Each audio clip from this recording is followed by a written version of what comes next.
Well, hello, everybody. Someone got in trouble. Well, no, we thought that chat was so nice that you deserved two streams today. Oh, is that what it is? That's obviously what it is. Yeah. I always think the shorter streams are better for growing the channel anyway. So it's a Hmm. nice hour and 40-minute stream there. If we get to keep it, I'm not even sure. We got cut Yeah, off this at an is hour and 48 minutes. this is the weirdest because usually from our end, I'll just tell you very briefly before we get back into it. It did say that it was some sort of copyright claim on our end, but only on the studio thing. Because normally what happens if you play copyrighted content, it says like you play copyrighted content and it's like a big like red warning thing, and then you go to your channel and it will show you like here's a video that you got in trouble for, here's what you got in trouble for. Like it shows you all this information. We have no information. Like it just turned off our stream and it said there's like a little tiny box that said like you said you did something that's copyrighted, and then if you go to the actual into our content, like it doesn't tell us what's wrong. It doesn't even say whether we got a strike. It doesn't say anything. It says there's nothing wrong with the video. So we have no clue what was the issue, what even The set it other off. video's monetized and Yes. ready to go. Yeah. It's so I those very bizarre what was going on there. So who knows? Who knows? But I guess it said copyright. The only thing we can assume is that it was from Tucker's interview. That would be the information that'd be copyrighted. So I don't know if we're gonna watch any more of that. Um, but what we can do, or what we will do, is we'll go back to the compilation and we'll just play through that. We'll just let Yeah. everyone see what the real Nick Fuentes is all about instead of the Tucker It sucks. just giving him the softball interview. So now I'm not gonna start from the beginning. Let me see where we stopped. I believe we stopped at this point where Nick talks about how even though he has friends that are Jewish, he doesn't trust them, which is kind of interesting. Oh my God. This is kind of funny. It's like, oh, okay, you're really taking this for the people that are like, oh, it's just like a meme or whatever. It's like, no, he said he literally doesn't trust his own friends that are Jewish. So Spent $10. Would you trust a red pill Jew who helped open your eyes and make hundreds of thousands of dollars in the last 2 years? Why is that a Jew that you know, or is that a Jew that I know? No, I don't. I don't trust them. I might like them. There are a lot of Jews that I know, and I like them, but I don't really trust them that much. I love them. I like them. I think they're funny. I think they're smart. I know at least three Jews I'm super tight with, and they're all brilliant, and they're all really funny. But I don't. But I don't trust them at all. I don't trust them. I'll talk to them and I like them and I get a big kick out of them. And I consider them very close friends and they're loyal to me. But I just don't really trust. I don't really trust them. I don't really trust them. I don't really trust. So I don't know if I would say trust. I'd say you could be friends with them. You know, you can like them, but do you trust them? You know, that's a tricky word. Are you in case there's any question of the whole like, oh, what is it? What is the real feelings about the Jews here? Can't you be friends with Jews? I mean, you can. Just, don't leave them around your children or your money or in positions of power or anything else. They're not I mean, if you're trustworthy. Nick Fuentes, you probably shouldn't trust Jewish people because obviously Right. you're a giant fucking hater. And I like, why That's would you true. trust anyone that you're so openly hateful towards? Right, right. So this is an interesting clip. This is a very old clip.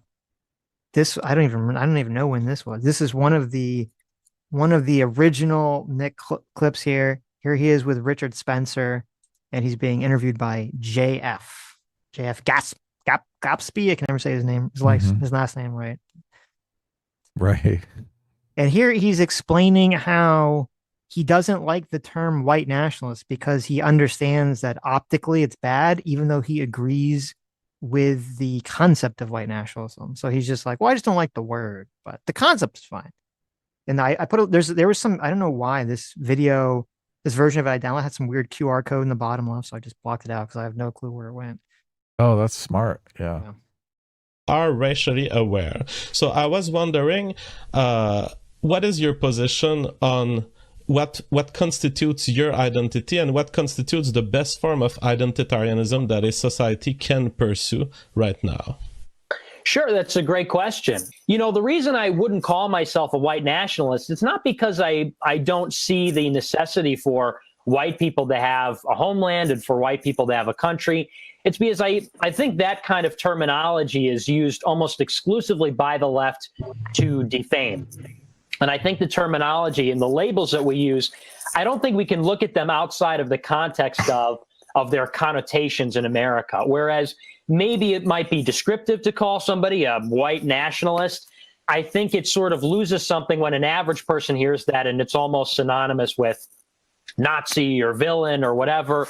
And so I would say I'm a white person. I'm conscious of my white identity, conscious of nationalism. But I think in a way it's almost redundant to say that you're a white nationalist. We know that the word nation almost implicitly talks about ethnicity and biology. If you go back to the history of the word, a nation is not synonymous with country or state. Nation itself means a people. So I think if I call myself a nationalist, it's almost implicit in that word that it's, well, you know, America does have a heritage of being a European country. So that a little bit about the wording, because I know a lot of people would be confused by that, but that's really how I see myself. Did you listen to Brett Weinstein's talk about this? Yes. He made a distinction that was really good. We've often debated the nationalist versus patriotism distinction, nationalism versus patriotism distinction on the show. And he made a clear delineation that I thought was really good in that talk about how he cites the John F. Kennedy speech where he says, ask not what you can do for what your country can do for you, but what you can do for your country. And he says, you know, you giving of yourself for your country is patriotism, but you asking your country to do things for you is nationalism. What do you think of that distinction? Yeah, I never heard that before. I don't know if that's like if he just made that up or not. I think he did. I think it's his own kind of conceptualization. Right. But I'm not sure I like it that much because you do want your country to do things for you, right? I mean, we pay taxes, we participate in our society, presumably. You participate in your society in a productive way. And part of that is that there's going to be some kind of social contract and that you are going to get something back from your government and from your country. So there's nothing wrong, I would say, with wanting your country to do things for you. So I don't know how effective the label is if we're trying to create some sort of like, oh, well, nationalism bad, but patriotism good from that. What is the problem with nationalism? You said it before, but repeat it.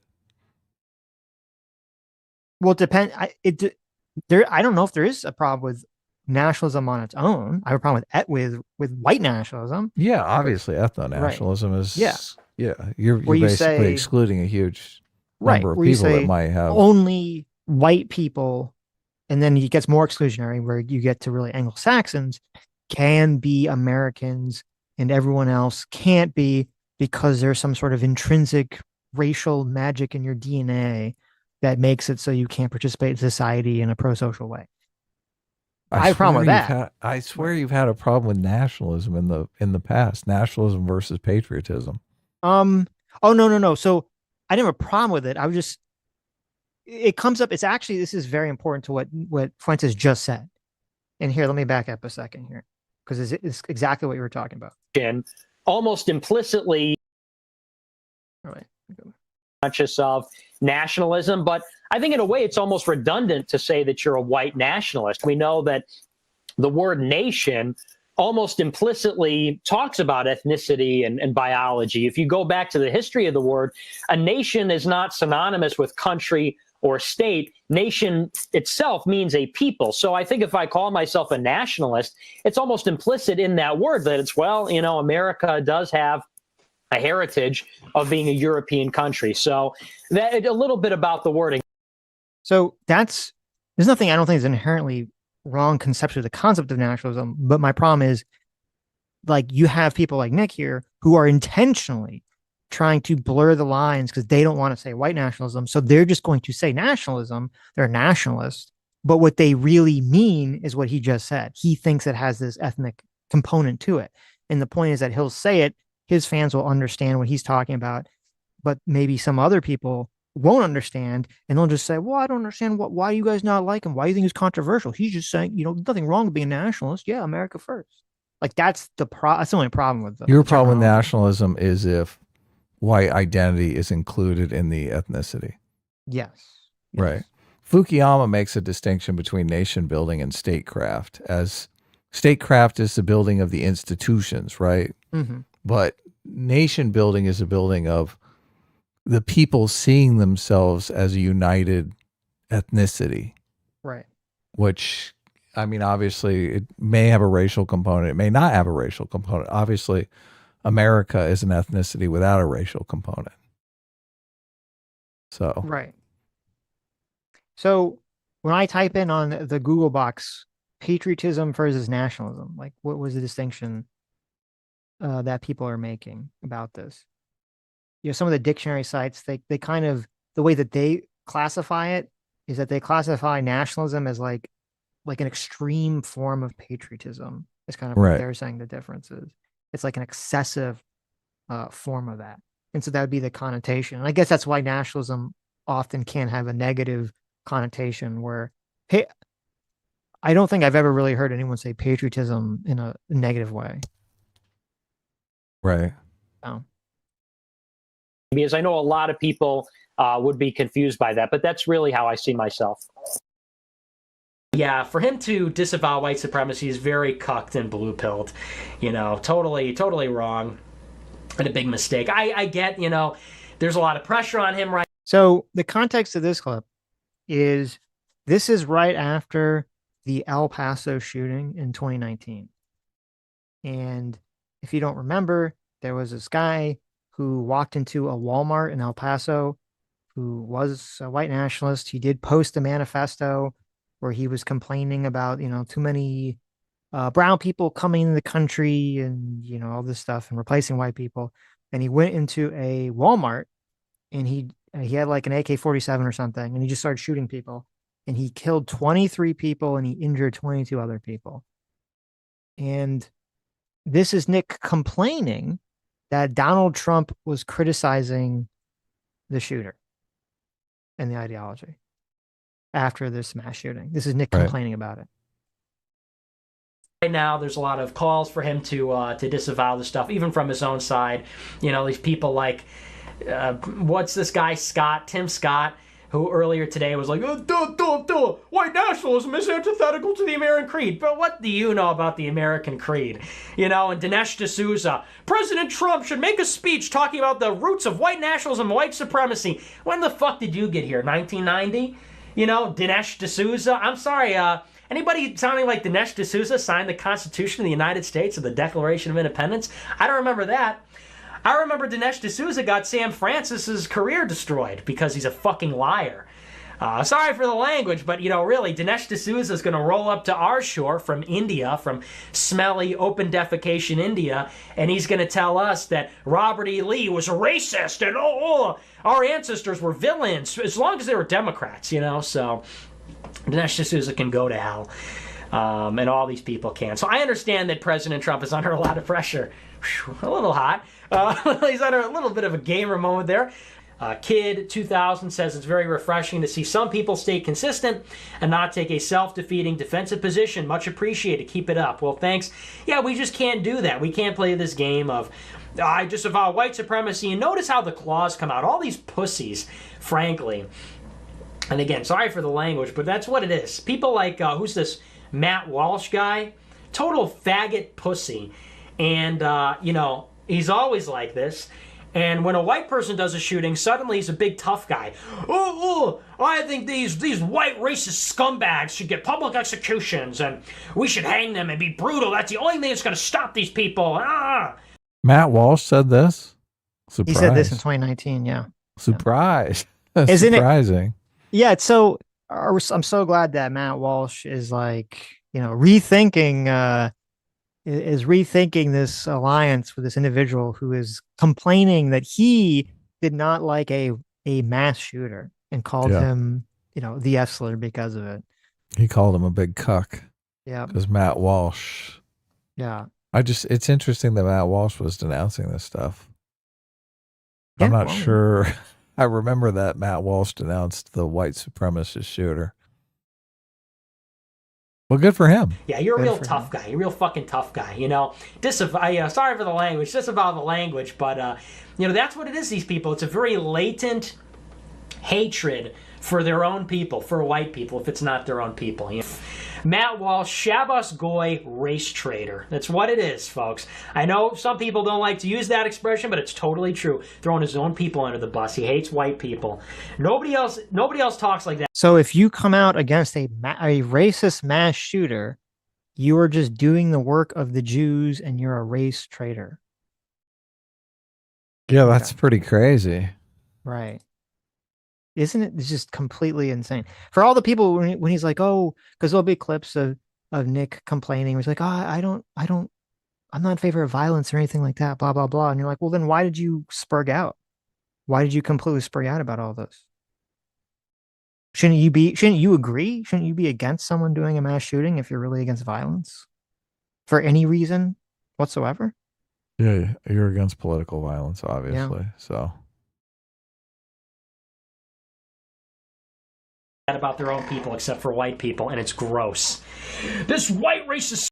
He thinks he has all of this political support behind him. Like if Donald Trump came out and supported the white nationalist shooter, that would be good for his poll numbers. Good for the Republican Party's electoral chances. Yeah. Does he honestly believe that? That's crazy. Scumbag should be. Well, I don't know if like he had this support in 2019. And this is kind of interesting too, is because part of the question is like, okay, and this always comes up, how much does gatekeeping work? Fuentes has been growing in popularity, and yet he was, banned from all these like major platforms, but then he was let back on. I don't know what the answer to that, like in terms of his rise, like, was it Kanye? Did Kanye really revitalize Nick, or was he doing fine without that? Was it him being allowed back on X, or was he doing fine without that? I don't know the answer to that question. Nick obviously knows the answer to that question, but he's not going to tell everyone. He's making it sound like his new, like he in that clip that we played, in the first stream, he made it sound like this is something that's recent. This is something that's new. So, I mean, he can't have any political aspirations whatsoever because these clips can be running ads and just eviscerate him. So yeah. No, he can't. Well, and some of the clips we'll see he plays. The way he lays it out is that he's telling other people in his movement to hide their power level, hide their beliefs, and kind of infiltrate all these organizations. I don't know if he himself could not, unless the country really goes in a dark direction, could not run because of all the million clips he has that will follow him. So, and I was trying to find the Matt Walsh tweet he was responding to. I found one of them. So this is from August 7th, 2019. Matt Walsh says, now again, he's responding to Nick Fuentes, and I don't know what Nick Fuentes said because Nick Fuentes is a coward and he deleted all of his old tweets. But Matt Walsh says, you're a spoiled brat who became a neo-Nazi to get attention. Meanwhile, 3 mass shooters who have your exact ideology have murdered dozens in just a few last months, but keep treating this like a game, you gutless punk. Grab those retweets, make it all worth it, I'm sure. Wow. That came from Matt Walsh. Yeah. There was a better time. Things were definitely much better. Things have definitely become more extreme. That is definitely true. It seems strange. It seems strange to imagine Matt Walsh throwing out a tweet that strong against the far right now. Doesn't you think things are going to come to a head? They're going to have to. They're going to have to.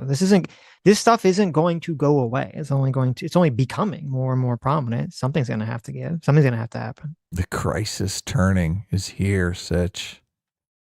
Noah Clay for $20. Thanks so much. Says, watching the rise of Nick Fuentes makes me wonder if this is how people felt watching the rise of Milo Yiannopoulos. Back in the day, I always felt Milo should be able to be popular, but Nick, he's such a piece of shit. Well, I mean, Milo's just a weirdo. I don't know. I think Milo's more of a grifter. I think Nick actually believes this stuff. I think Milo just does whatever he can to get attention. So Nick is a true believer. yeah, yeah. Chewbacca's love for Josh says, "Did you see the video I tweeted?" Yeah, I did see it. It is actually, it's funny. You tweeted me the video. It's him complaining about Turning Points USA. It is in the compilation, so we will get to it. So thank you. Be hanged in public and we should be brutal about it. Yeah, okay. Keep typing on twitter.com, faggot. Faggot pussy. Race traitor. You work for Jews, you know? That's gonna get me in trouble. I always say on my show, it's just my value. I want to marry someone that looks like me, that comes from a similar background, because I want my kids to look like me. I want my grandkids to look like me. But are you, sorry, I just want to make sure, did you say I'm a racialist or I'm a racist? You know, for a long time, I would say I'm racialist.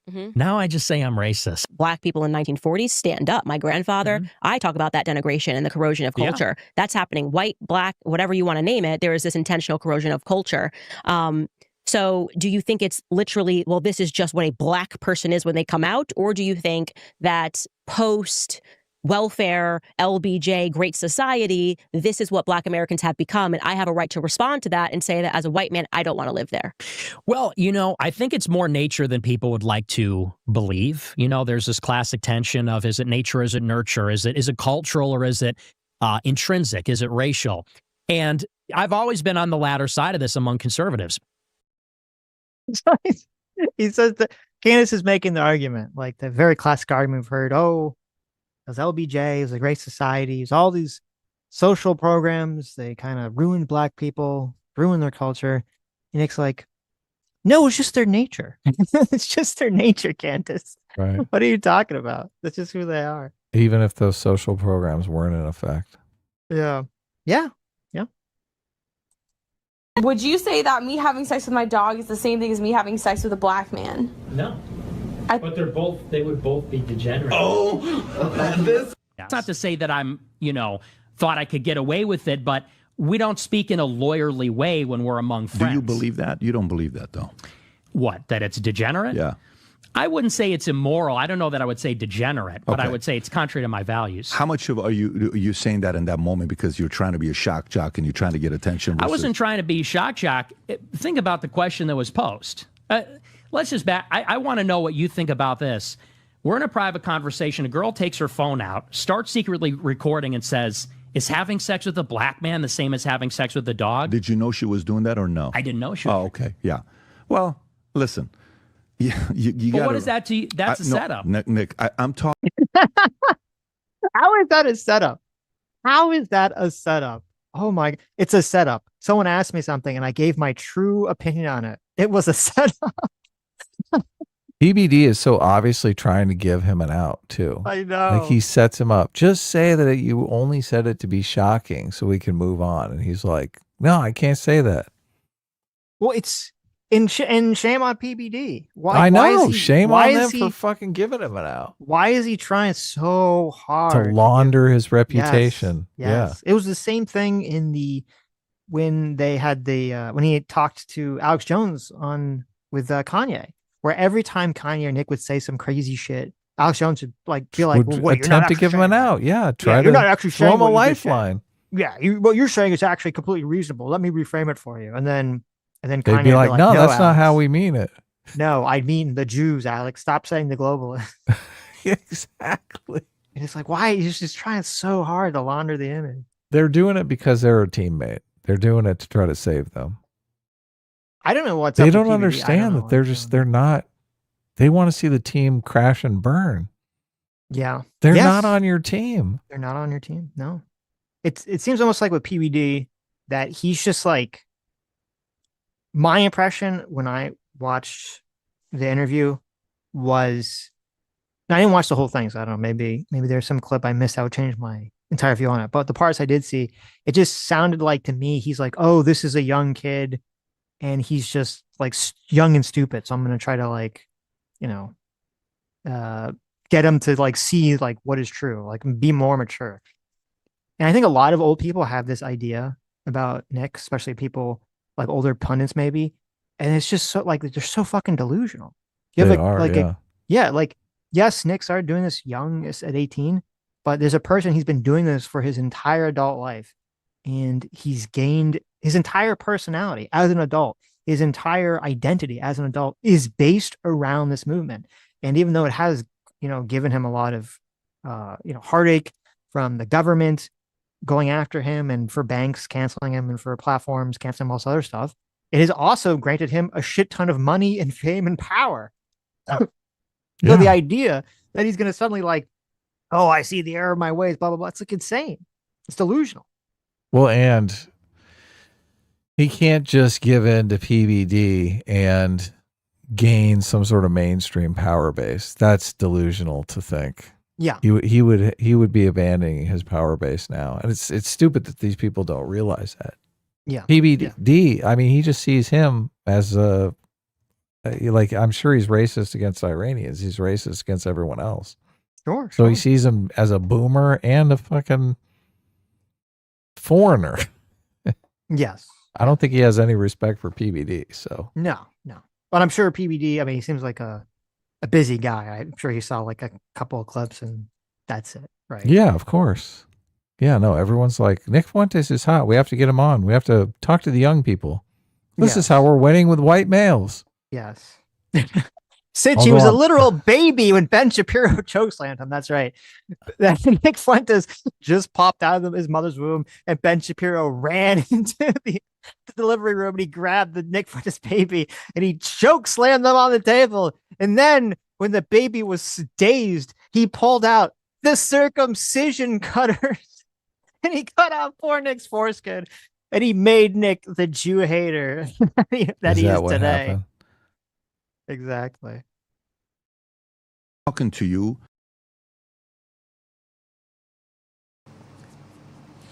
So this is the image of Gavin Newsom. And we'll zoom in on it so you can get a better look. This is Gavin Newsom's family. Okay? This is like the extent of his political analysis right here. Mm-hmm. He's like, look at all these white faces. What are these white blondies? Now, this is who the Republicans want you to think is literally the devil. Okay, this guy is Satan. This guy is evil. This guy is woke. He is a left-wing socialist Muslim. He's a radical Muslim socialist like Barack Obama. It's so bizarre because the argument is, yes, Gavin Newsom wants you to be in an interracial polycule. Right. Mm-hmm. But look, he's not going to choose that for his personal life. Right. Right. The argument is that he's a hypocrite. But, the argument is that he's based. I think I kind of cut a little bit of it out because there was some music playing. I didn't want to get hit for the music. But I think I include some of it in the compilation. Here's my guess. I think Nick Fuentes is sexually attracted to Gavin Newsom. Do you really? Wow. I do. I think he just finds him hot. Is he saying stuff like that?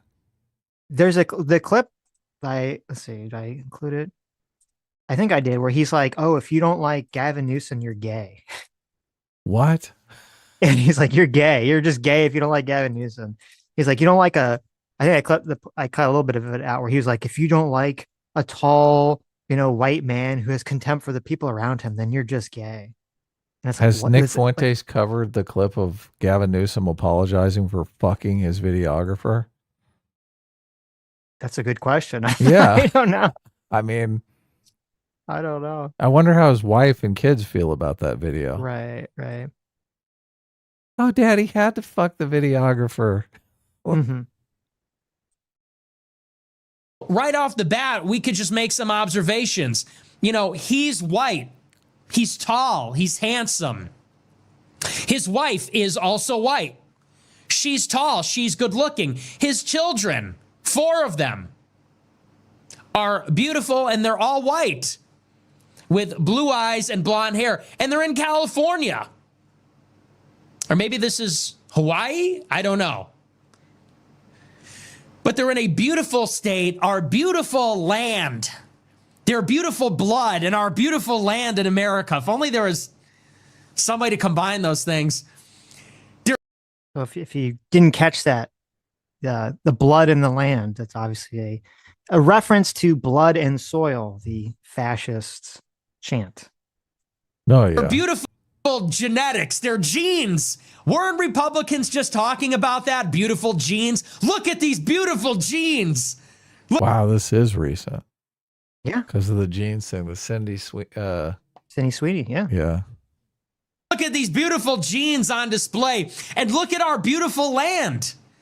And look at the beautiful landscape, our beautiful soil. All for us. This beautiful virgin soil separated from the world by 2 oceans that we control, and those beautiful genes that conquered and tamed it. It's really a sight to behold. This is our enemy, they say. Now here's the other image. This is I mean, you are crazy if you don't think Gavin Newsom wants you in an interracial polycule. I mean, I really, it seems obvious. He wants you doing drugs and living on the street. That's how you perceive Newsom. Oh, of course. Of course. Right. Yes. He wants you to trans your kids and he will pay for it. So just because he has a white wife and white kids, Nick is willing to turn all of that aside. Just conveniently ignore all of that. He's a pathological liar. Gavin Newsom is. Well, and I think part of it also too is I think Gavin Newsom grew up, I don't think he grew up rich, but I think he grew up like well off. Like, I'm sure he did. And JD Vance, obviously, he wrote that book, Hillbilly Elegy. He did not he grew up, Oh yeah. Right. Nick really, I think, has a strong distaste for white people he considers white trash. Yeah. And poor white people and kind of like rednecks and stuff. He really seems to hate those people. So Well, they another get strike against JD. They get in the way of his utopian vision, obviously. I mean, if there's going to be a bunch of white trash criminals running around once they get rid of all the foreigners, yeah, that ruins his whole thesis. Of course. What? Of course. It's not genetic that white people are all anti-crime? That a white person has never committed a crime in his entire life? Completely innocent. All of those white supremacists in prison right now. Right. our fearless leader, the entity known as J.D. Vance. The entity known as J.D. Hamill, since the last operating system update, is now J.D. Vance. This is his family. Now let's make some observations here. So this is our fearless leader, the entity known as J.D. Vance. He's fat. Okay, he's visibly, we'll just zoom in here just so you could get a better look. He's visibly obese and very ugly. He's got a fat face, no jawline, no chin, and he's quite ugly. He had to grow a beard because his face was so ugly. The Ozempic didn't even help.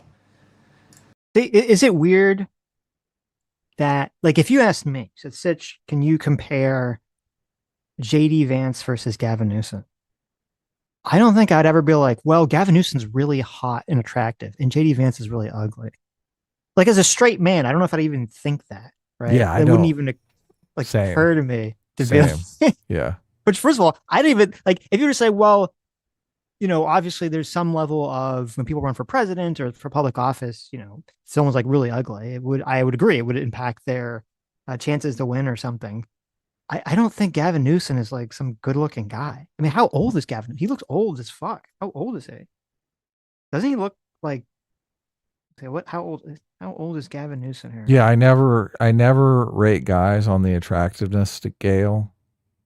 If a guy is like super unattractive, I notice. I usually don't pay attention to it or anything like that.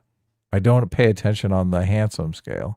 And I've even had situations where I've been with friends who are women who are like, oh yeah, that guy's super attractive. And I think, I'm like, what? Really? That's what women find attractive? Yeah. You're like, he seems so normal. He just seems average. He just seems like a regular guy. He doesn't seem Oh Yeah. no, he's really attractive, they say. And I'm like, oh, okay. Oh, okay. Maybe that's your fetish or something. Yeah. So You like Gavin Newsom. gingers. Gavin Newsom is 58. Now, if Right. you asked me, I would have guessed he was mid 60s. I think he looks older than 58. And he looks to me to be a combination of American Psycho and Gob from Arrested Development, which are not like, he just really like has that car salesman corporate vibe.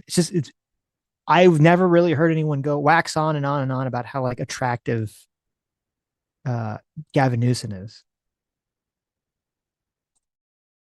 Just seems a little gay, is all I'm saying. Let's make some other observations. His wife and kids are not white. Okay? A lot of people debate whether I'm white. People say, if your last name's Fuentes, are you white? Maybe I am, maybe I'm not. I know this is definitely not white, okay? Brown skin, black hair, Hindic phenotype. This is an Indian woman, as a matter of fact. She is from the subcontinent of India. Her parents are Indian. They're actually from India. She's first generation. The kids, like the wife, are also visibly Indian, okay? They're even dressed like Indians. They don't just look like it genetically. Their clothes are also Indian, too. They've got the fine black hair going on, or I guess that's more like a thick black hair. They have a brown complexion, brown eyes. I mean, those kids don't even really look Indian to me. Am I like race blind? Those kids They don't look really Mexican. he should be in favor of it. Yeah, exactly. It is close to home. strange because when you do mix some races, you do get like just impossible Like a different, to like tell. a third race. Yeah. Exactly. Impossible yeah. to tell what they are. I mean, the little Right. girl looks way more Asian, so somehow they got an Asian daughter and a Mexican son. I think it's a lot. I Of mean, there's haircut. nothing wrong with that, though. I have lot of no it's the problems with haircut. any of this. So If you change the haircut, you think it's a changes lot. haircut? Yeah. I think if you change the haircut, it changes a lot. Huh, Well, also, okay. it's sunny, so they're squinting, right? Kind of giving them the squinty eyes. The other one does as well over here. No, And what? they're even wearing these kind of funky clothes. I don't know. Is that a dress? I don't know if this is some kind of transgender bathroom situation. Is that a dress? I guess it's more of just like a tunic. I don't know what you call that. I'm not from India, but they've got these sort of long shirt. And if you look at the background, they're actually in India. Okay, that is not America. They're in India itself. Okay, that is one of the wonders of the world. That is actually a location inside of India.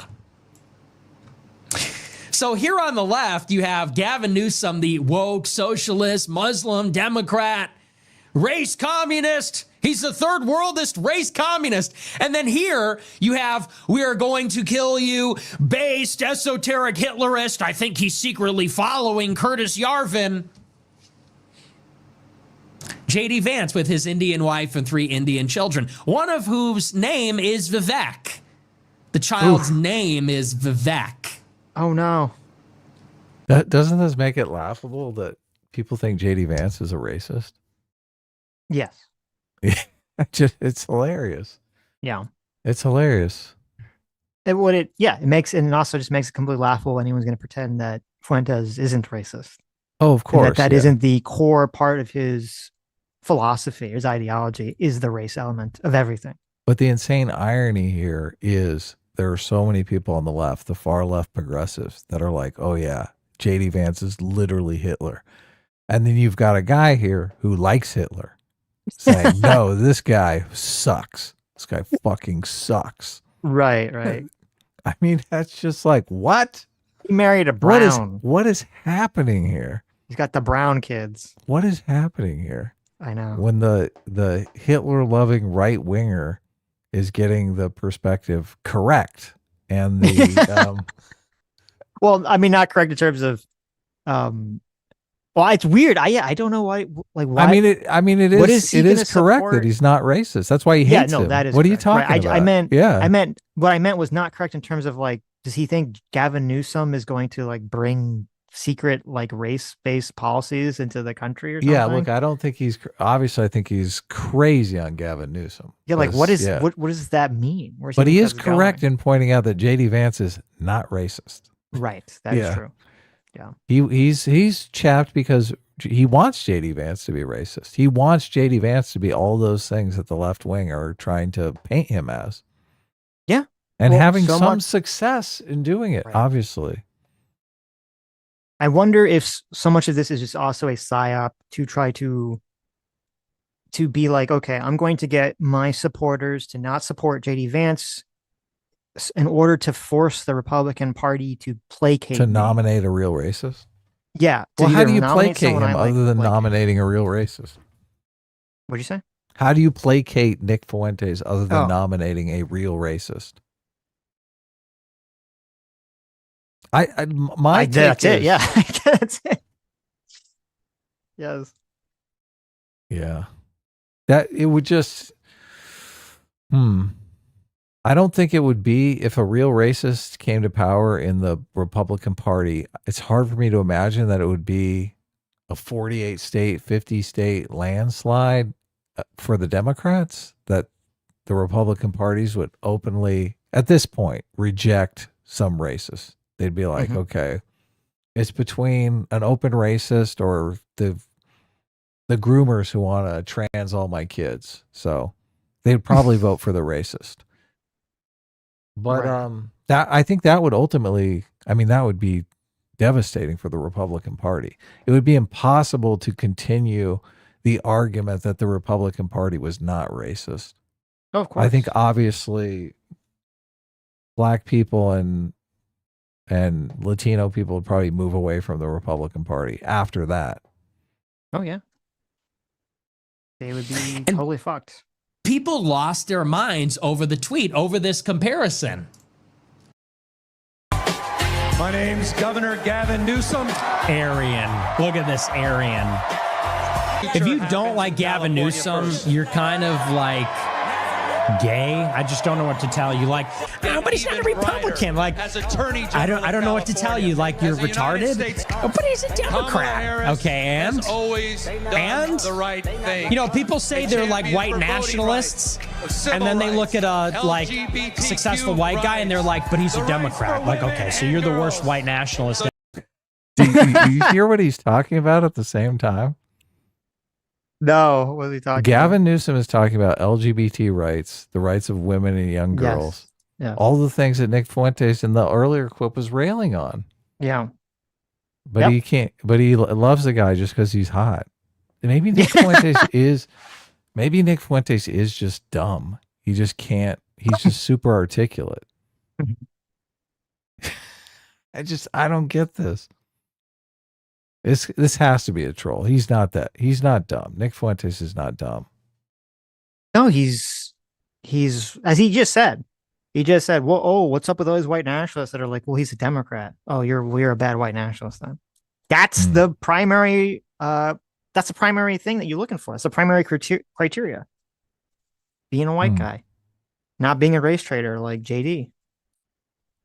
Okay. Democrats. You're the worst white nationalist ever.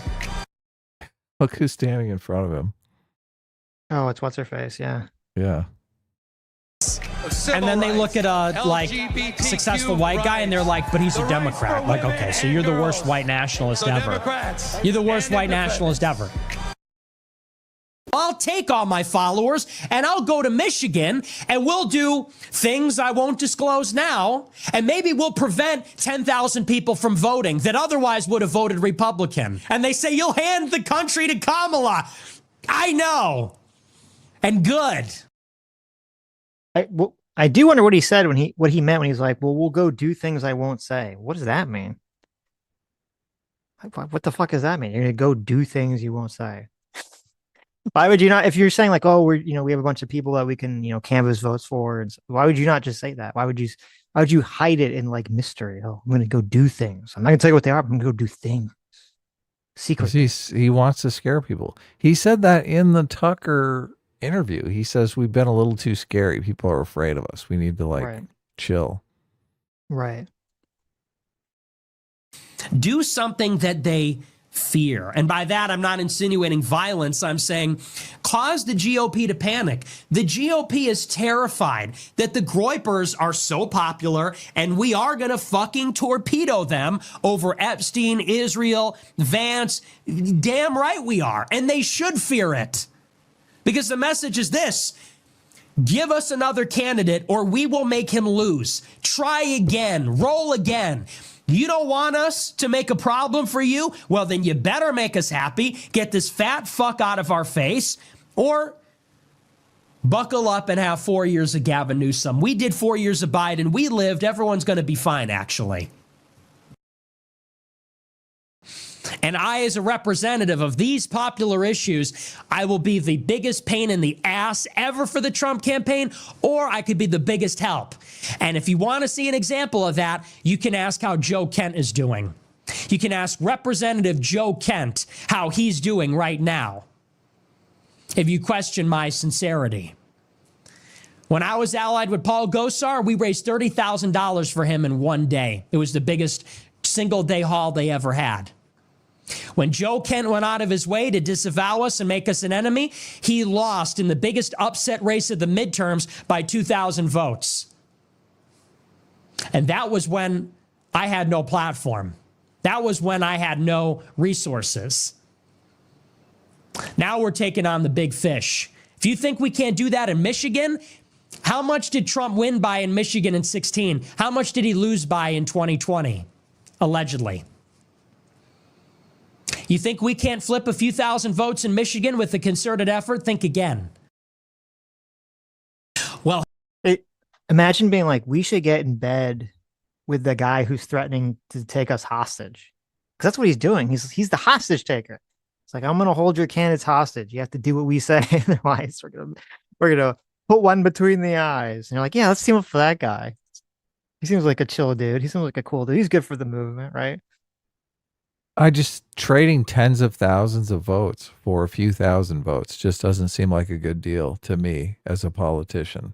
No. Which I'm sure is a calculus any one of these politicians are making. Of course. Sure, you can make it difficult for them. Maybe you can upset a race. But giving into your demands is going to destroy their reputation and upset the race. So they're not going to do it.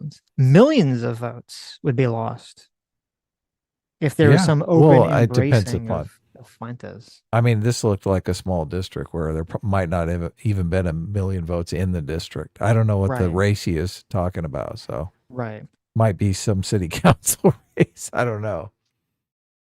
Righteous Indifference, thanks so much for 30 months. Says, sucks Politico publishing the Young Republican chat logs before the interview probably primed a bunch of people to dismiss Fuentes' quotes as edgy jokes. That's an interesting point. I hadn't considered that. If that would prime people in that direction. Maybe that's the case. I didn't even think about that. That's interesting. Philip Pierce for $20. Thank you so much. Says, I'm so happy y'all did this video. I don't know if it was me commenting in your videos to do it, but I'm going to take credit. I had only seen the Puff interview, so I never understood all the hate Nick got. Now I do. LOL. Thank y'all. Oh, I hadn't seen your comment, Philip, but listen, I'm glad. I had seen some people in chat who were, didn't really know. They'd only seen clips and stuff, and that's kind of the problem. So you just need to put it out there. Righteous Indifference for $2 says, odds of Nick having an ace of spades tramp stamp. You know what that means? Well, I can guess. Okay. It means that, it means you are pretty exclusively into black men. Yeah. That's what I would have guessed. Right. I would say there's about well, you know what? Maybe we're being an unfair righteous indifference. Normally, I think I would say like a high chance, like a 60% chance. But it's whites not only. Black. It's whites only. Black. No, I think he would go with a lot of black men, but he was probably with Destiny. So, who knows? Maybe, allegedly, unconfirmed. PC for $5 says, Nick is a Nigerian prince of internet personalities. Quote, oh, you agree with what I'm saying? I'd be happy to tell you more behind this paywall. I like them. Fire Everything for 39 months. Thank you. Says, I do agree with you guys that people that interview Nick need to push back on him more. He's been hiding his power level. Not saying he's wrong about everything, but he at least needs to be challenged. Well, yeah. And it's like, if the thing that's just annoying too is just there's so much obfuscation, so much lying about it. All the people, right, wriggling their hands together like, oh, they just don't like Nick because he's anti-Israel. That's the real reason, which is bullshit. When how many fucking people that are anti-Israel have entire YouTube shows dedicated to being anti-Israel? How many Young people are Turks. on? Yeah, like Pierce Morgan has Jank on fucking all the time, and he's fucking doesn't like Israel. Okay, Yeah. like the idea is like, oh well, if Tucker Carlson interviewed Jank, everyone's like lose their mind and be like, oh my god, Glenn Greenwald, yes, Dave Smith. Come right. on. I know It's like it's all anti-Israel. The so Majority ridiculous. Report. So insane. JMac for $10. Thanks so much. Our second father says, ironically, Fuentes is making me warm up to Vance. I'm not really a fan of old JD. That could have the complete opposite, intended effect. Yeah. Gypsy Harlow for $5 says, Connor on PF Young's show called you guys right-wing contrarians. It's funny that you say that. I literally was watching that conversation like while this compilation was uploading. And I saw that part and I thought it was really weird. Connor said that he thought that we were right-wing contrarians and that all we do is point to the left and say that the left is, even though we say that we're not, or we say that we're independent or whatever, that all we do is we point to the left and we say the left bad with either I don't know if he said that it was intended or unintended consequence of just pushing people to the right, was what he said, which is weird. Because first of all, I don't think that's true. And people that listen know that's And not if we're true. right wing, why wouldn't we be in favor of pushing people to the right? Well, yeah, if we were right wing, why would we hide it? I would just say that. I think it would be better for the channel if I just came out right wing. People, always attack us or always attack us whenever we're, critical of Trump doing something. I don't know. I thought Connor was on the right. I thought he was a Republican or conservative. So I don't know why he would take issue with that. I had an exchange in DMs back when Connor and I were still kind of friendly. And look, I don't have any problem with Connor. I don't know why. I don't have enough time in my life to be pursuing some internet beef. I don't want it to like consume me. So I've like let bygones be bygones. If Connor wants to continue to talk shit about me, it is what it is. But I had this conversation with him in DMs where he was on some show and he was talking about me being right wing, and I was telling him that he shouldn't say that because I'm not right wing. I mean, he's totally giving a wrong impression of me, that I'm very left wing. And he was trying to convince me that I was right wing, and I was just like mislabeling myself. And I thought it was like the weirdest thing because I'm just like, dude, I know what I believe. I'm an adult here. So it was a weird exchange, and I don't know where he's got it in his head, but he's definitely not going to be convinced otherwise of it. Right. Even in like a private setting. It is weird. Stug for 43 months. Thanks so much, Stug. Says an OnlyFans model walks up to a tattoo body artist, asking for his services. She's broke and offers some free nudes instead of cash. It was tit for a tat. Thank you, Stug. Yes, thanks. Hey, always it's like okay. A good pun. Yes. If you want to be corralled into a reservation and have civil rights as you become an ever-shrinking minority in the nation of your ancestors, but if you get too out of line, well, that's not nice and that's not appropriate. You're a white supremacist. Oh, I'm horrified. Yeah, every great white person ever was a white supremacist. Newsflash. Every great man of history. You think Julius Caesar wasn't a white supremacist? That's a weird one. Julius Caesar? I don't think Julius Caesar was a white nationalist. I don't think he even conceived of it that way. I think he was a Greek or Italian, whatever you want to say it. He was an Italian or Roman, I should say. He was a Roman nationalist. Sure, I'm sure he thought his people were the best. I don't think you think when Julius Caesar was like going across the pond to the UK and getting into all these wars with the Brits, or what is now the Brits. Obviously, they weren't Brits back then. Or getting into all these wars with the what we say the Germans are now. Do you think he was like walking around like, oh, I'm a white nationalist? All these white people are all the same.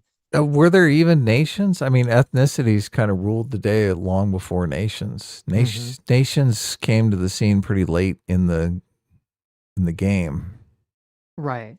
Yeah. Right. The idea of a nation, Mm-hmm. pretty recent. I know when he was like in all these wars, the Gallic Wars and all this other shit.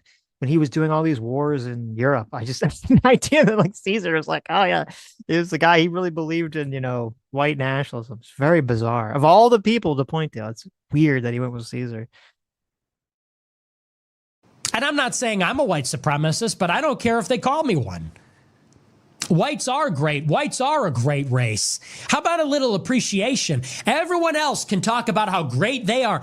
And we all know it. They're all chauvinists. They're all supremacists. They extol the supremacy of their culture and their people and their race. So no, white people need to take a little more pride in who we are. And we can't let people that have no affection for us, they have no affinity with us, we can't let them draw a line around what we're able to say about our own people. Oh, well, you're a white supremacist now. Sorry, bud. We don't want mud eaters in our country. You know what based? It's so weird because what race is white? It's white. What do you mean? I mean, the English is obviously an ethnicity. Irish is an ethnicity. Yes. Yeah. French is an ethnicity, but what's the difference? I don't think of white as an ethnicity. Right. What's the difference between ethnicity and race? Because race is just very simple, large grouping. Ethnicity, you get into more complicated or more, you get into these more specific groupings. Which you're right. Like for a lot of human history, for most of human history, it was countries were either conquered by some sort of larger regional empire, but the local area would be some ethnic group. Yeah, of course. And even ethnic groups fighting with one another. And constantly. The empire would come in and be the police. They'd come in and say, stop fighting. We want you to develop economically so that we can tax your asses. Well, it's what's so hilarious is like for most of human history, you had different groups of people who shared the same race killing the shit out of each other. Yes.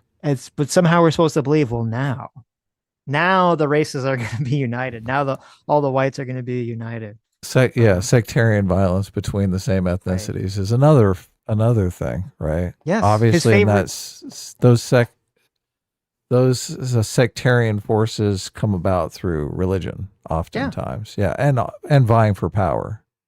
His favorite mustache man war. What was World War II? It was Europe. All the white people fighting each other. Yeah, totally. The first immigration restrictions in America were not limiting immigration from South or Central America. It was limiting immigration from China and from Europe. It was very specifically like, we don't want Chinese people and we don't want these non-British, non-German white Europeans who we consider of like a lower, caliber of people. But now all the whites are united. It seems like he just hates brown people. Yes. And that's why he groups white people together. Well, as soon as you get your way, like as soon as if there was some hypothetical future where Nick gets his way, then it's not like they just say, oh, well, we have utopia now. Then the subdivisions start coming out. That's like, oh, well, you're not really Anglo-Saxon, right?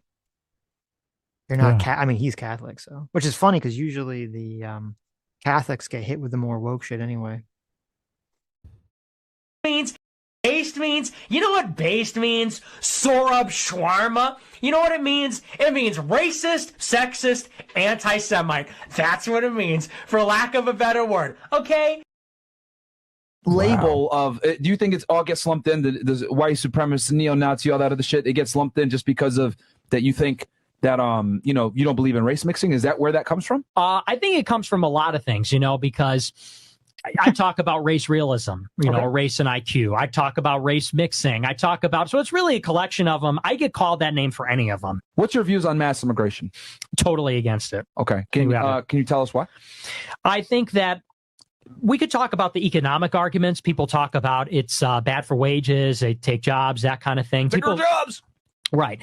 People talk about crime. They say they bring crime. And there are some that say, actually, that's not true. Ron Unz, who I'm a big fan of, he's a big proponent for years that immigrants have less crime. Yeah. It's really neither here nor there for me.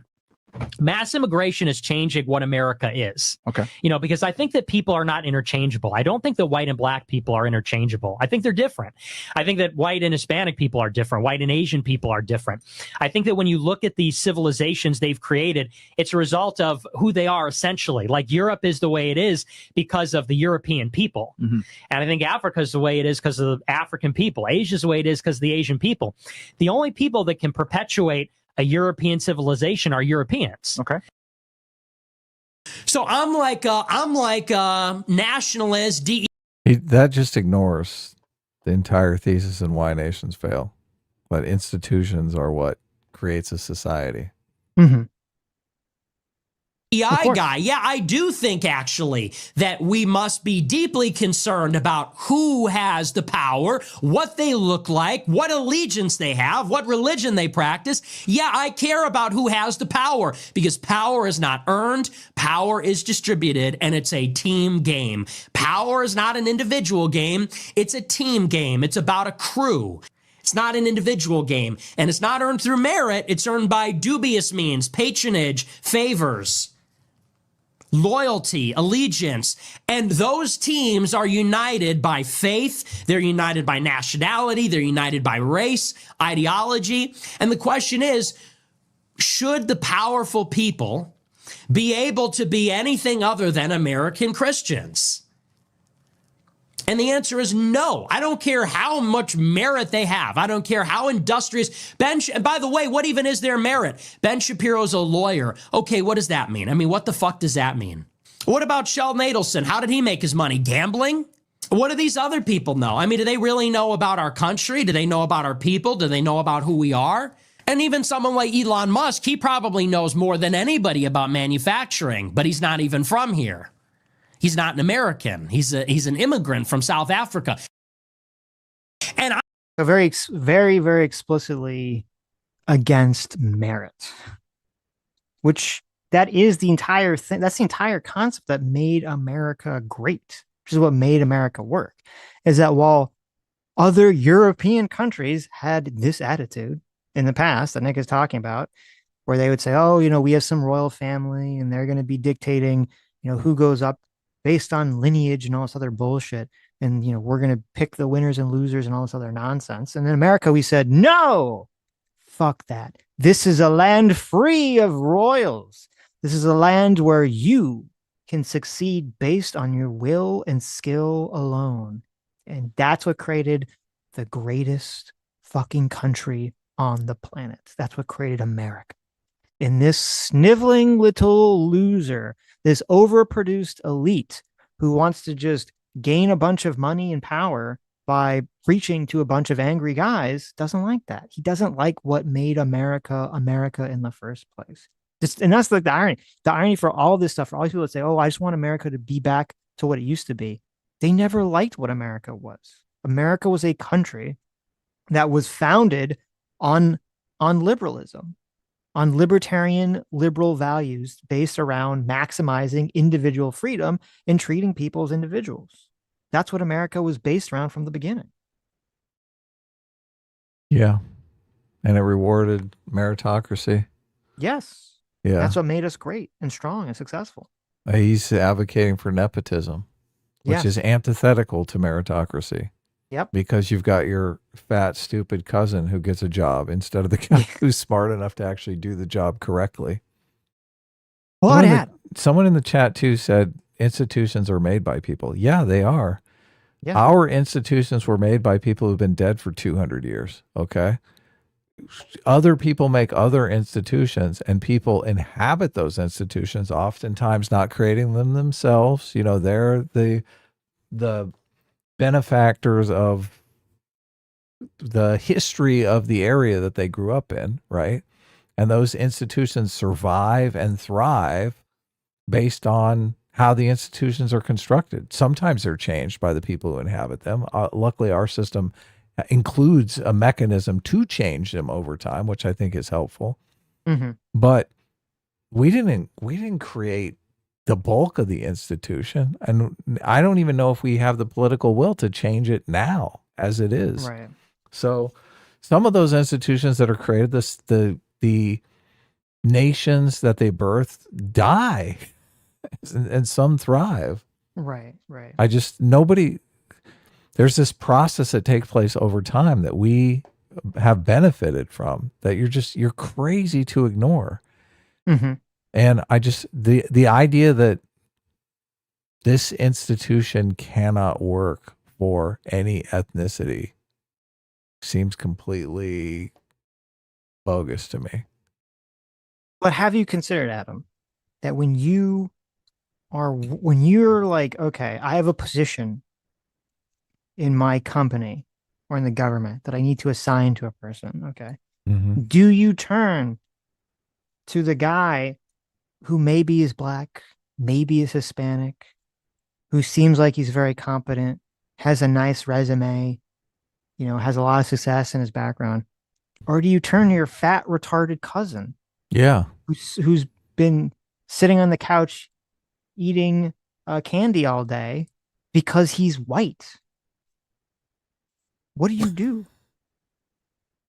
Yeah, obviously it's bad if you're going to turn to your cousin because you trust him more than you trust the other person, and your cousin's going to do a really shitty job. He's not going to stab you in the back, but he's going to do a really shitty job. Right, right. If you live in a high trust society, obviously you can foster meritocracy better than if you live in a low trust society. Because if you hire anyone outside of your family, regardless of their skin color, right? They could be the same skin color as you. If you're hiring someone that you don't know personally, and you're in a low trust society where the rule of thumb is basically steal from anyone who's not in your family, steal them blind, right? Right. Then you're stupid to hire somebody outside of your family network. That's a terrible society to live in, and that's why what Nick Fuentes is preaching is he's basically saying we should be advocating for a low trust society. He lives in a low trust environment. I'm sure all of these people live in a low trust environment. They probably don't trust anyone. Mm-hmm. Very horrible. No, you're completely correct. Because it is this very, very low trustworthy. Though it's weird because and he's like a total hypocrite on his own end, because he was friends with and allied with Ali Alexander, who's definitely not white. And Ali Alexander got, really swept up in that Stop the Steal, yeah. Not just the Stop the Steal thing. He said that he was the one responsible for the Stop the Steal protest. I don't know if that's actually true, but he said that he was responsible for January 6th. But he also he got swept up in all these allegations, which I thought some were somewhat credible, where he was grooming underage men for sex. Really? And had like a bunch of underage people sending him nudes. And there's a clip, I should have included it in the compilation, I forgot. There's like a clip of someone talking to Nick about this, and he's like, oh yeah, like everyone knows that he was doing that. It's like, well, then why were you hanging out with this guy? What's going on here? Yeah, that's crazy. I wouldn't say that they're not crazy and I am. I would say, once again, they're pro-Israel, religiously indifferent, race blind, and I am a white identitarian. Yes, that's my view. I think that race matters. I'm a race realist. Yes, I think that Jewishness matters. I would say that I think that America should not be run by powerful Jewish oligarchs anymore, whether they're neocon or not. But they don't want to take it there. They want to take one red pill, not the whole bottle. And, some people have this idea that Tucker is incrementally red pilling people. He's part of a pipeline. They say Tucker believes the things I believe, but he has to take it easy on the uninitiated because they're too moderate. So he's got to leave this this trail of crumbs that lead to my ideology and serve as a pipeline to get someone from normie conservative to me. And a lot of people think that's the case. He believes what I believe, but he's just kind of concealing that for the purpose of pragmatism. I would contend that when Tucker goes out and says, if you go further than me, you're a hateful, crazy person, that is obviously not the case. Tucker has real ideological disagreements with me. So this is crazy. This is before they had that conversation. Okay. Which, yeah, it's very interesting to see before the conversation completely lays out that a bunch of people, it's so funny because Tucker was getting accused by people, a lot of people on the left, but there were some people on the right, was getting accused of the fact that he was part of this, pipeline. And here you have Fuentes saying, yeah, a lot of people think that, including people in his own movement. People in Fuentes' own movement thought so much that Tucker was acting as a pipeline that he had to come out on his show and tell them, no, you guys are wrong. He's not. He's actually a gatekeeper. When he says you might agree with him, but don't listen to him because he's fake America first, because he's hateful and crazy, I would say that that's gatekeeping. That's a limited hangout. That's saying take only one red pill. Nick Fuentes is the whole bottle. If you take the whole bottle, you're a crazy, hateful racist. You're not America first. And I'm not even going to watch his show or meet him. He's a bad guy. And you know as well as anybody that in 10 years, 20 years, 30 years, there's only going to be more Nick Fuenteses. There's only going to be more Groypers. Your Vice President, J.D. Vance, even he knows he has to pander to us.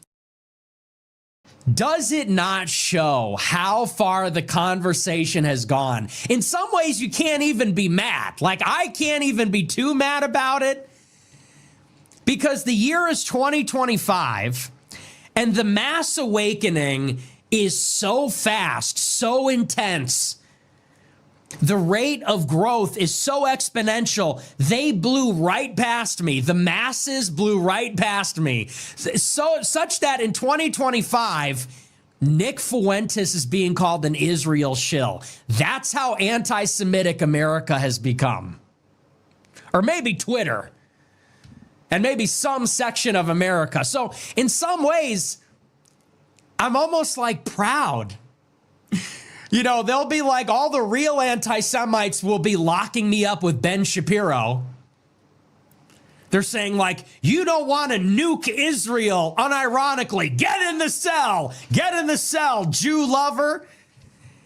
And, I'll be being forced into a cell with Ben Shapiro, and I'll be crying like a tear of joy. Like, I'm very proud of you guys. I'm very proud. This used to be such a lonely part of the internet. I was kind of like all the way over here. I felt crazy. I was like, guys, Ben Shapiro's a Jewish spy. People are like, yeah, but he says really good stuff about everything else. And I'm like, how could you support him? Charlie Kirk's a Zionist spy. How could you support this? And now we're in 2025 and people are like, Charlie Kirk said, show them no mercy. For Charlie Kirk, nuke Israel. Fuentes, get in the cell. It's like, I'm very proud of you guys. We finally made it. And maybe I didn't make it, but my ideas did. You did well, everybody. You did well.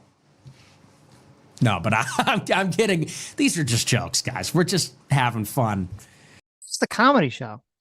This is all just a comedy show. It's a comedy routine. It's a comedy bit. It's a comedy show. X does have to be totally fucked up if even Fuentes is like, Jesus Christ, the anti-Semitism has lapped around Fuentes so much that he's like, even he's pointing it out. Like, what the fuck's going on here? Well, that's always a question. How ever present is it? Yes. Is it the norm? Is there going to be preference falsification? Are 9 out of 10 people anti-Semites? Well, you do have on X, and I believe I thought maybe, am I crazy? I could have swore I saw them talking about on X that they are going to have a feature that displayed where you were from. Mm-hmm. Now you could hide it, but obviously if you hide what location you're posting from, everyone was like, why are you doing that? That's very suspicious. Because yes, there's a lot of these accounts that maybe they're just doing it for money, or maybe they're being paid by a foreign government to cause trouble. But there are a lot of these accounts that are just promoting white nationalism that are not white. There's not even American. Someone Right. from India They're or some fucking Chinese. place, or Pakistan or China or someplace who's just doing this for whatever nefarious purpose. So yeah, maybe I don't know. I would be curious how much of it's a bot farm and all this other stuff. But it can't just be bots, because if it was just bots, I mean, you wouldn't have all these people, interviewing Fuentes. You wouldn't have Russell Brand and Glenn Greenwald and Tucker Carlson and PBD and all these other people keep interviewing him and bring him on all the shows and talking to him like that. There's like a real thing going on there. There's obviously a real growth, a real movement that's taking form here, and the Republican Party is going to have to deal with it at some point. They have to deal with it eventually. The internet right so far is just utterly fucking failing in their regard. I'm not even sure. Almost every internet right-wing person I've seen has just completely fucking dropped the ball on this topic. And I think it's because they're just either so afraid of the audience, or they're just so afraid of losing that audience.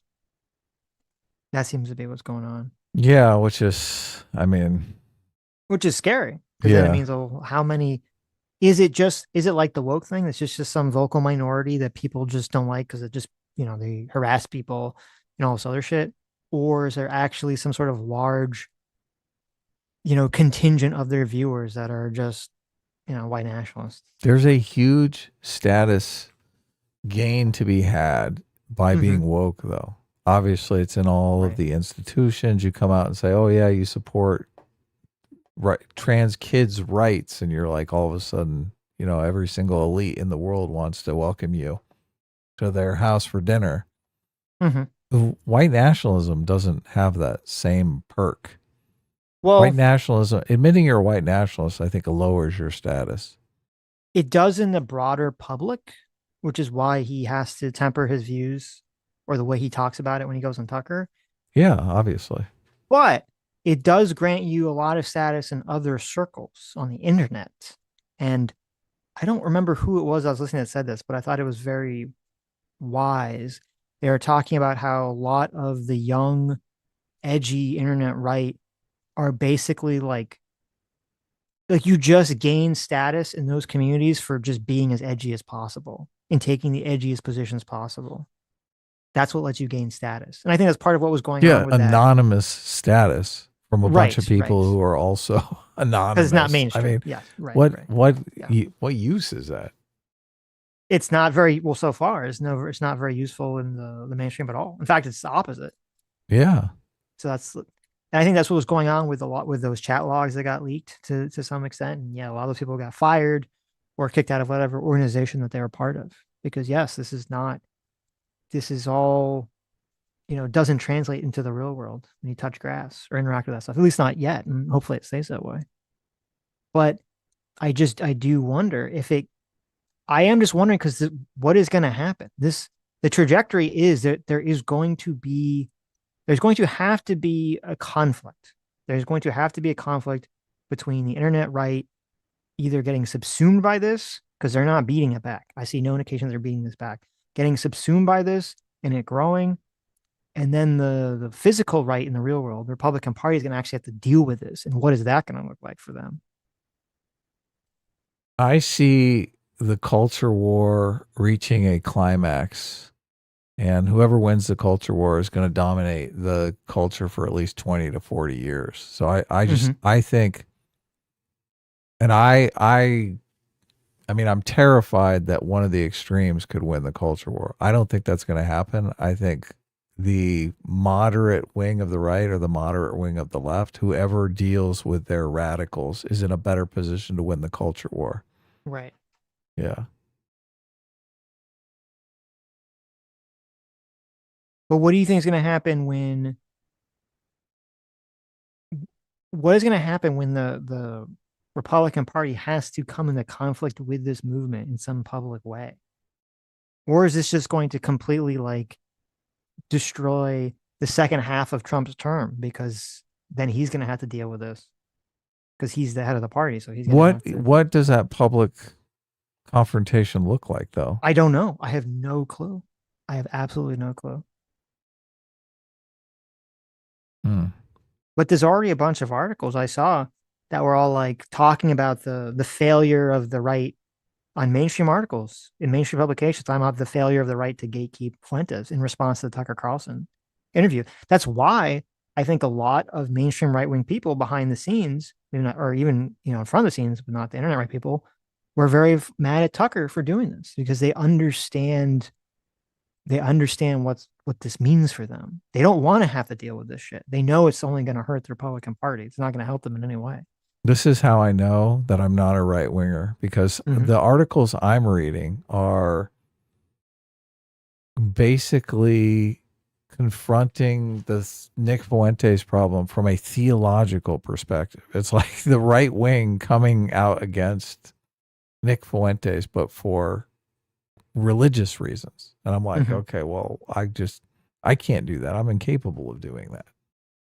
I can't have some theological, I mean, I understand that there's a contradiction in we have to love everyone and being a white supremacist, right? I mean, Tucker Carlson makes that distinction in the interview. It's the breeziest pushback ever, but he does give a little bit of pushback saying, Jesus commands me to love everyone, so I can't be a racist. Right. But yeah, the just politically in the confrontation between the far right and the moderate right, I don't know how that plays out. Maybe it does. Maybe it can only play out in the theological realm. Maybe that's the only way to fight it. Because look, he's obviously a religious person. A lot of these white supremacists are religious people. So I'm not going to have any persuasion over them. Right. Look, I'm going to fight. I'm talking about a society that's a high trust society. Now we should build a high trust society from a behavioral economics perspective. That's not going to move people. That's completely unconvincing. Look, you think these people are moved by arguments? He's pulling up pictures of Gavin Newsom and his family and just looking at the faces. Yeah. Yeah, but that's what's interesting about the religion aspect is, you look at Fuentes early in his career and he was like all, white nationalism. And then at some point, I don't know what year it was, he sort of wizened up and he kind of framed it as Christian nationalism because that sounds better. But I don't think the Christian aspect, I don't know how much of that is real or how much of that's the primary thing. Because if that was a primary, like, is JD Vance, I thought JD Vance was religious, isn't he? Yeah, but I don't think his wife is. No. Yeah. But I would assume JD Vance is more Christian and more religious than Gavin Newsom. Oh, yeah. And yet that doesn't Maybe, matter. I don't know. That doesn't matter. And if that doesn't matter, then that means that the religion is not the real thing. The race is the real thing. That's the real thing, is they look at Gavin Newsom and say, well, he's white and he has a white family. That's the primary criteria. But I did have that thought because it's like, we are now at the point, it's actually maybe a healthy corrective that something happens and everyone blames Israel. That might be a good antibody response, because this inoculates the public from Israel ever doing anything ever again. It almost makes it so that Israel has to protect us. Because if something horrible happens in America, they will be blamed for it automatically. Anti-Semitism will increase. And eventually another Hitler will emerge. So it's almost like the incentive is there that Mossad will be working to prevent terrorist attacks for the first time instead of doing them. Because they'll know, it's like, if a real Muslim ever does anything for real, we're going to get blamed no matter what. We got to stop these guys this time. It's like the next 9/11, America's going to war against Israel. Like 9/11 happens, everyone blames Iraq. 9/11 happens, everyone just blames Israel. We're invading Israel. So they're like, it's weird how things have flipped like that. It's totally inverted. So anyway, no, I'm just kidding though. We're just joking around, but is that his outro? And it was on a every long show? time in the making. You know, we had. We're just kidding. Is that his outro? Yeah. Is that his plausible deniability? Yeah, of course. Everything's a joke. We're just jokes. They're just jokes here. It's a comedy show. It's interesting. Had this big beef last year. To tell you the truth, I didn't even really think of it as a beef.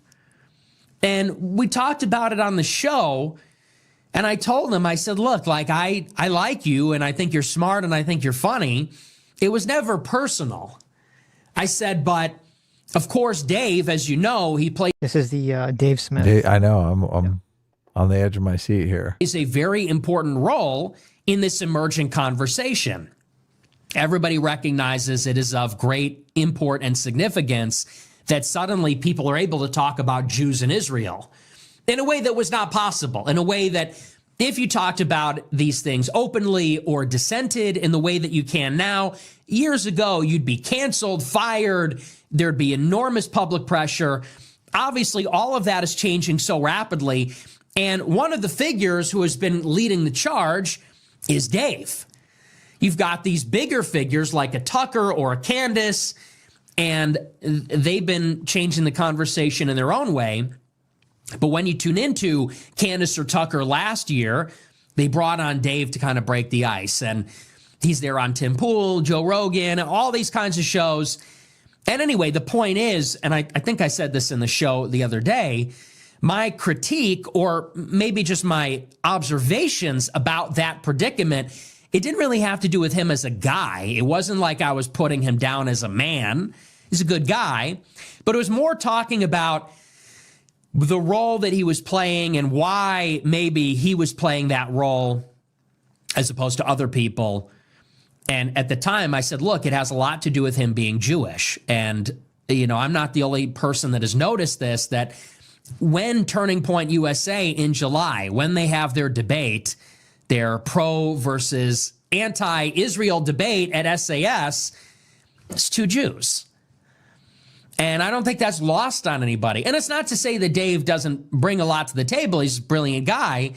But I think a lot of people noticed it's sort of like if two conservatives wanted to debate about a black issue, and it's a very sensitive, touchy subject. It's having to do with something taboo. You often get called racist for having a dissenting opinion. It was commonplace for many years that you would bring in a black person.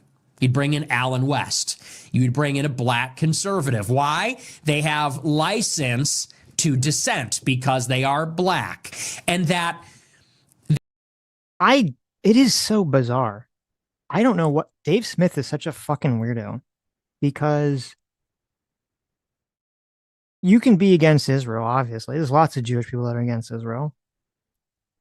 But I would think if he wasn't just a whore, or maybe it's just money, because he does say, when he interviews Nick, he does say that apparently they have a large overlap in audience or something. So maybe it's purely financial, because you would think that someone like Dave, who, you know, is Jewish or ethnically Jewish and supposedly is libertarian, I don't know if he still is anymore, should be against everything that Fuentes stands for. Fuentes hates, we just played the whole clip. He hates merit.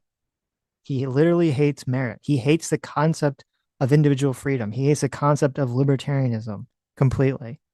They just align on the fact that they don't like Israel, but they don't like Israel for completely different reasons.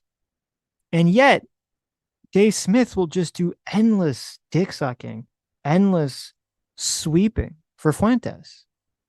And you're like, why is he doing this? Why the fuck is he doing this? It's so bizarre.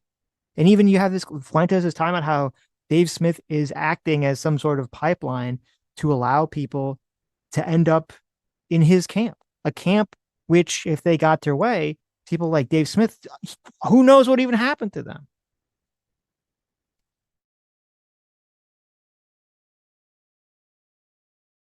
that disarms or neutralizes any potential critique. It sort of inoculates the conservative side from any critique that you're being anti-black. How could someone that's black be anti-black?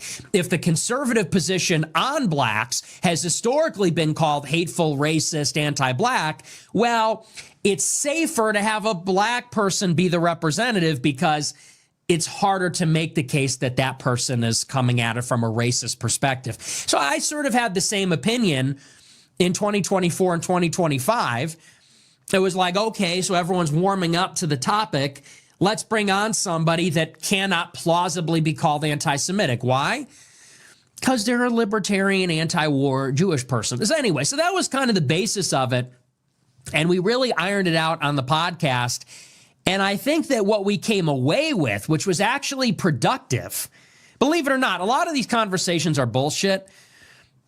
And I'm not trying to knock anybody, but I mean, you know, a lot of these conversations, it's about making an introduction.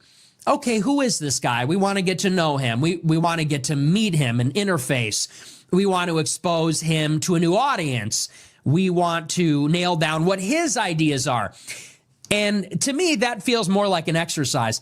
This conversation was truly productive because we're able to determine how and whether and in what ways me and Dave actually disagree, because I think that was sort of ambiguous. And I say that because What were the ways they disagree? He doesn't say.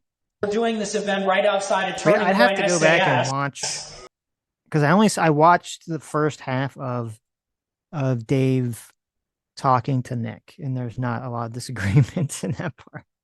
So I'd have to go back and see where was the disagreement here. I did see a clip of him. It's so weird. I did see a clip of Dave doing the mildest pushback on like not the whole not all Jews stuff. And it's so cucked. There's nothing, there's nothing that's more cucked than see a person who, it's the same thing when you see like the woke people, when you see like the woke white people who would be like, oh yes, I support critical race theory because I have all this like intrinsic racism deep inside me. I'm one of the good ones, Oh, it's just so cucked to see a person behave that way, where they're talking to a person who very clearly doesn't like them and doesn't like them for some intrinsic quality about them, nothing, not even their view, just because they have skin color or whatever, and see that person bend over backwards for some racist, pathetic loser. And we saw this a lot with the woke left doing this. And it's just equally so like fucking cringe and disgusting to watch Dave Smith so fucking tepid. Like, how is it this is a guy who will be screaming at some neocon? He's like, oh, you're a neocon, you're a warmonger. He'll be screaming at this guy, but then he'll be talking to someone who thinks that Dave Israel Smith should be nuked. Or that Dave Smith there should be a law that prevents Dave Smith from running for public office or owning a business. He's talking to that guy, and he's just like, oh, whoa, we just have some disagreements on the issues.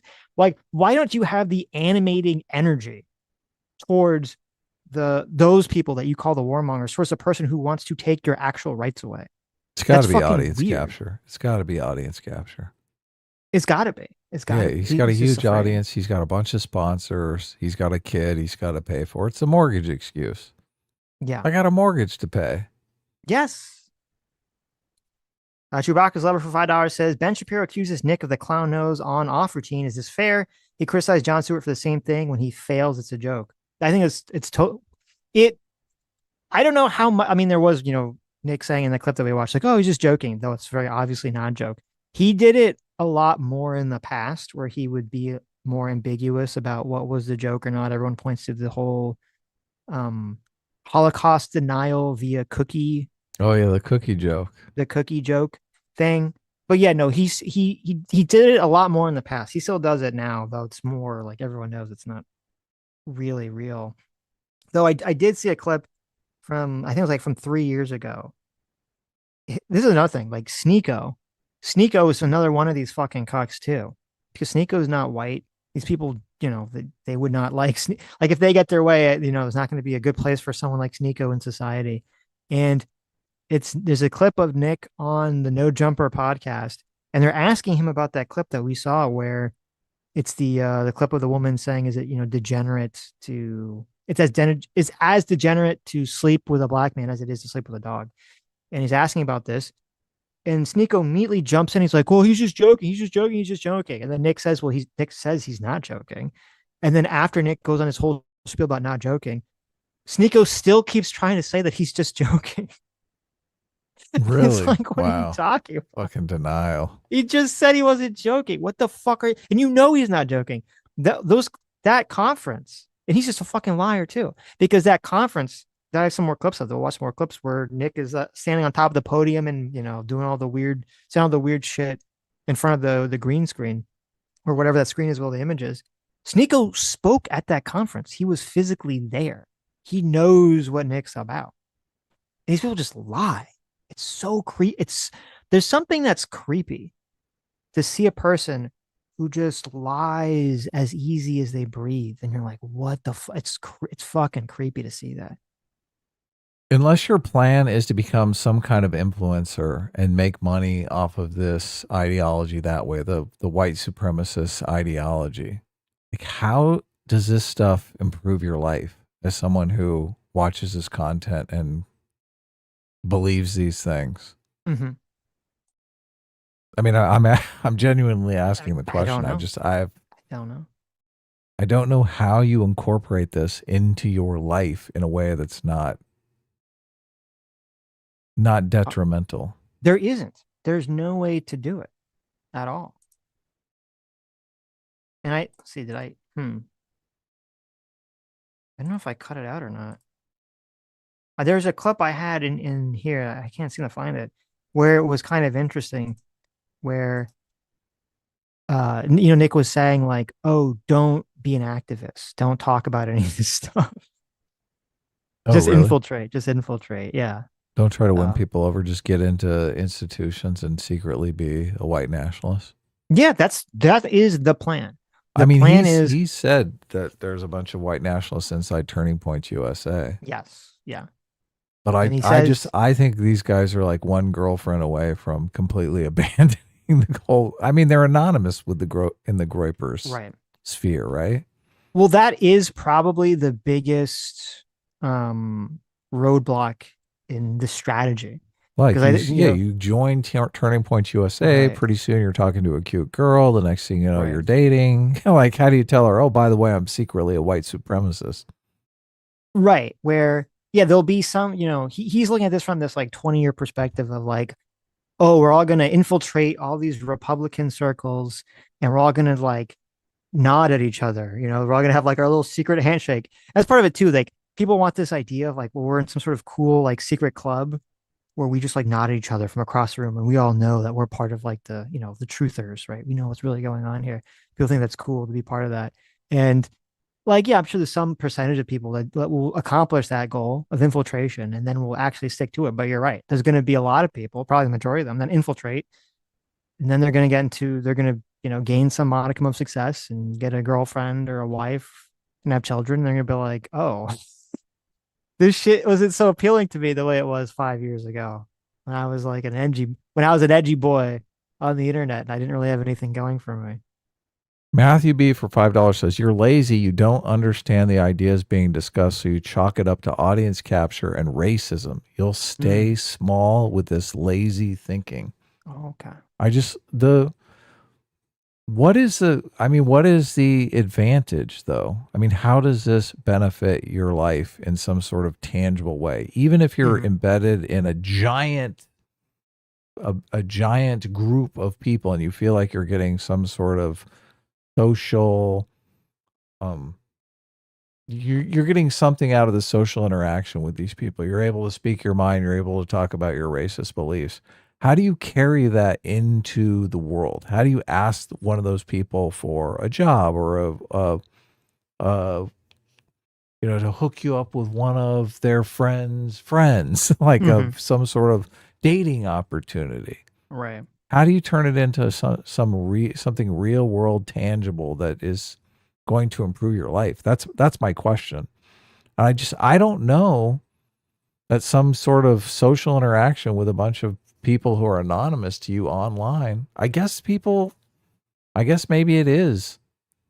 It is satisfying for people. That's like their friend group are just all online friends. That's what it is. Who are anonymous people. That's what it is. How do you call one of them? Like, let's say you get thrown in jail for drunk driving or something. Do you call one of them to bail you out? Then you're fucked. Yeah. You don't have a real relationship with anyone. That's it. Yeah, you have no real relationships. That's what happens. That's where this all goes. I mean, even look, sometimes I think people shit on online relationships a little bit too much, because I do think a lot of online relationships do become real in the real world. People end up having some sort of connection and meet IRL and become friends, or even get married and like start relationships and stuff. So maybe that could happen. I wonder if that is happening. I don't know. I mean, I've known people that have, got married because of internet relationships, right? Oh yeah. But I don't think that's what's going on with any of this, stuff. So, not at all. I would not want to have. It's funny because the super chat basically says you'll stay small with this lazy thinking, which implies that growth is really the goal. Why? Why? Like, if I have to become something that I'm completely uncomfortable just so that I can get a lot of people online blowing smoke up my ass, I don't think I'm really into that. That doesn't seem like it's going to benefit me in the long run, or be advantageous to my life, or even make my life feel better. Mm-hmm. I don't know about you, Sitch, but I mean, having a bunch of anonymous people blow smoke up my ass is not something I'm super motivated by. It's the same thing as, like, yeah, you're going to gain something that feels like success in a very short-term way.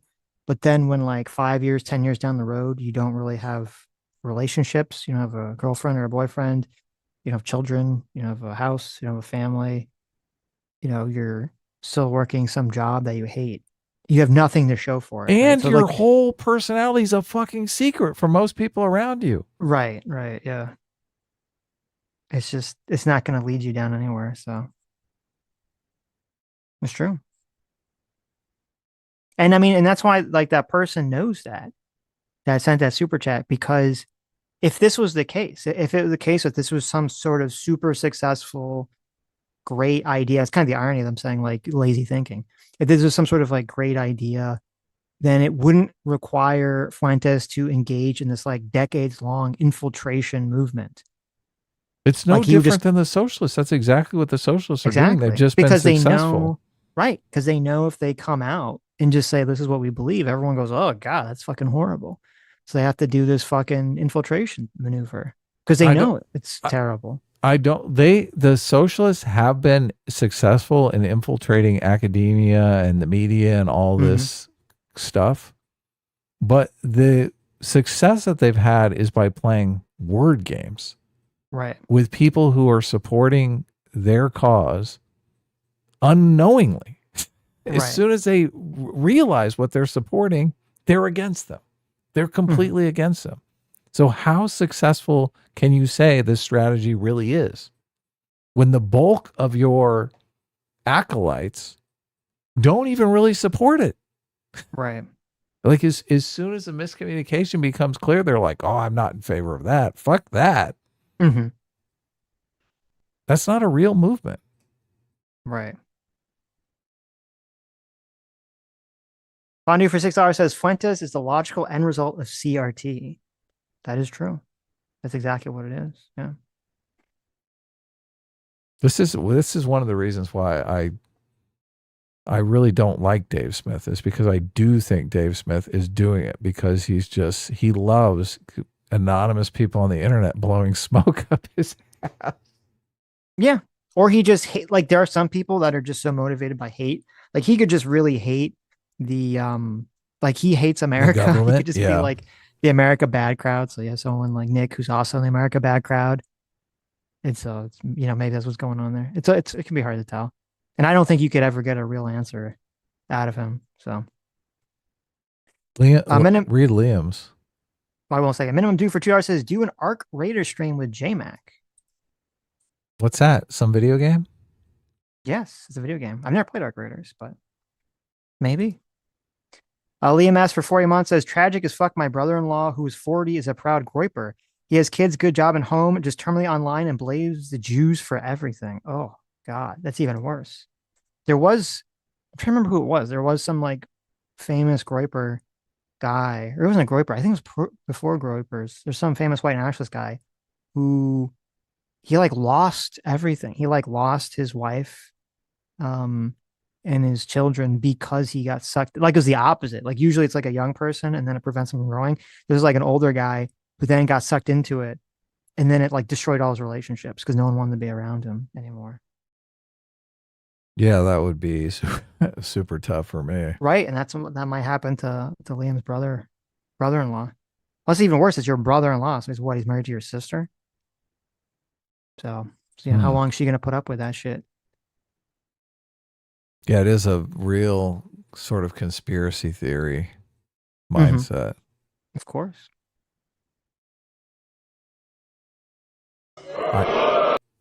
I tweeted out something about the trans lobby, and I was only using the trans lobby as kind of like a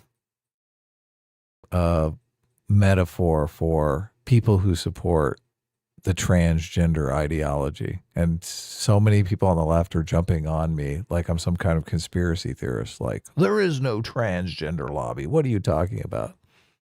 When I'm definitely not a conspiracy theorist. I think people can be ideologically aligned and working together without communicating at all, which I think that's exactly what's going on.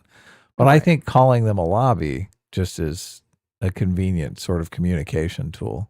Well, you can have a bunch of people who are doing a bunch of things for self-interested reasons. Yeah, they're all lobbying. Every single one of them is lobbying. What's going on here? That's exactly what's going on with the internet right, where they all sort of softballing Nick a bunch of shit. I don't think they're all in a back room somewhere talking about it. They just see what side they think the butter is on. Yeah.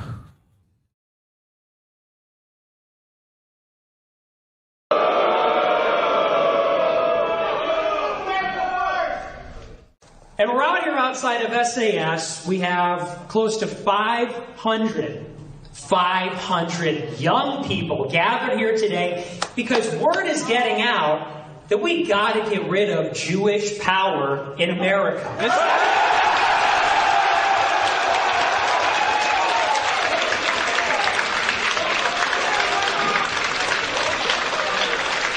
But we are here to say that America is not a Jewish nation. America is a Christian nation.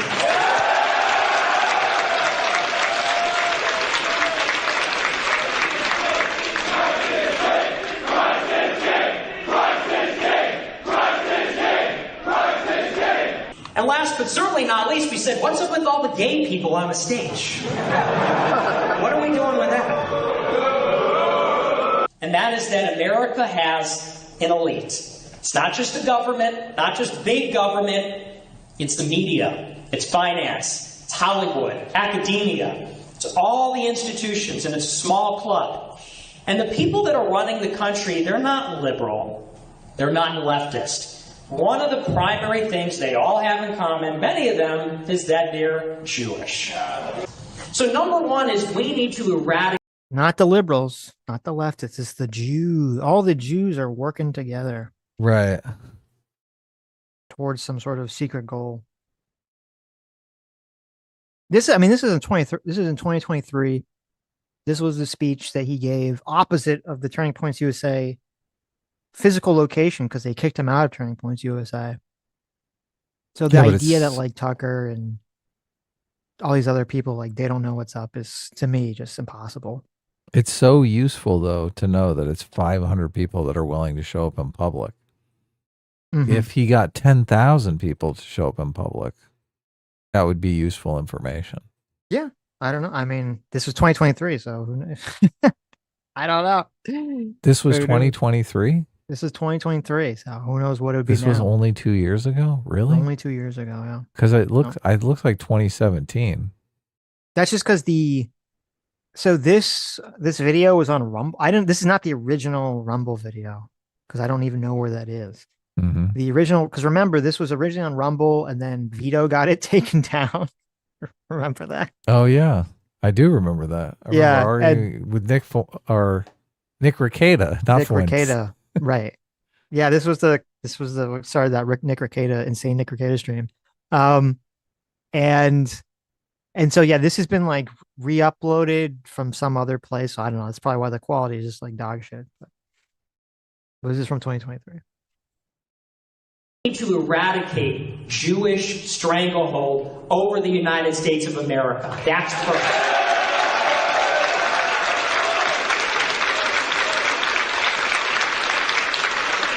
But ideas matter. Religion matters. We need Christians running America, not Jews. That's number one. They'll say it's about voting rights. They'll say it's about citizenship. They'll say, well, as long as they come here and they work hard, play by the rules, none of that matters. Our country will be unrecognizable in a century. Not just our country, but all of Western Europe, all of Canada, Australia, New Zealand, any other white country in the world is going to be the same. And our position on this is simple. There can be no negotiation. It is unacceptable. We will defend Western white civilization as it stands.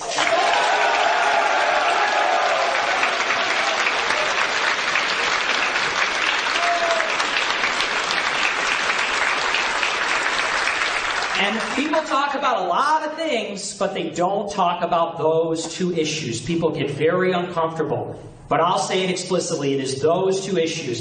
It is the Jewish power in the country. It is the white genocide in the world. We have... Now, I did see someone in chat. It was funny. I saw someone in chat who did I saw a bunch of people actually in chat who did the exact thing I said that they would do before the stream, which is they go, oh, you're just clipping Nick out of context. You're being dishonest. And then the more that it's like impossible to deny what the position is, then all of a sudden it changes from, well, you know, he's just base. What do you mean? Obviously, that's like the best thing ever. Support, support, support. It's like, okay. This is an hour and 2 minutes of out of context clips. Right. It's like, okay, it's why I say what's creepy. It's like disgusting. It's degenerate to watch these people who will just lie with such ease. They immediately switch from, oh, this is out of context to, oh no, you're totally right and it's awesome. It's like the whole, you know, what is it? It's like it's not happening. Okay, it's happening, but it's like not important. Okay, it's happening and it's great. It's like that exact, you know, pipeline, that effect happening. And you see it condensed down in like one stream. Both the far left and the far right, they want to groom these Manchurian candidates and get them into power. Exactly. That seems to be the goal. Yeah. Yeah, and the woke left did it through academia, and now you have the Groyper trying to do it through the internet. So we'll see. If you guys destroy the second half of Donald Trump's presidency, that I don't know. I guess you can pat yourself on the back for that, but you might because I don't think any of those people really care about Trump's presidency or the Republicans or anything like that. All day long, young Zoomers that watch my show, guess what? They're the children of politicians, some of the most famous ones you may know. I'm just going to throw that out there. We've got fans of the show, they're children of billionaires, children of leaders in the country, in industry. They also happen to be people that are in Turning Point USA right now. Chapter presidents, in the leadership, in every other organization. Now, how many of you, just a show of hands, are here at Fuentes Rally but believe in the message of Turning Point USA? Is there one person? Not a single person. So it's a pretty clear dynamic. Turning Point USA or Leadership Institute, whatever you want to say, every day Groypers who believe in this message, who believe This contrast is so stark here, because the Turning Point USA message is find yourself a spouse, build a business or get a good job and start a family, right? That's the message. That's the message, right? Mm-hmm. The message of the Groypers is the Jews are ruining your life. What do you do with that? What do you do with that? Well, one of those messages is going to make you happy and successful in life. And the other one of those messages is going to make it so that you're a diehard follower of a cult that bleeds you of your money and time and energy, and you gain nothing for it. Unfortunately, yeah. It seems like that. Look, even the Turning Point USA people, a lot of them will say, oh, the left is evil, right? It's the leftists, the evil leftists and the communists. Of course. They want to control your life. They want to make sure that you don't find a spouse and get a good job and get married and start a family. They're the ones that are trying to prevent you from doing that. Mm-hmm. I mean, at least Nick could modify his message to say that Jewish people are wanting you to stop doing that, and you should do that. Start a family. Right, right. But I don't hear any of that starting a family nonsense from him. He's like, nah, that's bullshit. Well, this is why it's so strange, because he's so concerned with keeping America white. We had the whole thing with Gavin Newsom and the white family. You would think that the obvious path that goes would be that you're trying to get as many of your followers to marry white women and have as many children as possible, right? Like that would be the logical conclusion that you would advocate for. And yet you see clip after clip after clip. I've never seen any clip of him talking about marriage. No, it's the opposite. It's always him shitting on women and the concept of being with women and having children. And, he's multiple clips of him saying it's like having sex with women is gay and all this other shit. And that's how you know that it's just like a suicidal, running the death lemmings cult. Yeah, suicidal death cult that's basically running the lemmings as long as they can in circles down a maze. Is because he knows that a lot of his audience is a lot of men who are very angry at women for some reasons are completely valid and understandable. And they don't really want to hear a message of like, go out there and get married and have children. They want to hear a message of, fuck women, women suck. And I think that, Nick probably is closeted gay, so he totally aligns with what he feels internally. And that's why you get this complete contradiction in what, where you would think it would be. And it's why it's sad too. There's a bunch of Fuentes simps who will go around to any, video that talks about Fuentes. I'm in the chat right now, and they'll go, they're not getting paid, right? They're so, gaslit. They're so in a cult that they're going to spend their time and energy running in circles in a maze, doing nothing until they die. And I'm hoping that one day they look around and realize, oh, I've been running in this circle for years. I don't really have anything to show for it. Or what I do have to show for it is just more people don't like me. I'm in a worse position I've ever been. And maybe it's time to get out of this fucking maze. Maybe it's time for me to touch grass. Yeah, I do think life can be hard on young men. And I do think obviously the left and the Democrats have not been kind to young men. So no, they've been horrible. I really don't think this is the answer. They've been so fucking horrible. This attack on young men from the left that we've all lived through the last 8 years has been fucking disgusting. Yeah, totally disgusting. Yeah. But that's why this is sad. Cause that's like, okay, well, it's kind of like, those prosperity gospel preachers who they basically trick a lot of old people. And they say, hey, if you give us all of your money, God is somehow going to turn it around and you're going to get all that money back through like magic or God's will or whatever. Or they're going to heal you because you've got some sort of ailment. Arthritis is getting under your right. Yes. Pay how fucking despicable is that? Pay me money and I'll pray to God for you. Could you imagine how fucking evil that is? Can you imagine God granting someone the power to heal? And they're like, well, it's fine. You should charge people for it. Oh my God. It just sounds ridiculous. Or but whatever. People get stuck into all this shit. And yeah, and all those guys, they fly around on private jets and they wear like super expensive, watches and Yeah, it's a outfits and all this other grift. shit. Right. And that's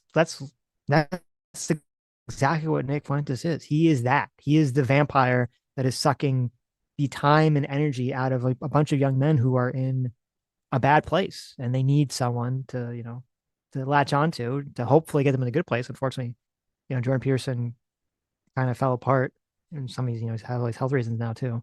But so it is sad that a lot of people in dire situations mentally and some financially are just latched onto this leech that wants to suck them dry for everything that they're worth. And me are I'll be right back. infiltrating the highest ranks of their leadership.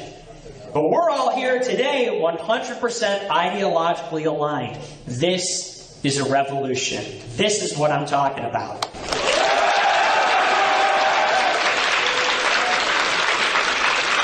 Here's my thoughts on those brothers and this phenomenon that's happened over the last year. I think they're funny. I agree with them about women. I think that you do have to treat women kind of badly, actually, in a certain way. The laws should be rewritten. If the laws don't condemn them to jail, they should be changed so they are. Andrew and Tristan Tate should be put in jail for making porn.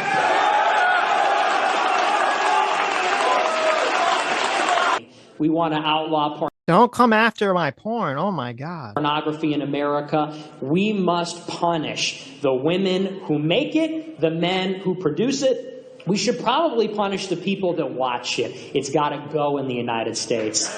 I mean, if they did that, would there be anyone left in Nick's movement? If they punished the people that looked at porn, there would be no one left, including Nick himself. He's the one that got caught looking at trans porn. What did you all think of Yay 24 back in November? Teflon. What did you think about when he said he loves Hitler on InfoWars? Was that awesome?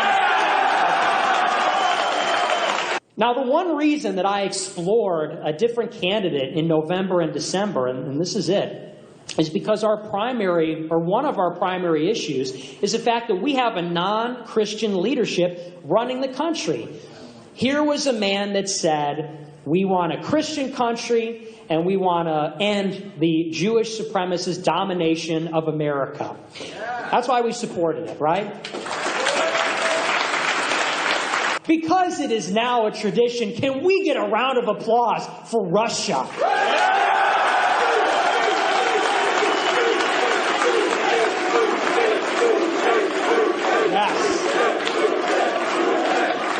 Okay, Russia did nothing wrong. Russia is right. No one else will say this. I'm like the only one who will say this. Everybody else will say, we got to audit the foreign aid. I don't agree with the war. Russia shouldn't have invaded. And finally, there was one. I do wonder if part of the tactic that he employs is just to be like, okay, what issue, like what's a position I can take that really no one else is willing to take? And that's how you kind of get in the Russia's based attitude. Or it could just be that he likes, white authoritarian dictators. So.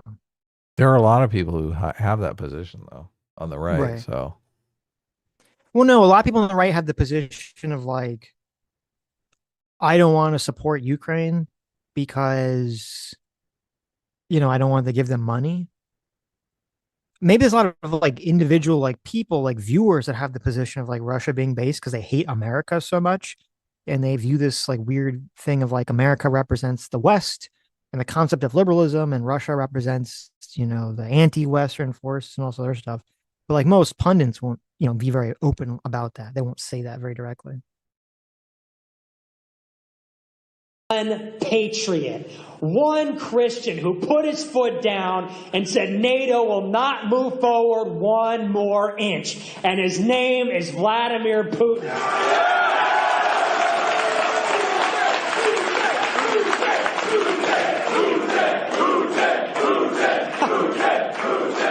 what happened to America first, guys? And we didn't touch on this too much, but this is the number one reality in the world today, which nobody talks about. It's the most significant thing happening in the world, which is that Western white civilization, which is a civilization that gave us the modern world, the entire civilization, which gave us everything that we love, is being destroyed purposefully and deliberately by mass migration. And the problem with mass migration, it's not that they're taking the jobs, it's not that they're committing too much crime, it's not that they don't assimilate, it's because they don't belong here. This is not their country. It's the bottom line. And they don't belong here because they're not like us. There is no substitute, there is no alternative. We have to take over the government and send all these people back. That's it. That's all you can do. And it's a logical progression. They're here. They can't be here. They don't want to leave. We got to make them leave. We got to make them go somewhere else. It's not rocket science. People just don't want to say it out loud. People just don't want to articulate exactly what it is that's happening. But they talk about a merit-based system or things like that. And that brings me to one of my last points here, which is about the reality of race. People say, well, is it about culture? Is it about assimilation? Is it about these things? Can we have a merit-based system and leave it at that? A colorblind meritocracy, everybody can come in. And the answer is no. We have that colorblind meritocracy. The fact of the matter is, though, that will never erode the divisions and the lines between the groups. There is a persistent, chronic disparity between the white people in the country and the non-white people. There's a persistent, chronic disparity on a global level. It's not just in the United States. And so these answers that we're giving them, whether it's racism or white supremacy, or the answer is we need opportunity zones or meritocracy, none of those answers satisfy. None of those answers explain. The only answer is that we're different. We're different people. And the European civilization that we get in Western Europe, which we've transplanted over here in the United States, it doesn't come from a creed, it doesn't come from a culture, it doesn't come from ideas, because if it did, they would do it over there. They could do it where they live. It's because of who we are. It's in our DNA, it's in our genetics. Europeans produce Europeanness. White people produce a white society. As a consequence, it's only white people that can continue a white society, which is what we will have happen at any cost. That's the imperative.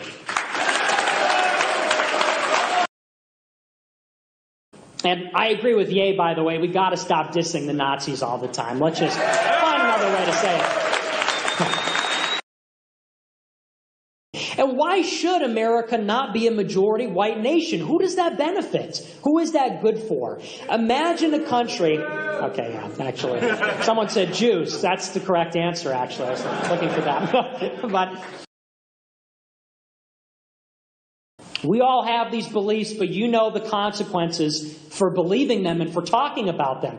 I actually don't encourage you to go out there and tell everybody in mixed company, don't come home to your parents and say, hey, Mom, Dad, guess who runs America? Let's not do that, okay?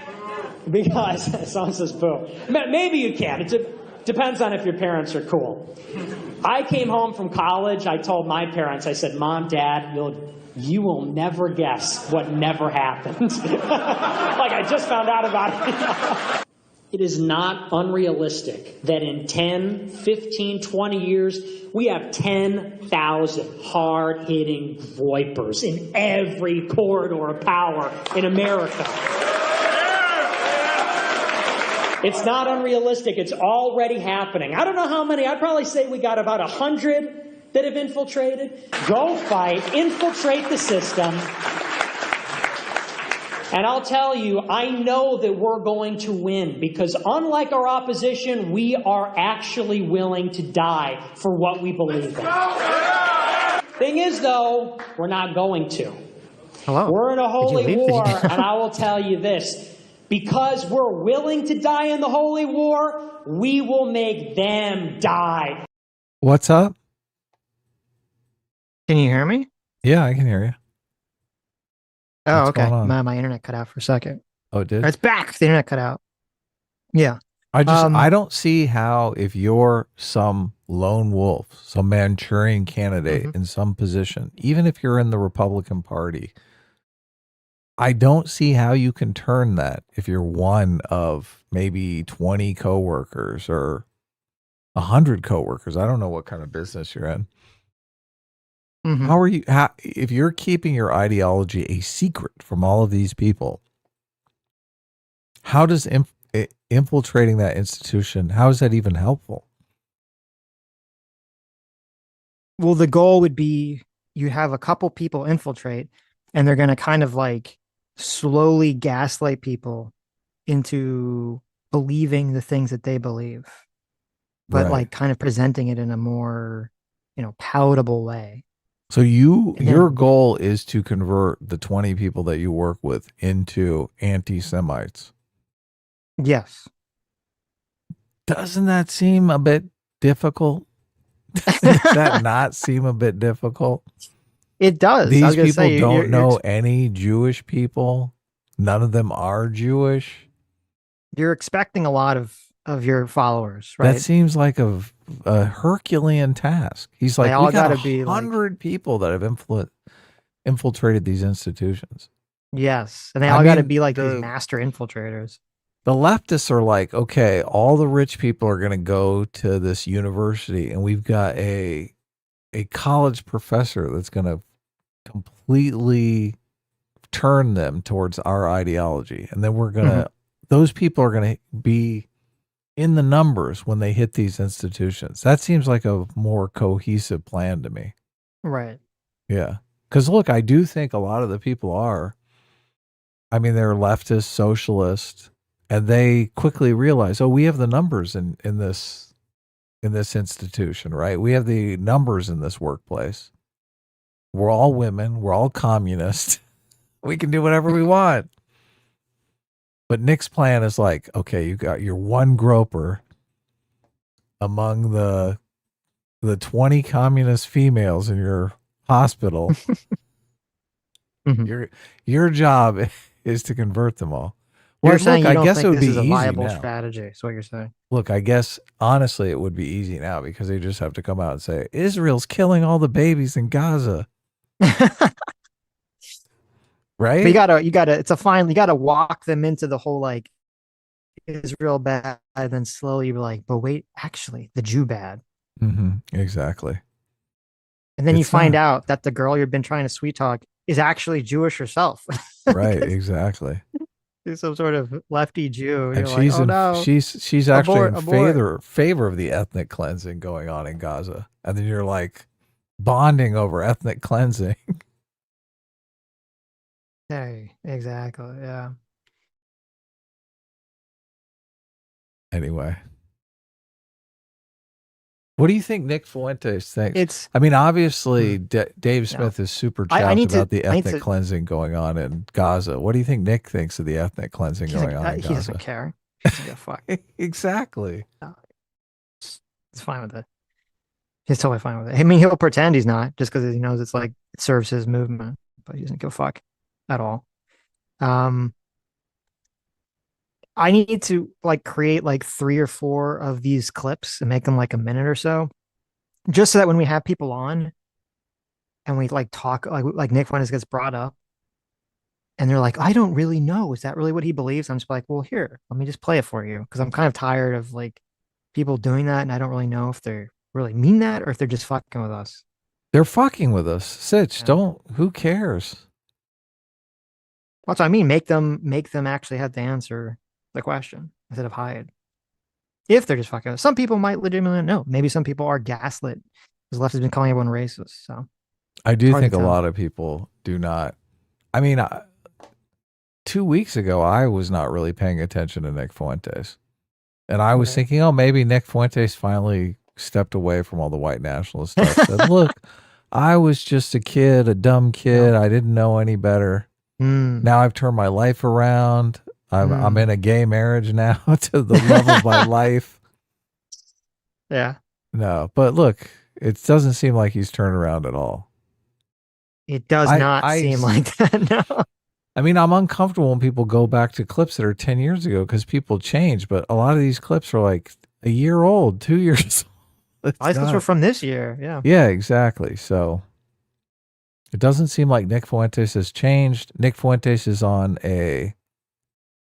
he's on a power trip. He really likes the fact that there are a lot of disaffected young men that he can coax into joining his movement and potentially infiltrating some institution. And I'm sure that they love being a part of something. Everyone wants to become part of something bigger than themselves. So they like being able to reach out to Nick Fuentes and say, yes, I'm working at the recycling center now, and I'm getting all the guys interested in white supremacy. Most of them are black or Latino, but I mean, they still seem open to it. True.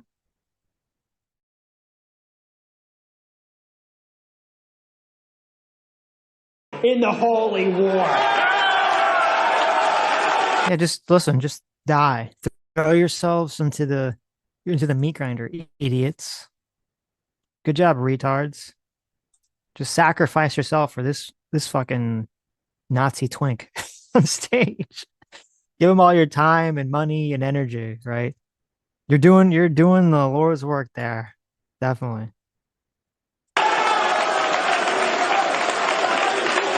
And they will go down. We have God on our side, and they will go down with their satanic master. They have no future in America. The enemies of Christ have no future in this world. But I will say that I was one of the first people in a political context on the right wing to start saying Christ is king. That was kind of the Groypers thing for a while. Now, Republican politicians and conservatives would talk about God a lot, and they would talk about Judeo-Christianity. We were the first really explicitly Catholic, really intense, far-right group to say, Christ is king. And what's interesting about that phrase is, unlike one nation under God, not everybody can and not everybody will say it. And it's interesting. When you go to some kind of conservative, Republican, liberal, Democratic event, and they say one nation under God, everybody can put their hand over their heart and say that. And when they say, may God protect our troops, everybody can say that. But if you go to a political rally and everyone's chanting, Christ is king, if you look around the room, you may notice not everybody is saying the chant. Not everybody can. And by nature, it is exclusionary. Because unlike a vague appeal to God, not everybody can say it. That's because not everybody believes it. So it's the Jew finder. It's the magic Jew finder. We can see who the Jews are. Always use this chant. This just plays directly again into this whole, all the people talking about, should the right be welcoming the Nick Fuenteses into their movement at this moment? The no enemies to the right thing. And this is part of why it's so important that you can never align yourselves with extremists. The extremists will never, like, if you're more moderate and you're like, okay, I'm going to align myself with the extremists to, help my own goals, you're already showing them that you don't necessarily agree with them, but you're willing to bend to them. You're showing them weakness. You're willing to bend to them. But the extremists will never, ever bend to you. Ever. And so they'll just keep taking more and more and more. You'll keep trying to appease them, and they'll keep taking more and more and more. And that's what we saw with the left. And I mean, that's at least the direction the internet right is on at the moment. So we'll see how that goes. And you can't compromise with them. They won't do it. Yeah, because they've literally, they're like, well, we need, like, imagine, like think of, and it's funny because, Matt Walsh was, being denounced earlier by Nick, 4 years ago. But, you think of like Matt Walsh, he's like, oh, the no enemies are the right thing. And, what exactly does that mean? When it's like, well, why would you say that? Why would you say no enemies to the right to a person who doesn't even agree with that? Nick Fuentes doesn't agree with even that that concept. He's going to attack the shit out of the right.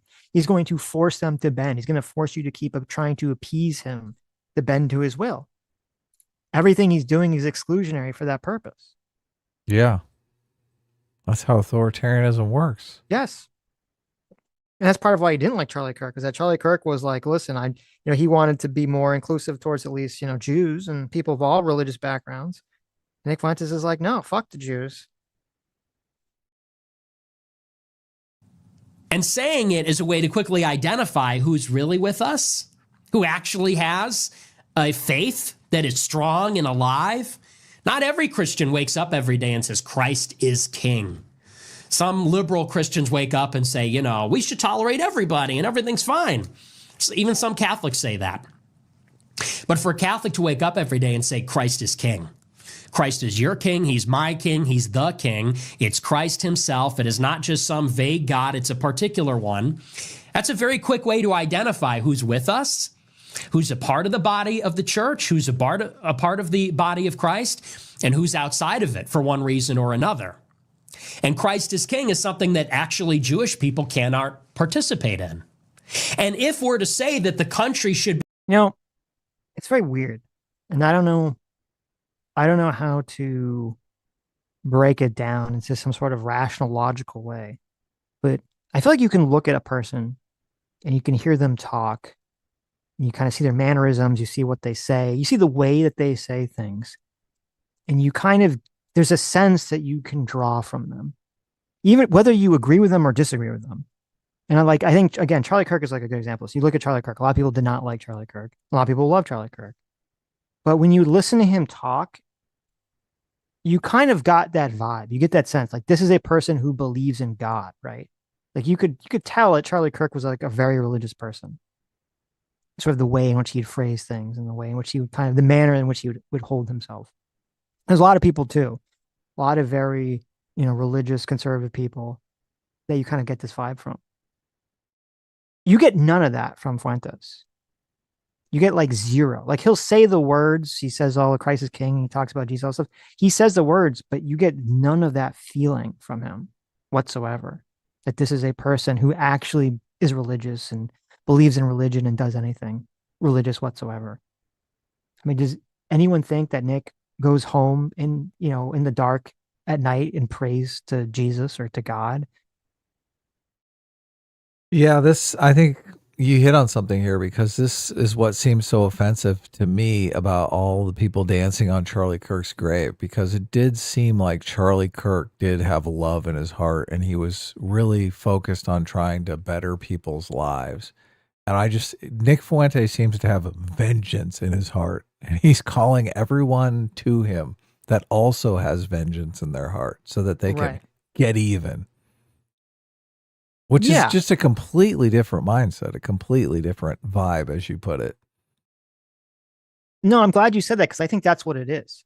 You look at people that are religious and you get a sense of like, okay, even when they're like, you get a sense of like, they're actually, there's some sort of religious vibe, some awe for God. There's something there that they're trying to draw people towards, even if you disagree with their religion or you disagree with their belief system.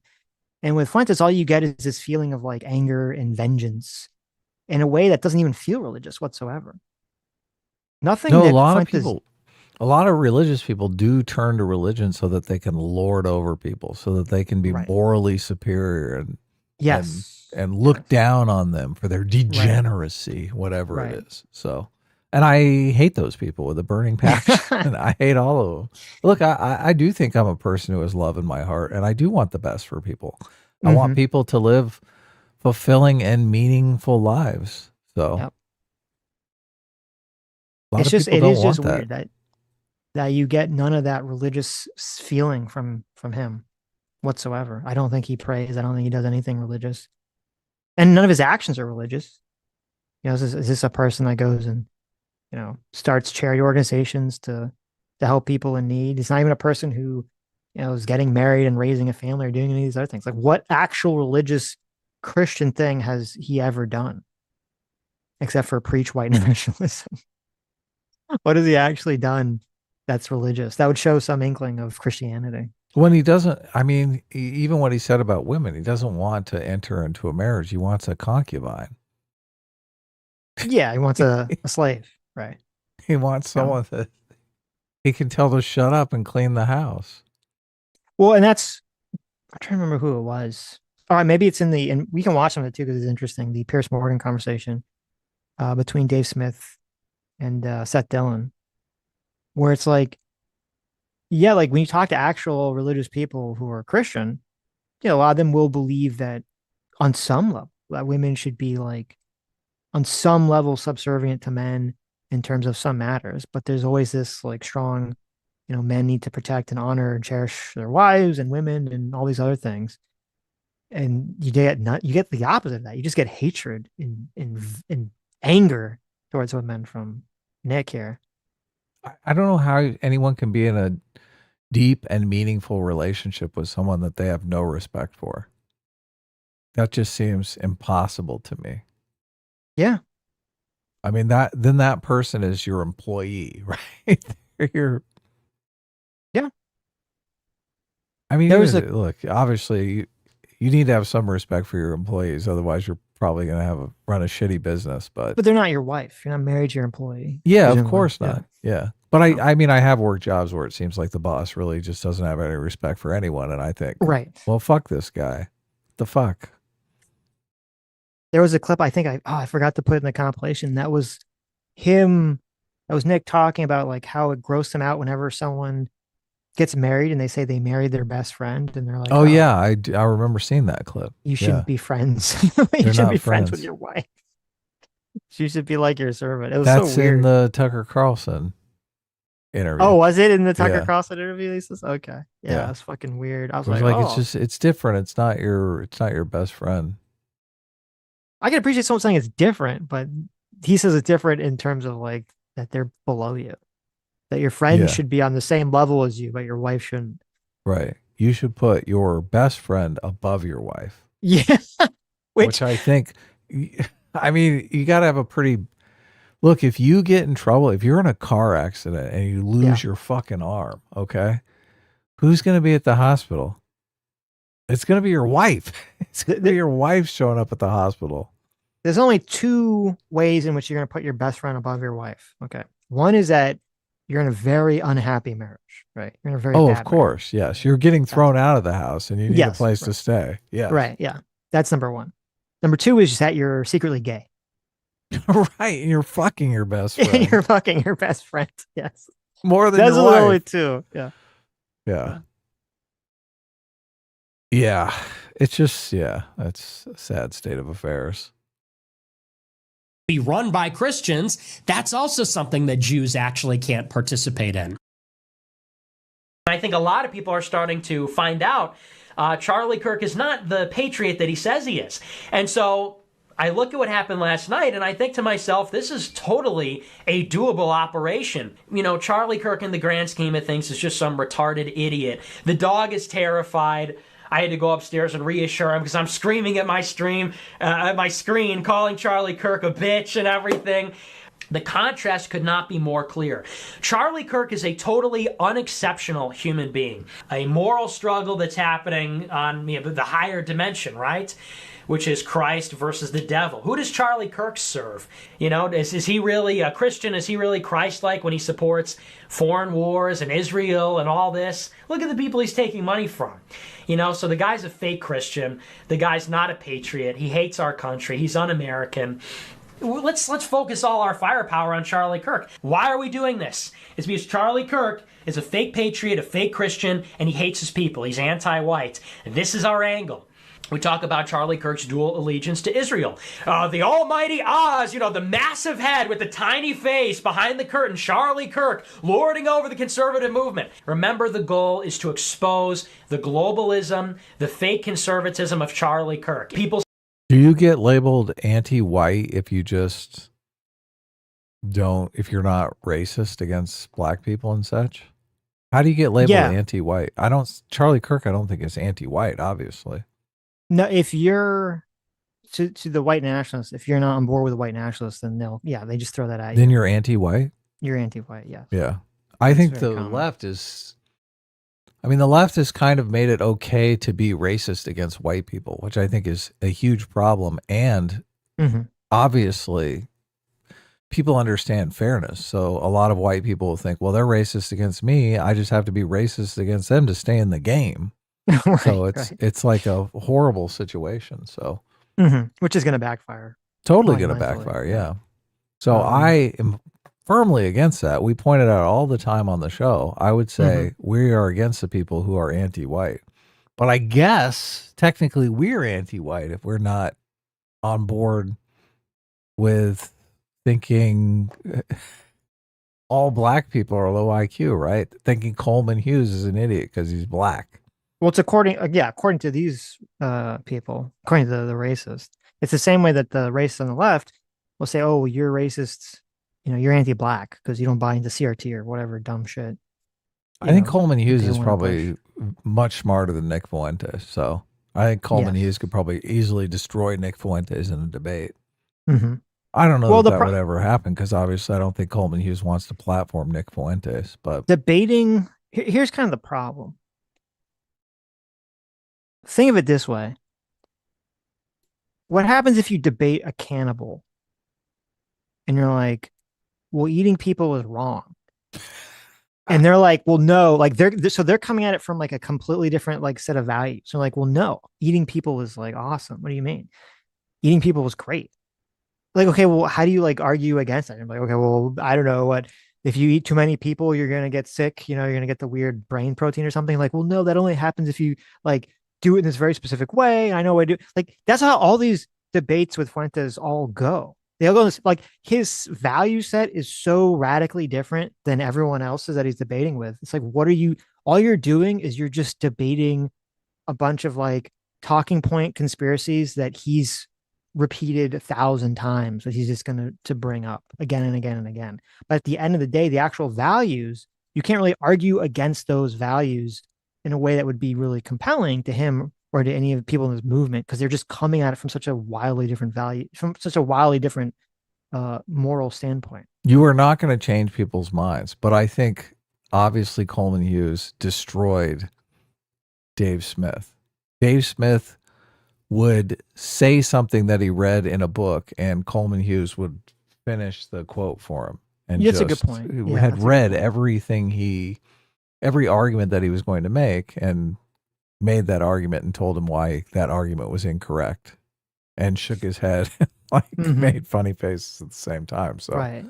I just optically look, I don't think debates change people's minds. If people have their minds unmade up, right? And they go into it just not really knowing. I think obviously they walk away and think, okay, Coleman Hughes, just mop the floor with that guy. They don't walk away thinking Israel is responsible for everything. Well, I guess that's sort of it's a good point in that it's like a lot of these, like the optics, a lot of these debates is just if you make the person look foolish or less knowledgeable than you. And that's what Coleman Hughes did in that conversation. Because you're right, he would like know all these things that Dave Smith was referencing, and he would know a lot more information about them. And I guess you could do that to some aspects of what Nick believes, because he has all the, all the conspiracy white nationalist talking points. I know that I don't remember the conversation. I know Destiny's tried to do that exact thing with Fuentes in the past. I don't know if it would be as effective just because Fuentes could very easily pivot to a bunch of like vague moral claims that you don't really like. You can't like out knowledge someone on those claims because they're just vague moral claims. Well, and it doesn't do anything if Destiny's debating, because the argument Nick Fuentes has been making constantly in these clips is that black people are low IQ because of their skin color. I see. Yeah. Yeah. Well, I'm sure he would acknowledge, he's going to acknowledge that there are some black people that are smart. They're just going to say, well, the average is that they're stupid. Right. They always hand wave it away. So but yeah, no, this is just an interesting montage of all how much he fucking hated Charlie Kirk. And to me, it really comes off as like sour grapes and jealousy. He was really jealous and angry, because if you think about it, they kind of took very similar, like they're kind of like we're mirror images to some extent. Like they're both on the right, and yet, Charlie Kirk, they're both young and on the right. I think they're around the same age. And they both kind of started to do the same thing, which was trying to create these political forces. And, Nick got shut out of most of the mainstream conversation and blacklisted, and everyone was like booing him. And he was kind of growing his own like weird, shadowy, vengeance movement. And Charlie Kirk was out in the open, and he was gaining all these inroads into the Republican Party, and all this accolades, and his movement was just blowing up and blowing up and blowing up. And it's kind of like he was just looking at like that should have been me. Like he's looking at Charlie Kirk like that should have been me. That should have. That's been exactly what's happening. Yeah. There are He's sitting people there thinking that the only reason Charlie Kirk blew up was because he took the Jew money. That's what he's thinking. Exactly what he's thinking. Right. Just abhorrent. Yeah. There are some people I've seen.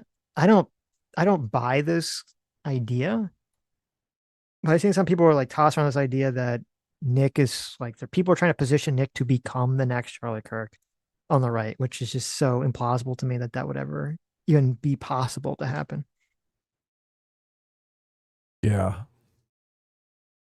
See that Charlie Kirk is not a real conservative. He is not a real nationalist. He is not a real Christian.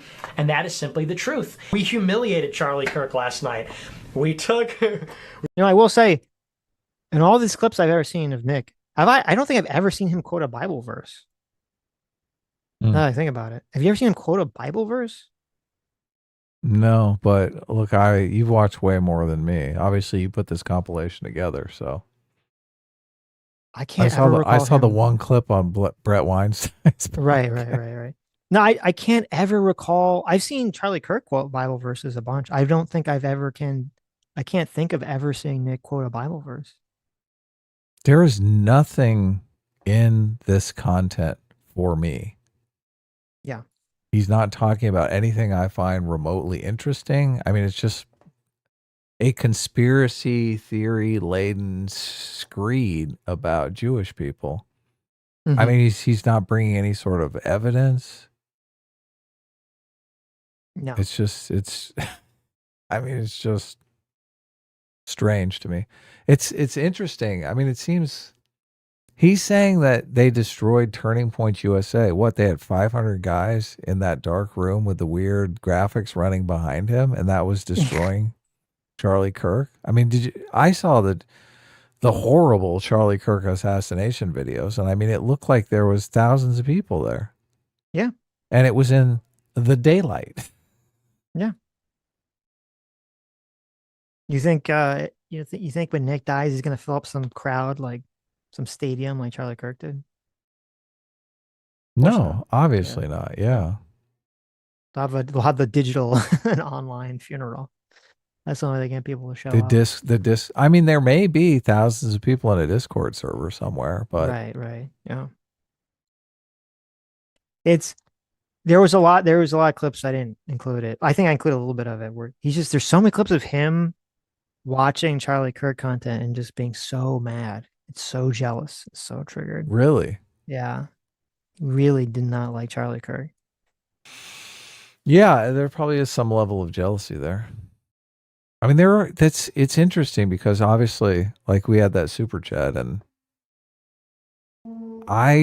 we are in competition to some extent with a lot of other content creators, but I don't care about their getting bigger or more successful than me. I don't really, that's not a motivating factor for me.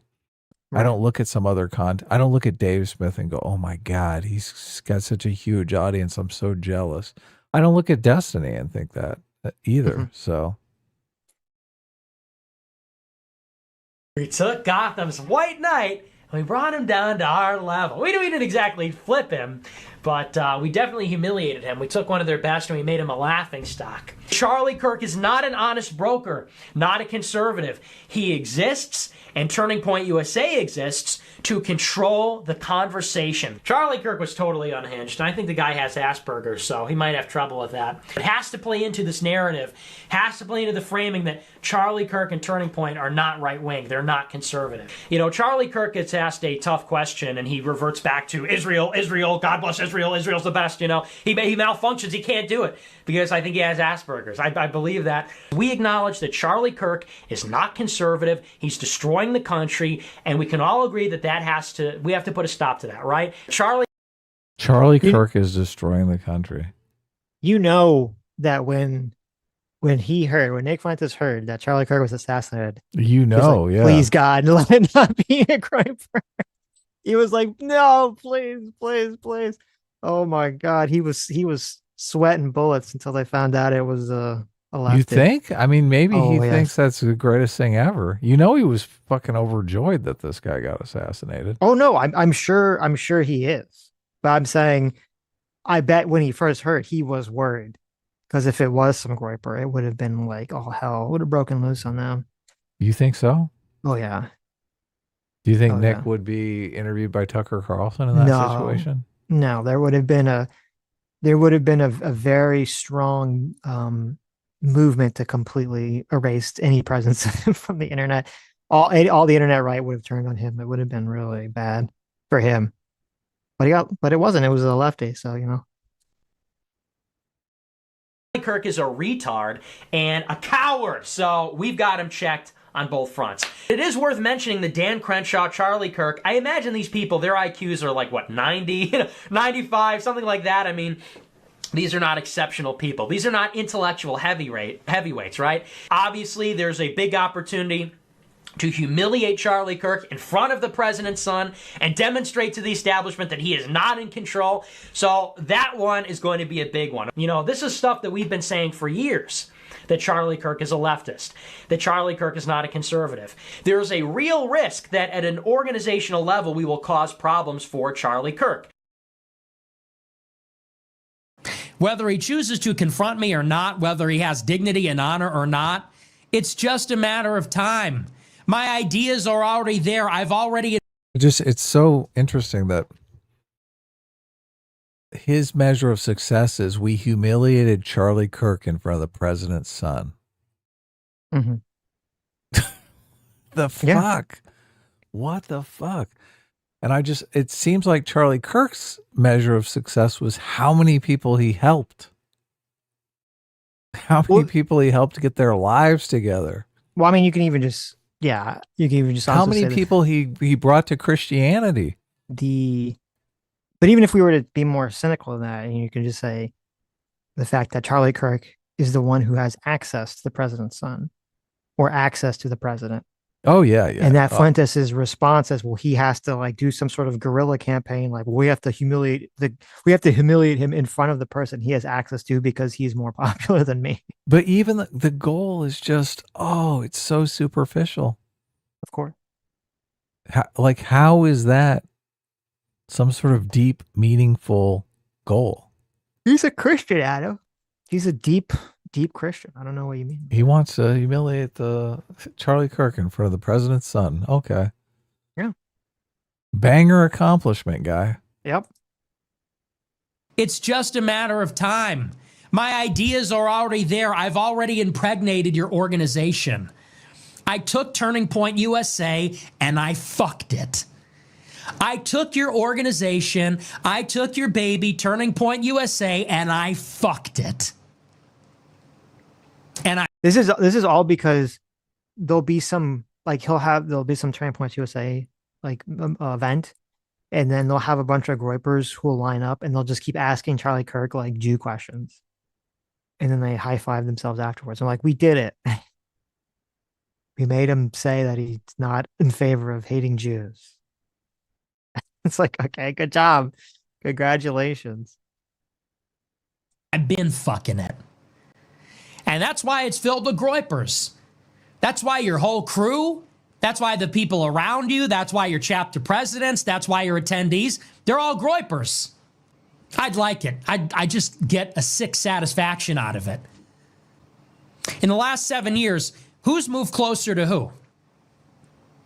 Could anybody accuse me of stealing Charlie Kirk's ideas? No. Has Charlie Kirk every step of the way moved in degree closer to me? Tried to ape my bit, my ideas, my style? Oh, no question. No question. We already own you. We own you. We own Turning Point USA. We own this movement. Eat shit, dude. No, nobody from the left wants to challenge you. It's all groypers. You're still surrounded, bitch. You call us white supremacists. Yeah, good morning, bitch. Good afternoon. Hi, Nick. What do you think about Ukrainian refugees in America? Most are here legally. Better to have European/Christian refugees being sent here instead of all the other problem immigrants. Just started watching a month ago. Enjoying your show. Now you can say I'm watching for free. Ukrainians are not white, so no, I'm good. Oh, shit. But they're Christian. Look, even though they're Christian, he's like, no, fuck them. Mm-hmm. So sad. So sad. I mean, I would much rather have Christians. I mean, Christian assimilation would be like a million times easier. December 18th. I don't know what. It's so weird. You Google Ukrainian people. I just see a sea of the whitest people ever. I don't know. I don't know what's going on here, but I guess we're going back to the old school, who is white rhetoric. Okay, I'll remember some super chats before I watch this. If people are watching Nick Fuentes and entertained by him, and the goal is to entertain yourselves watching somebody, I mean, that is much different than the goal of trying to better people's lives, right? Don't you think entertainment is kind of a superficial goal? Not that it's not important. Look, I like to get entertained too. I like watching movies. We do an entertaining comedy show, Al. Yeah, exactly. So look, I think entertainment, it can be an end in itself. Right. So you're saying how many people just watch him for the entertainment value? Look, we have people in the chat that are like, Nick Fuentes rules. Right. Like, I love Nick Fuentes. I'm glad they're doing all this free labor, giving all this free time, free energy, free money to Nick. They gain nothing back from it, and they get used up by it. Well, that's what I'm asking, though. Maybe they gain entertainment back from it. Maybe Nick says funny things and they laugh and have a good time. So, what's what they tell themselves? They say that's why it's worth it, right? They feel but some Nick sense seems to be on some larger mission here. Yeah. Well, I think people they feel like they get some sense of community probably from it. They all hang out, in some Discord somewhere, and they have some friendship based around this mutual affiliation. Right. Ladante Latranta for $10 says, if you guys remember, I said a while ago Nick was getting popular, and now here he is with Tucker Carlson. What the fuck is happening? Am I the only person who remembers he's a white nationalist? Am I wrong? No, it's very weird. It was weird because at first people be like, oh, he's not a white nationalist. And there's like kind of this hiding. And then after Kanye, it was like, oh, well, obviously he's a white nationalist. And then a couple years later, he's like, well, now he's back. You're like, okay, I don't know. It's very bizarre what's going on here. So we'll see. It's going to be very obnoxious for the Republicans to have to deal with this in the coming years. Duval for €6 says, Sitch is just mad that he isn't part of the Jewish cabal that is running the show. Very sad. Ass class is best class. You know what? You might be right. I am just jealous. I am envious that the Jews kick me out of their secret meetings, that I don't get to also plan to dominate and control the world and be one of these people. It is very frustrating to me. Sitch is a bit of elitist. He doesn't really have love in his heart like I do. A-Team is all about love and forgiveness. Well, that's the problem. I would show up to the secret Jew meetings and they'd be like, God, Sitch, you're just such an elitist. even the Jews ruling the world were like, you're too much of an elitist for us. Get out of here. They kicked me out, those bastards. Can't believe it. Angry Bellsprout for $5 says, not all Jews are Zionists and not all Zionists are Jews. Why can't shit like him grasp that concept? Well, they don't care. He doesn't care. He said it multiple times. He intrinsically believes that there's some weird magical DNA that makes Jews or white people or black people, who they are on a behavioral level, and that they're all shared together, despite the fact that all evidence shows that that's not the case, and that there's more personality differences within groups rather than between groups. But who cares? Or between men and women, than even between men of different races. Yeah. And culture just makes up so much of it, and that culture is handed down. Yep. Not through genes, through teaching. Jason Waltington for 12 months. Thank you so much for being Order of the Enlightened for 1 year. Thank you. Says, I'm getting a little black-pilled over how hard the pendulum seems to be swinging. Normally, I would chalk this all up to extremely online stuff, but it seems like more normies are getting shuttled into these pipelines. Yeah, it is disturbing how there's a bunch of these clips that will come out that will kind of be, they'll be edgy, but they'll be sort of dog whistling or hiding the power level. And then they'll use that to suck people down the pipeline. Like there was that clip that you sent me, Adam, where it was like it was like 3 black people reacting to some Fuentes clip. Yeah, we should watch that. Yeah, we can watch that. And it's like they don't understand what he's saying at all. And part of it is because the left has just controlled the conversation so much about race. Like they kept saying like, oh, well, he's talking about, N-words. Like there's 2 types of black people. There's black people and there's N-words. We've all heard this, this bit before. Yeah, there's white people and white trash. Right. They're talking about black people and black trash. Right, exactly. And that's what they keep thinking. Like, and it's like, well, no, you don't. He's not talking about black trash. He thinks every black person's black trash. He's not drawing a distinction. Yeah. And he thinks white trash is fucking the saints. Yeah. There is no white trash. White trash doesn't exist. White trash is a figment of your imagination. Right. Well, go down to LA, downtown LA sometime. And I'll show you some white trash fucking living in the streets. Burger Dan for $5 says, just to confirm, are we going to ignore the Disney villain-ass background Nick is doing his Groyper speech in front of? It's so bizarre. What is happening? It was funny. There's like some part where he's like talking about people fighting for the movement. He's got like these like bullets in the background and shit. And they're like, oh, the optics of this is really fucking bad, isn't it? It's so weird. It just screams cult. It does. It doesn't seem normal. At least in the movie when they have the cult, they make the cult look perfectly normal. So fool you into the sense of security. He's like, no, no sense of security here. Well, also there was the clip that I played earlier where he was talking about how you have to not sound like Hitler and, you have to be, charming and affable. And then obviously that all fell away in that speech. That looks, peak insanity. They were chanting for Putin. What happened to, if you're chanting for Putin, you should go live in Russia? That's a great point. Yeah. Cameraman 502 for $5 says, anti-Semitism is the original ideology of the loser, and Fuentes defenders are great illustrators of it. Fortunately, it isn't too late to get it together. That's true. It's never too late to change, to be better. Michael the Doberdat asked were there riots in LA after the World Series win. No, but there were fireworks for like 40 minutes straight. I was like, holy shit. I thought there was a war going on. Cocoa Beans for 26 months. Thanks so much. Says, this one who used to be on the right but has moved to the center. Would a perfect world have only centrists or independents or just sane people on both sides? I don't think it's like physically possible to have a world where there's just quote centrists or independents. I think what you would want is, yes, you would want sane people on both sides. There's going to be people that are going to personality wise lean to the right. There's people that are personality wise going to lean to the left. And that's good. And that's what you want. You just need those people to be sane, rational, reasonable people that understand the value of not only their own beliefs, but the other side's beliefs and can work together to create some compromise. Sitch and I both lean left, and the only reason we're called right wing is because we call out the far left because they're making us look like fucking idiots. They're all racist pieces of shit. So as soon as you start calling out people on the left, people just assume that you're right wingers. I'm always showing Sitch clips of Batya Unger Sargon. She's a fucking leftist. She's a full-blown socialist, and she loves Trump. So look, you can love Trump and be on the left.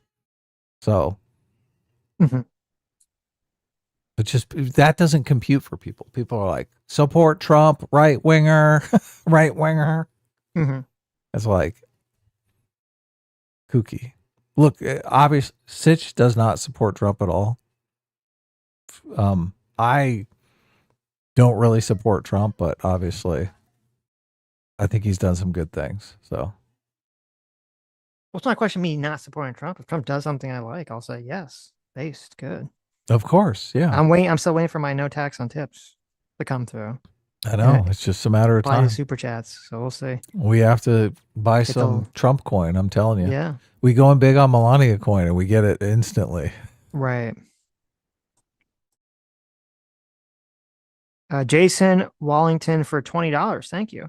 Says not to strain your guys' relationship with Carl. He's the reason I started watching you guys back in 2020. But I found it disheartening how much his talking points have started to align with the Fuentes camp. Yes. Well, I don't know the talking points, but a lot of people have said Carl's gone too far right. Yep. Too far right. So I think Carl's in a situation where immigration is affecting him directly. Mm-hmm. So I think obviously that probably has something to do with his anti-immigration stance. So Stooge McDuck for 2 Aussie bucks says, "Oh boy, the gropers are Fabians, my favorites." Dr. Diller for 43 months. Like someone, Dr. Diller says, "I just got here. Start the stream over. I missed it." Well, you have to watch both because our stream got axed. So for unspecified reason, we didn't get a strike. So that's very bizarre. I don't think you've ever had that happen before, where the stream got axed for some sort of violation, and then didn't tell us what the violation was, and we didn't get a strike or any sort of penalty. So, and the stream is still up. And the stream is still up. It's not even been taken down. So it's up, monetized, and yeah. Someone unusual. said in the chat that on their end they said they saw a privacy violation, which is weird. Which if that was the case, then it would be mass reporting Fuentes fans doing it. Though yeah, on our end, that's it said something. Look, it's probably a bunch of groypers just turning in the stream for all kinds of different things. Yeah, which maybe it was, but on our end, I could have swore it said something about copyright, so I don't know, but doesn't matter. The Oceans for $10 says, "Ah, yes, the Holy War. This is just as cringe when tanky morons go on about the revolution. Half these dudes would probably be out of breath after running half a mile, but nice LARP though." Very true. Blackhat0061 for 43 months. Thank you so much. Says the new media channel video was great. S-Class is the country mouse and A-Team is the city mouse. That seems accurate. That does seem accurate, yeah. I'll take the city mouse. That's true. That's true. That was we covered Chainsaw Man. We did a review of Chainsaw Man, if you didn't see it. The Oceanist for $5 says, "It's weird how Fuentes and Spencer are on polar opposites on Ukraine. Didn't both of them organize Charlottesville?" Fuentes went to Charlottesville. I don't know if he was involved in organizing it. He might have been not in a leadership role at that time, but I'm not sure. I don't know why, actually. I am curious as to why is he pro-Ukraine? I don't know what his take is on that. Though he's been kind of weird about a lot of issues.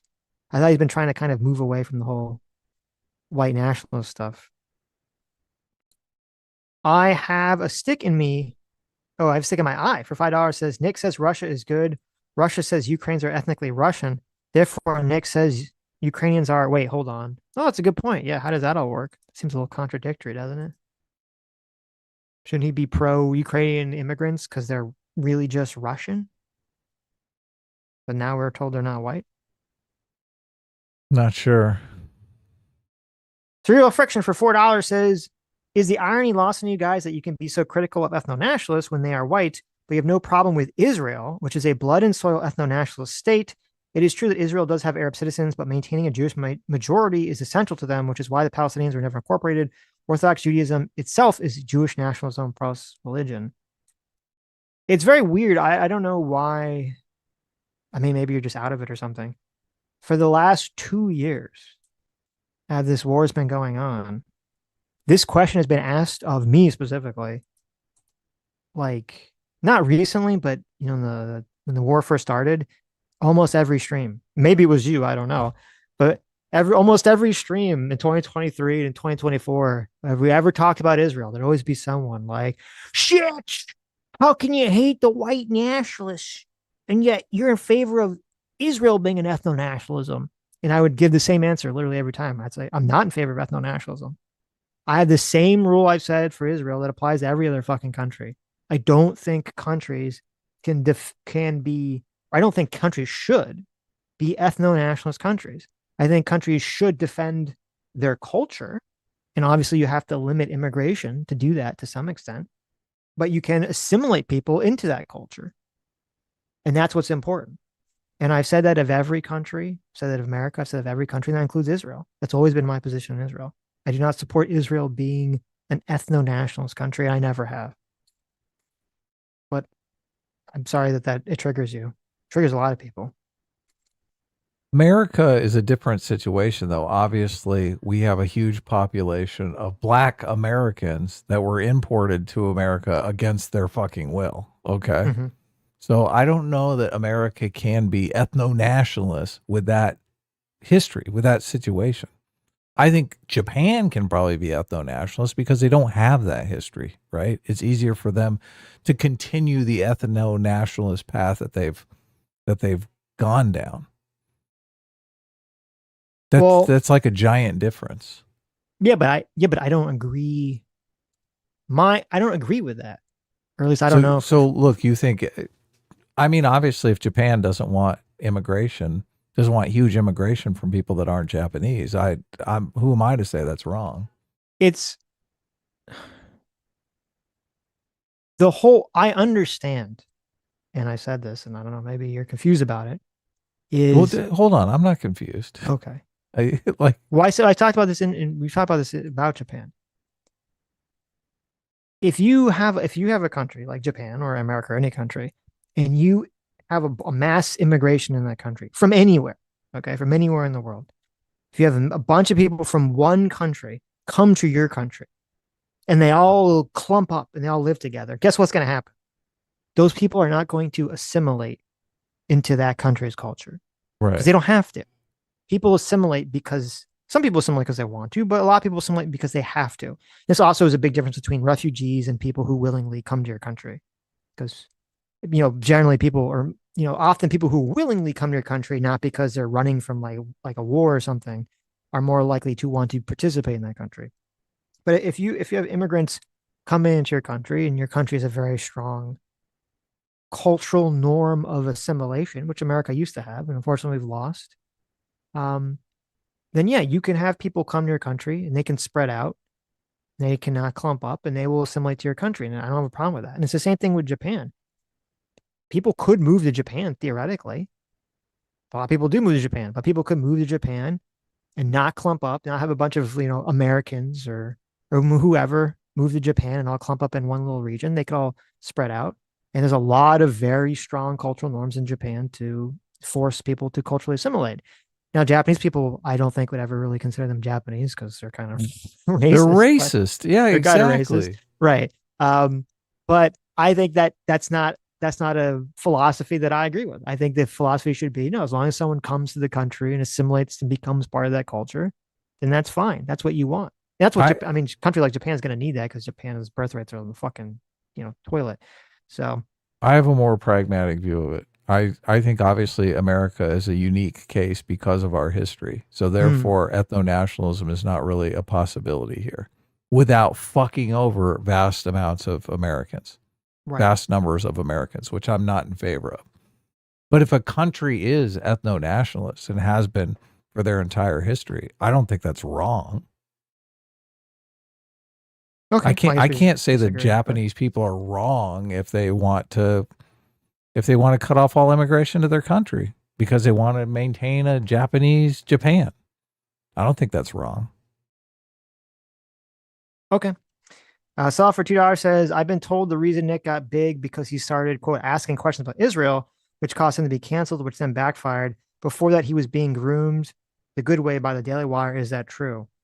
So that's what I was trying to actually figure out the answer to that, and I can't because Nick has deleted all of his old tweets, and I couldn't really find any of his old videos on the Right Side Business Network, and I couldn't find that article he was talking about that he claimed that he wrote that got Ben Shapiro up in arms about all this stuff.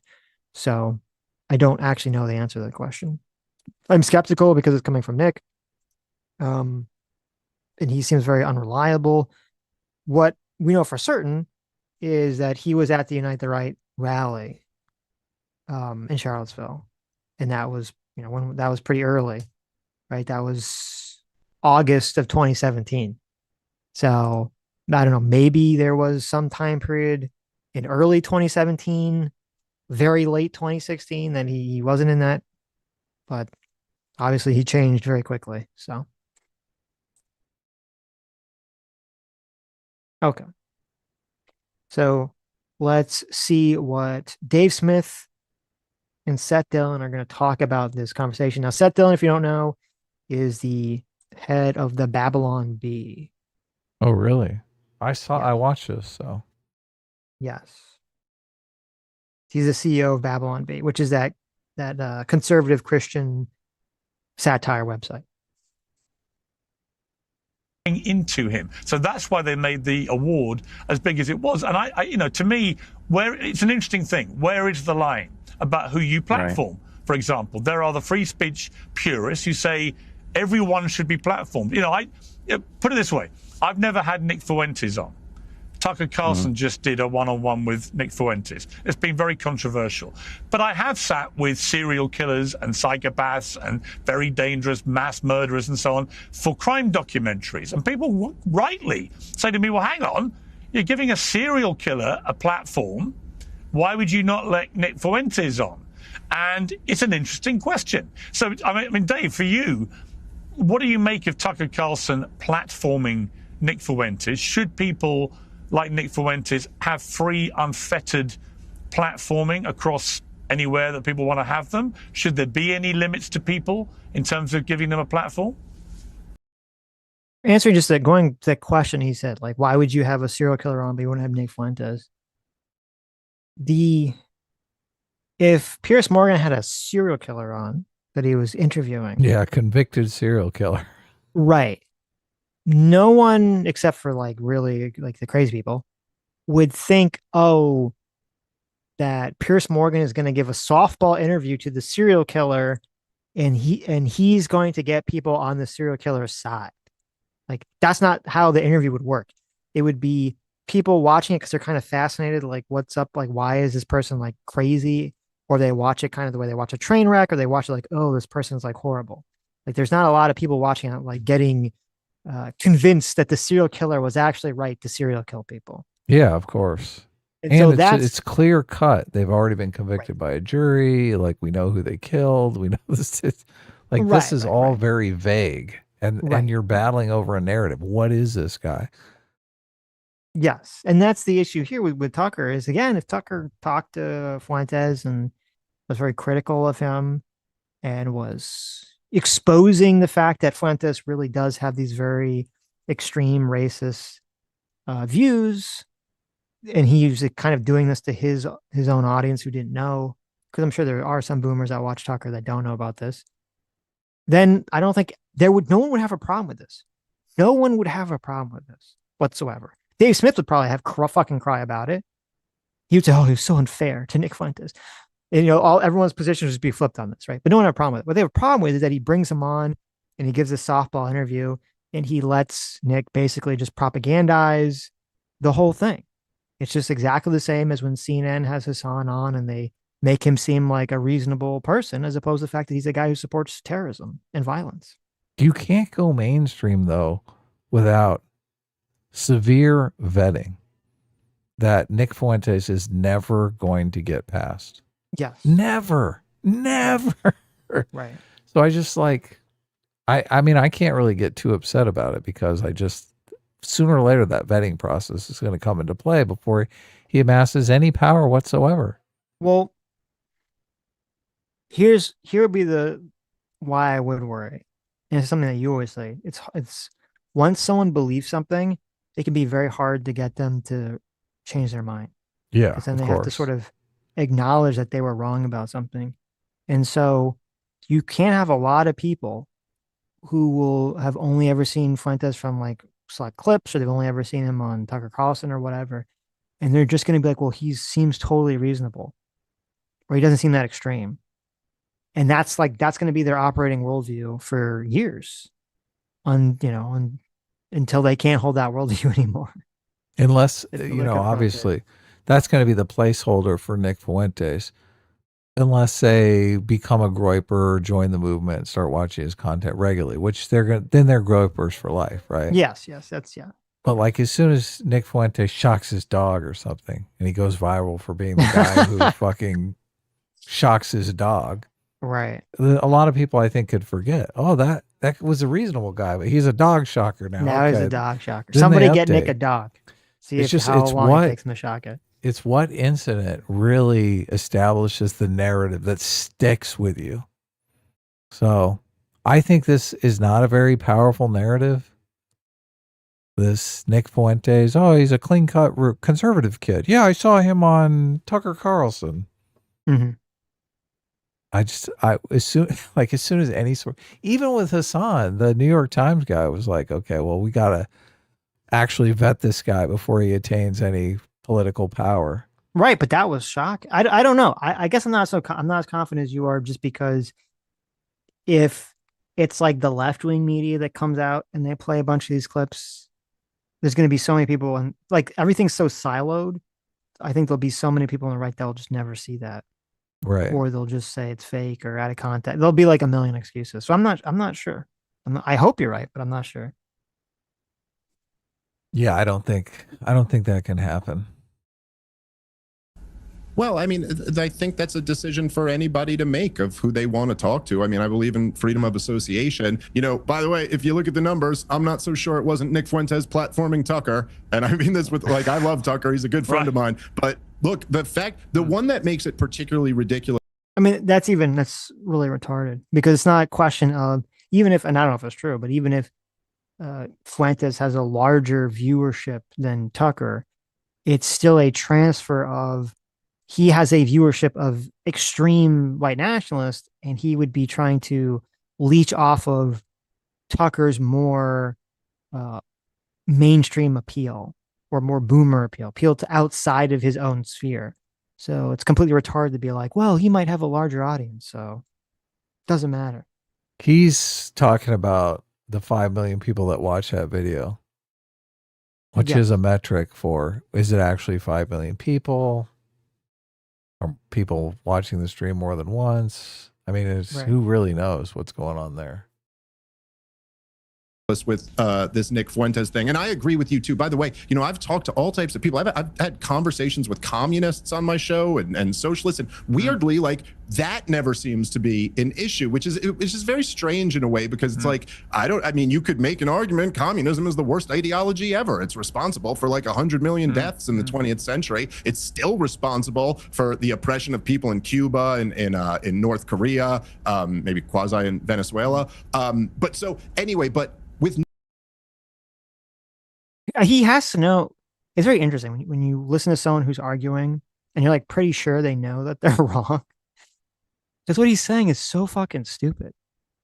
Like, if Dave Smith I know had Hassan on his stream, okay, he has some interview with Hassan, and he doesn't challenge Hassan on any of the crazy shit that Hassan's ever said. He doesn't bring up any knees and sucks him off for an hour. Yeah. Yeah, right. Doesn't really challenge Hassan, doesn't bring up any of the crazy things he does. Instead, all he does is some sort of love fest where he makes it seem like, oh, well, look, Hassan also thinks America bad the way that I do, right? And instead, he just makes it look like there's not a lot of ideological difference between the two of them. What's his audience going to do?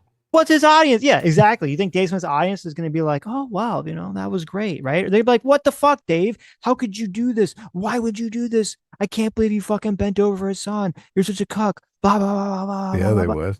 And he knows that. He definitely knows that. Of course he knows that, yeah. So, but he's going to pretend here on Piers Morgan like he doesn't understand what's going on. Like, I don't understand.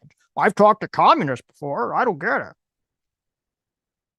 Nick Fuentes, particularly in this moment, what's so funny to me about it is it's like, guys, we ran the experiment of trying to censor Nick Fuentes. When I say we, I don't mean me. I never believed in that, and I had him on my podcast, you know, back in the day too. But this guy is huge. It's just undeniable. He is huge. So at this point, you're just saying, would you like to not have a conversation about this?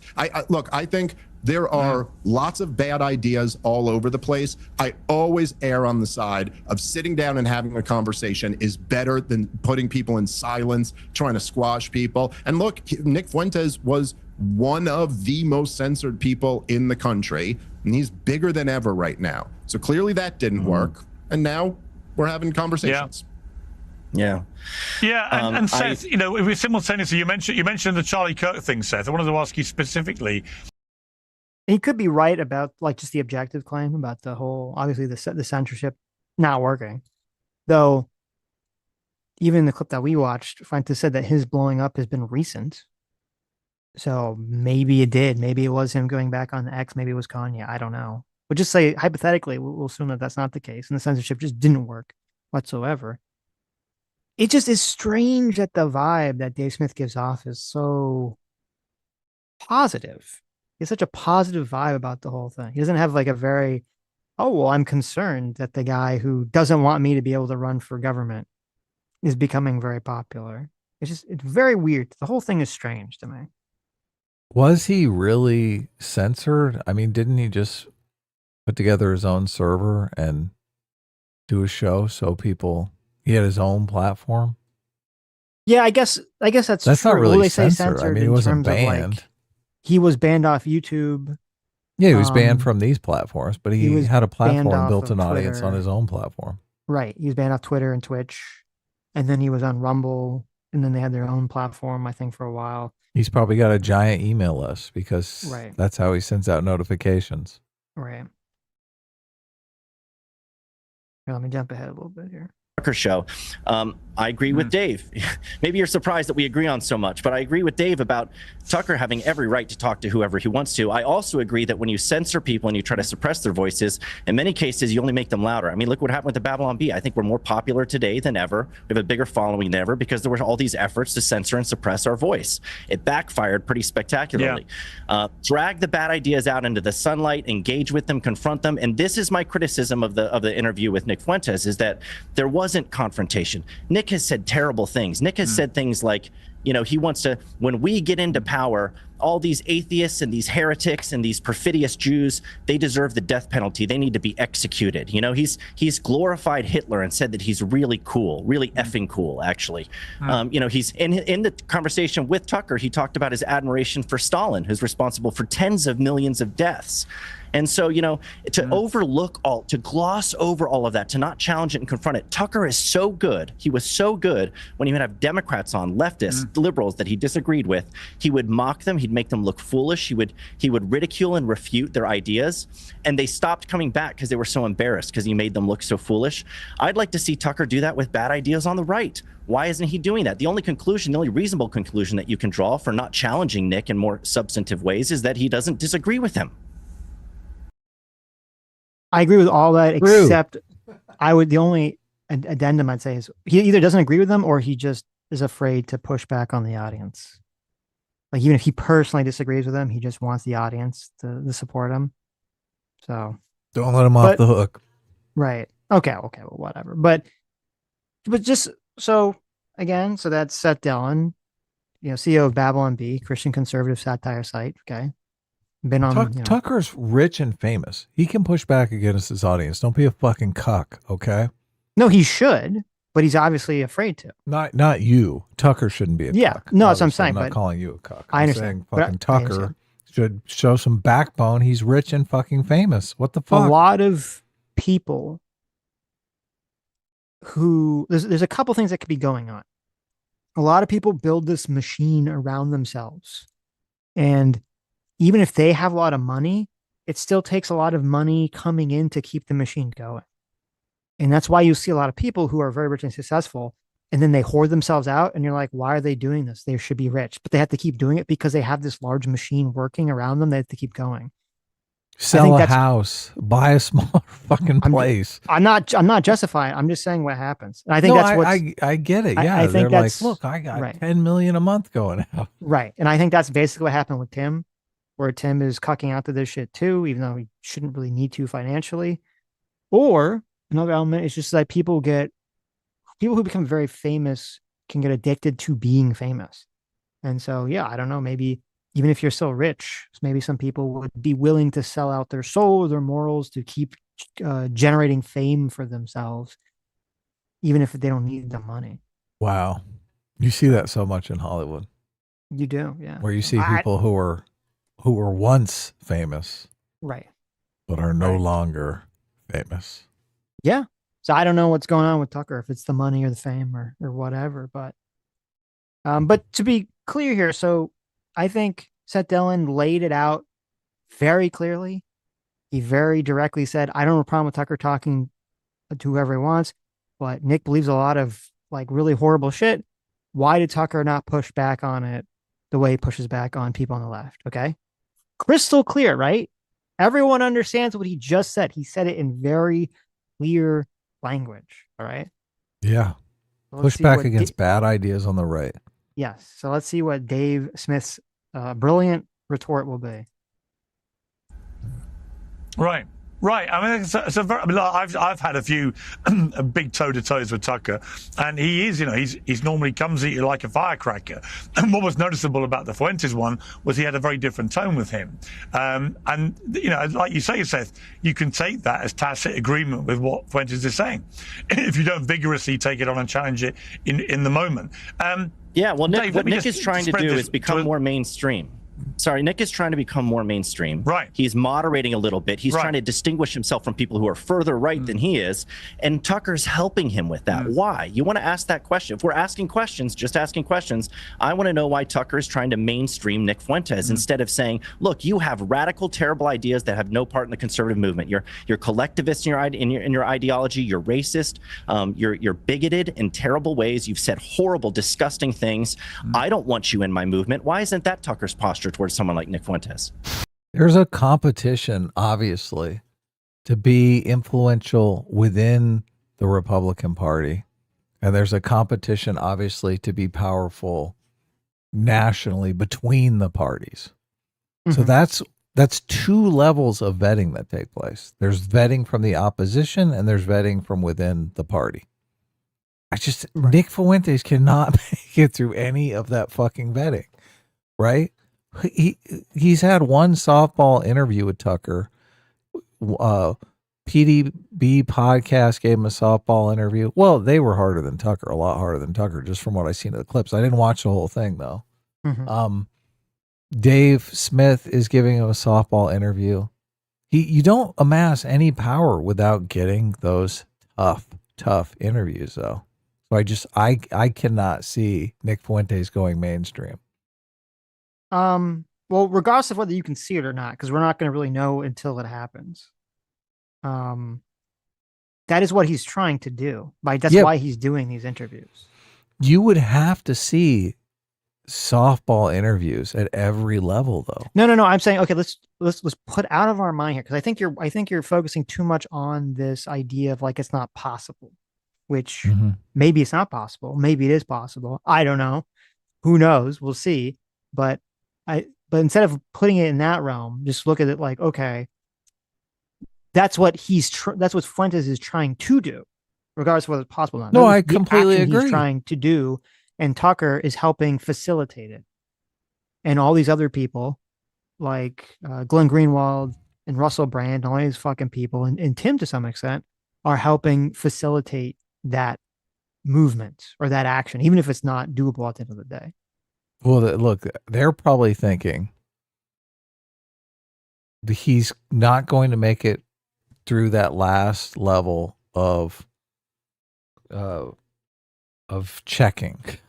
He's going to be filtered out at some level or other, and they're going to keep his audience once he is filtered out. So they're probably just doing it for selfish means.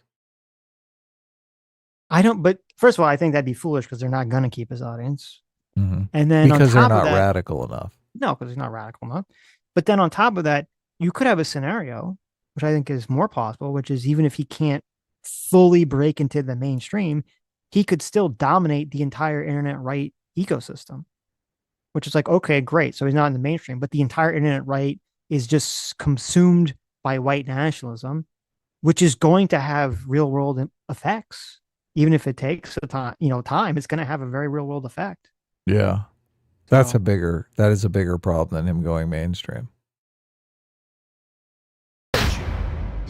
First of all, I think this is like ridiculous and kind of sloppy thinking at a certain point. Just to be clear again, there's no evidence that Tucker was trying to mainstream Nick Fuentes. What happened here is Nick Fuentes became mainstream. Like, that's just the reality. And anybody can look at this. Like, this is just looking at numbers. It's not like an opinion.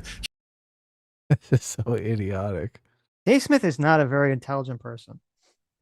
Does not understand the concept of like, you can have a, that's like saying, what was his name? Jim Jones. Right? Remember Jim Jones? Of course. Yeah. Look, the Kool-Aid guy. Yeah, that's the guy. Yeah. Like even though it wasn't actually Kool-Aid, right? Wasn't it some off-brand? It was off-brand Kool-Aid, but Kool-Aid It was like off-brand took the Kool-Aid. hit. Yeah. Yeah, the Jonestown's people. It's the like Jonestown Massacre. Yeah. It just became Flavor Aid. popular. They drank Flavor Aid. God, how mad would you be if you're Kool-Aid? Flavor Aid. Oh, it was I Flavor Aid. know. Everyone thought it was Kool-Aid. But yeah, it's like saying like, okay, because Jim Jones he was able to get, he's had some cults and he was over to get like, I don't know, it was like 1,000 people or something. Nothing we could do about it. To some jungle somewhere and was in South America. South America, yeah. Yeah, and to be part of some cult and to kill themselves or whatever, right? Just because he was able to do it with like a number of people. Or look at Scientology, how many thousands of people are part of it. That's like saying, well, look, like imagine Dave Smith being like, well, look, like they're mainstream because they have all these people. They have all these people, so they're mainstream. Are you retarded? Do you understand that like you can have a lot of people be part of your movement and still not be a mainstream movement? Do you understand the difference here, Dave? Like, what the fuck are you talking about? Yeah, is Scientology a mainstream like religion just because there's a bunch of people that are part of it? Yeah, it's weird.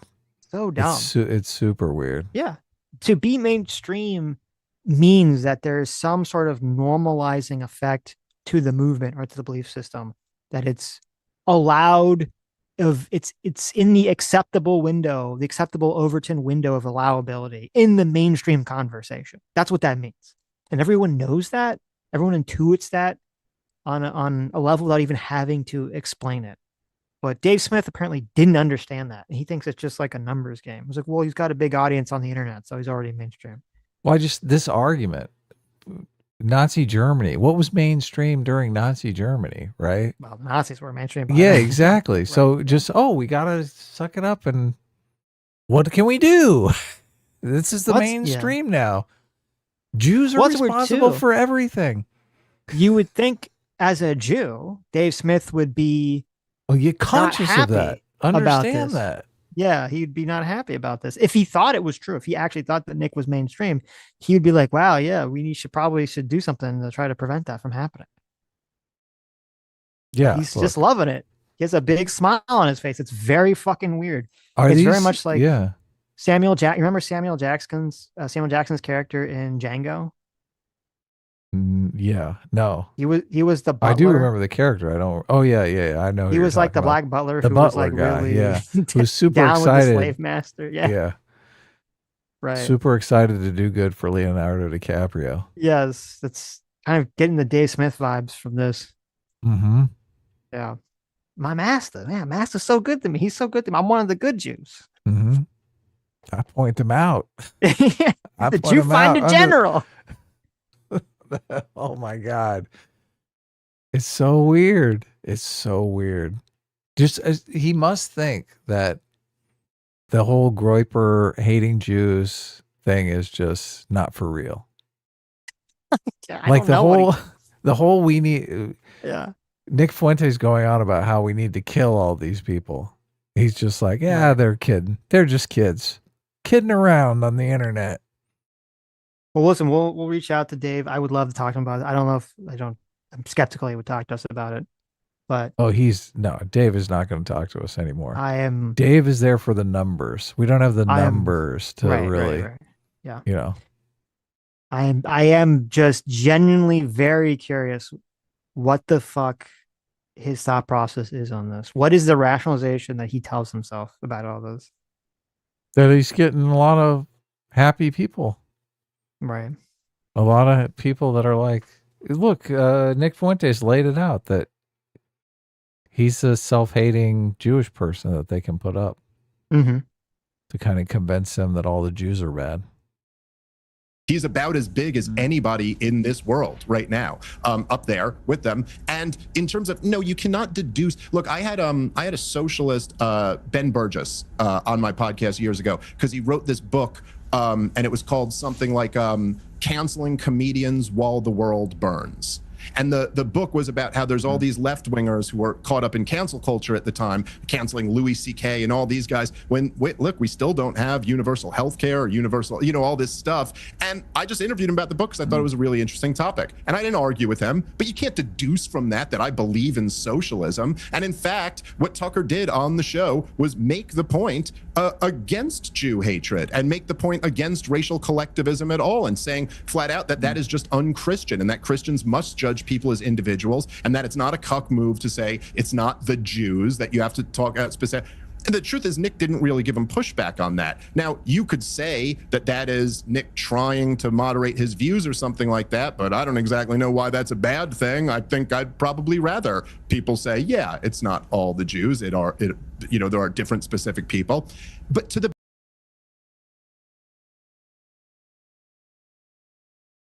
Why do you always forget to unmute? The mental gymnastics is insane. Well, I wish we could have played the rest of the Tucker conversation, because it is true, and I wanted to point out, but I don't know if maybe we were getting hit by false flags or whether it's actually Tucker's people hitting us. Bring it is true. Tucker clip back up. It is true that Tucker does say in the clip that we were going to watch that he's like, oh, as a Christian, I don't believe in the blood libel and all this other stuff. So Tucker pushes back. He does. We're going to give him credit for it, but look. He does say all that stuff.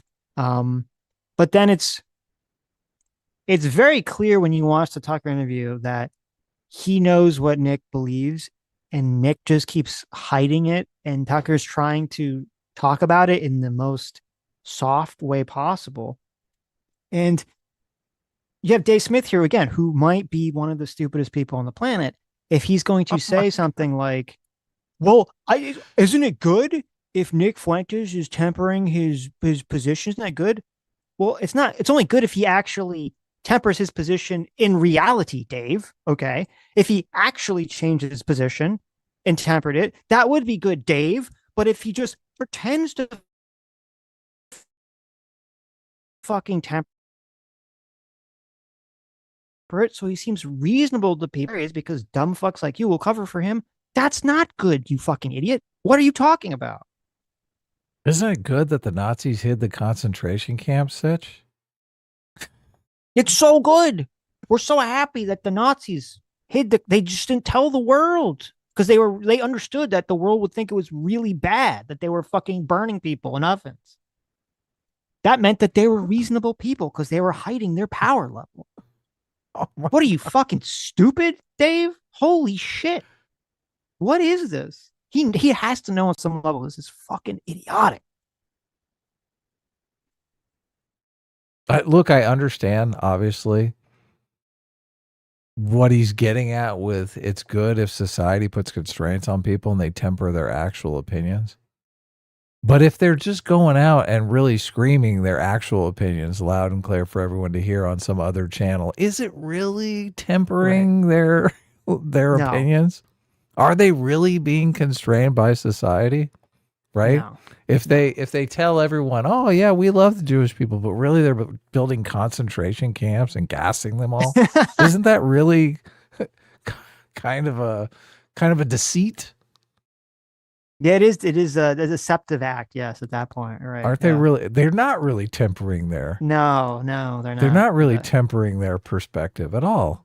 They're Dave just doesn't hiding understand it. that. Yeah, he doesn't understand that. Look, I embrace a world where people are forced to temper their perspectives because there are social constraints on them. That's a conservative idea. Right. Yeah. Right.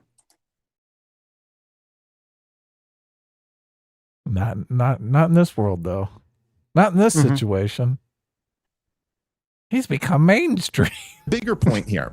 I think look, when you say, oh, there's these people with conspiracy theories, they're not connecting dots. Again, yes, that's true. It's also prevalent everywhere. Every single day, Mark Levin gets on Twitter and tweets Tucker Carlson. That's what he calls them every single day. What is that other than a ridiculous conspiracy? There's never been a shred of evidence. Laura Loomer, the most disingenuous person on the internet, once produced a document that said that a group in Qatar was trying to facilitate an interview with Tucker Carlson and a Qatari leader. There's no evidence that Tucker Carlson, the man in his 50s with tons of money, started going on the payroll of Qatar. This stuff is everywhere. And, you know, I would just say that when you say, hey, there are certain views, like I find Alex Jones' view on Sandy Hook disgusting. I find Nick Fuentes' views on race disgusting or something like that. Okay, you know, look, if I'm being completely honest, I find your views on Gaza disgusting.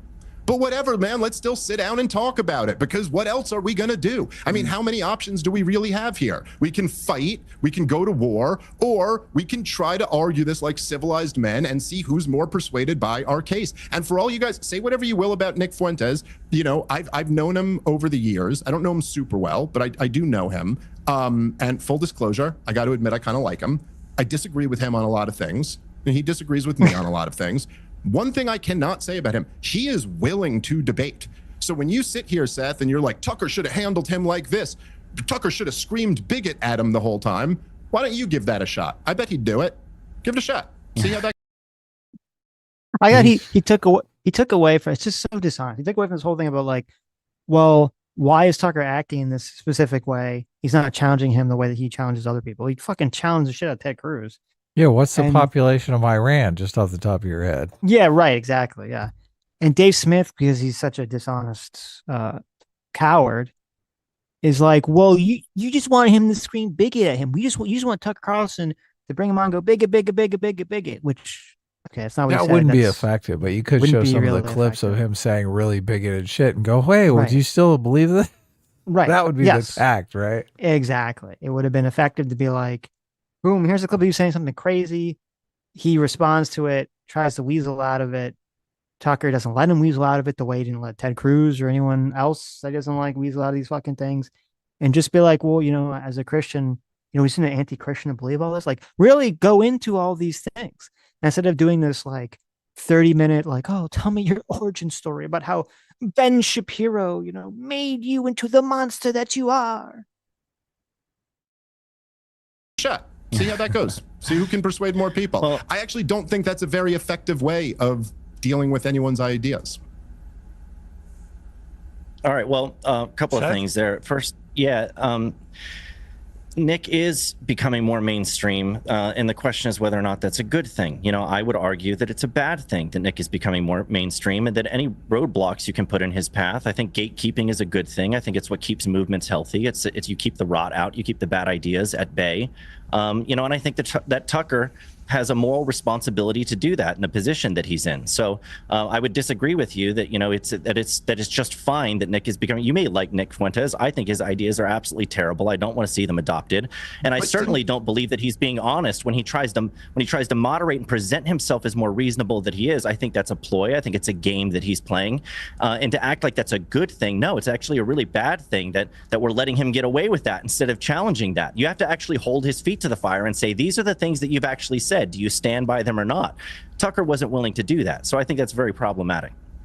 Okay, but again, so I'm not exactly clear, because before you said he should be having this conversation. Now you're saying he has an obligation to gatekeep and he shouldn't be having this conversation. I mean, look, the way I look. I cannot tell, Adam. I cannot tell. Is Dave Smith actually this dumb, or is he just pretending to be dumb? I fucking don't know. It's weird. Is he pretending to not understand? There's a thing that happens in these debates where someone says something completely reasonable, completely logical, completely understandable, and the person they're debating against pretends like they don't understand it, and then they do the Kathy Newman straw man. He did this with you, and it drove me fucking crazy. He just obfuscates on everything. Right. Yes. I don't know if he's actually too stupid to understand. I don't think so. I think it's the Kathy Newmaning of, so what you're saying is, and it's all just the horrible reframe. No, I think he can't speak directly to things because of the audience. Right. Becomes crystal clear once you speak directly to things, and it's things that the audience doesn't want to hear him say. That's what I think. Dave Smith is a huge cuck. He is just as cucked. You know that picture of like Nancy Pelosi and the Democrats, and they're like wearing the kente cloth. Oh, They're yeah. like kneeling during Yeah. some Black Lives Matter protest, and I'm like, Oh, oh, my yeah. God, like this is the most Totally. cuck shit I've ever seen. Right? Dave Smith is that level of cuck. He is such a cuck. He's cucking out so fucking hard to suck the little tip of the Groiper dick just to get whatever he can get from them. And he's gonna do all this for these people that fucking hate who he is because of his fucking ethnicity. Look, and he has no loyalty to the Republican Party. Obviously, he's a He libertarian. said Trump should go to jail for being a war criminal, did he? Yeah, look, yeah. So he does not give a fuck that if Right. Nick Fuentes damages the reputation of the Republican Party and makes him Right. unelectable for 50 years. Dave Smith doesn't care. He doesn't fucking care. Yeah. But look, there are a lot of people who are Republicans who are like, we're winning. Oh my God, we got Trump. We got mass deportation going on. We're finally getting things back under control. Crypto is ascendant. They're like, look, we don't want to damage. We got a good thing going here. We don't want to damage it with this racist shit. So they have a reputation to protect. They're invested. Right. Look, this is why Charlie Kirk didn't want to deal with Nick Fuentes. He's like, look, we're winning. Go away. But look, Dave Smith, he doesn't have anything to lose. He's going to drag this out. He's going to destroy the Republican Party's reputation. He doesn't give a fuck. He just wants his podcast numbers to go up. That's the Trump second term. Why he's very probably anti-JD is that if you do have like a lot of these, the mass deportations, which is what Nick says he wants and what his movement wants, and if you can do all that, and Trump can do all these things that people would want without going full white nationalist, it does discredit a lot of his movement, and a lot of people might shrug and say, well, we got what we wanted without having to go as extreme as you wanted. So it does act as a gatekeeping, it does have a gatekeeping effect, I should say. And I think Nick is very cognizant of that. Yeah, look, all the people I see coming out criticizing Tucker for doing this are firmly in the camp that the Republicans are ascendant and that they don't want to shake things up because they're winning. Why fucking fuck things up when you're winning? Why take huge risks when you're winning? Why do we need Nick Fuentes? He hasn't helped anyone, and he just makes everyone look bad. Like they're like, fuck, what the fuck is Tucker doing? All of the things that the left has been saying about Republicans appear to be true as soon as you try to mainstream Nick Fuentes. Stupid. Yeah. Politically stupid. And the only reason Nick Fuentes is for is because he's racist and it increases his power. It's weird because it is this influencer sphere. They're like, oh my God, I need to grow my audience. Yeah. It's all narcissism. Look at it. No, as the like gatekeeping this. is done with the conversation. The conversation is the gatekeeping. Right. The conversation is saying, Okay, look, but you know your what? You ideas are don't bad. but look, yeah, but I think your ideas are bad. So you don't get to dictate how everybody else has conversations. Sorry, you don't have that authority over other people. So you don't get to do it. Yeah, but Dave's such a self-righteous twat. Oh, he is. Yeah. Your ideas are bad. Which, first of all, and you're right. And actually, this is a very interesting way to frame it. Dave Smith is not a conservative at all. He's not a Republican. He's not a conservative.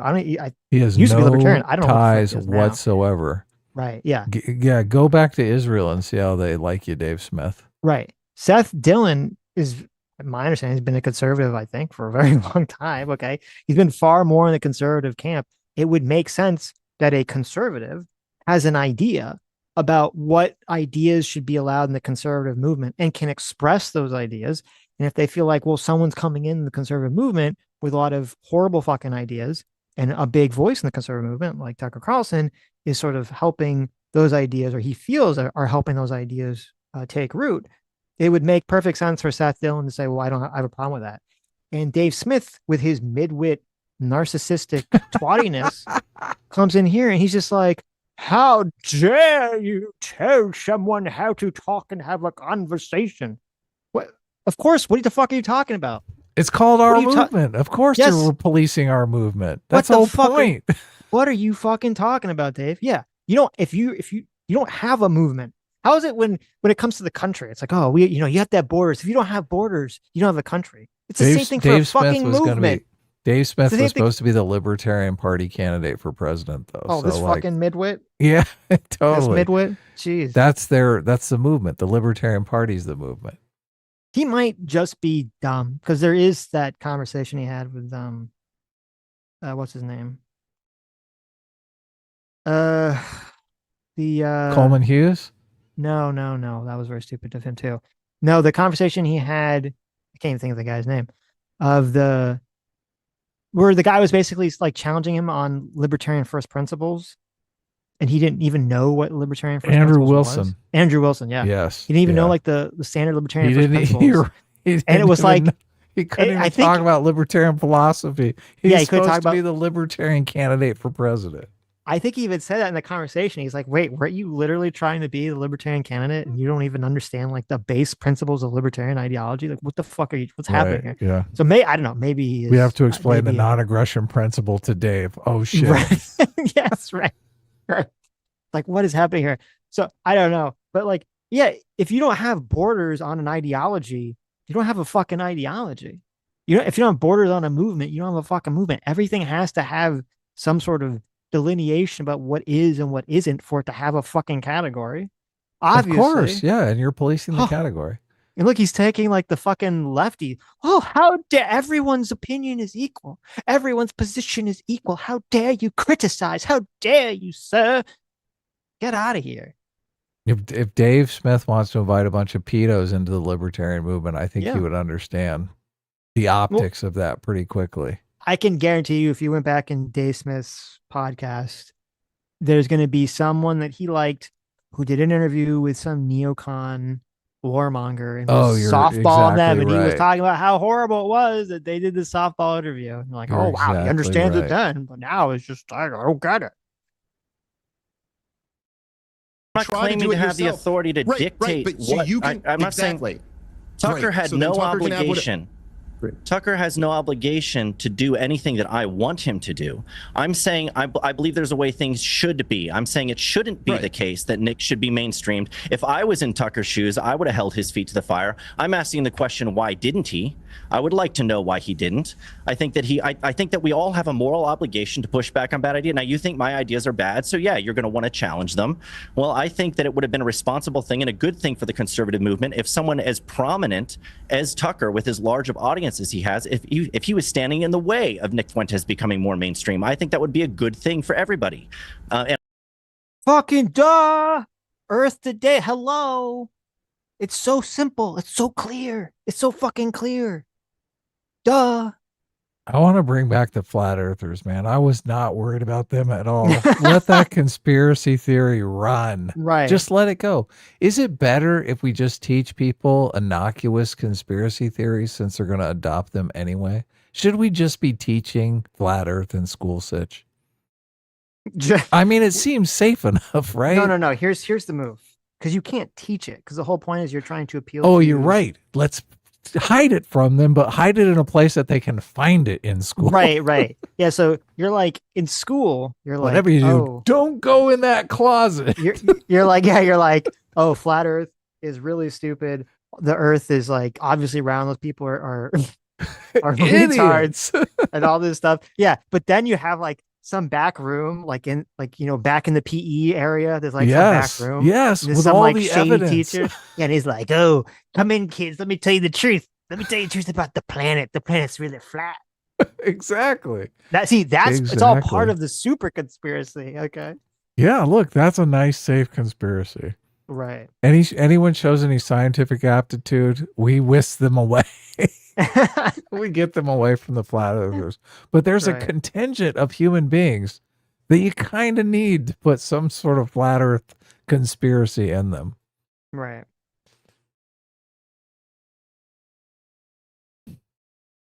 I'm disappointed that it didn't come. But he's free to do whatever he wants to do. Okay, I'm free to criticize him for not handling the interview the way that I think it should have been responsibly handled. I think it was extremely irresponsible. Okay. Okay. Certainly you're free to criticize them. I would say that for all the people, by the way, who are so upset that Candace and Nick Fuentes have become so huge, honestly, dude, talking to guys like you have no one but yourself to blame for that. It's all over the Israel issue, man. And the reason why they got so much support behind them is because they were against this destruction of Gaza. It was just like the most just horrible, inexcusable thing ever. But let me ask you a question, just because I think this. Why can't you acknowledge that it's both the Israel thing and people don't like Jewish people, that there is a lot of anti-Semitism, and now the people who are actually anti-Semitism have this shield that they can hide behind. Oh, we're appalled at how many children are dying in Gaza. That's Why doesn't a great Dave Smith fucking just question. acknowledge that?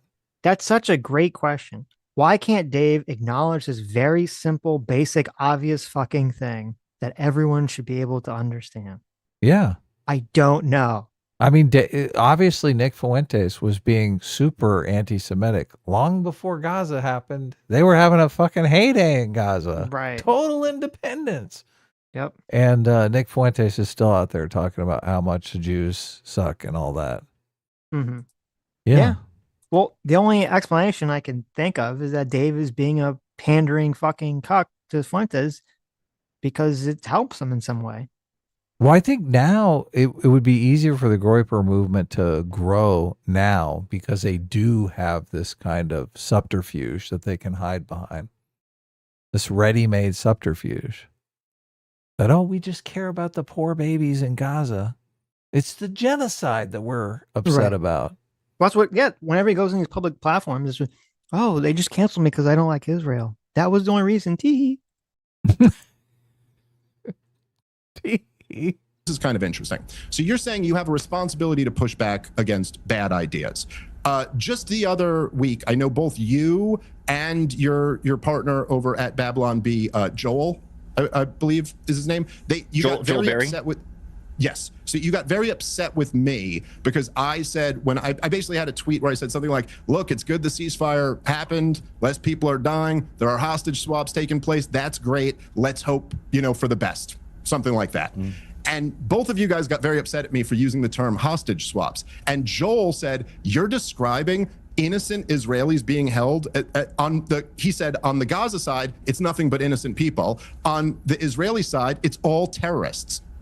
Now, I pointed out that 1,700 of the people that Israel released were just people that they grabbed and were holding without charges, something Israel's been doing for. What? You think Tucker should have pushed back on the fact that Nick Fuentes is a white nationalist to make that apparent to his audience? Well, Seth, do you know what's going on in Gaza right now? Do you know there's a genocide happening right now, Seth?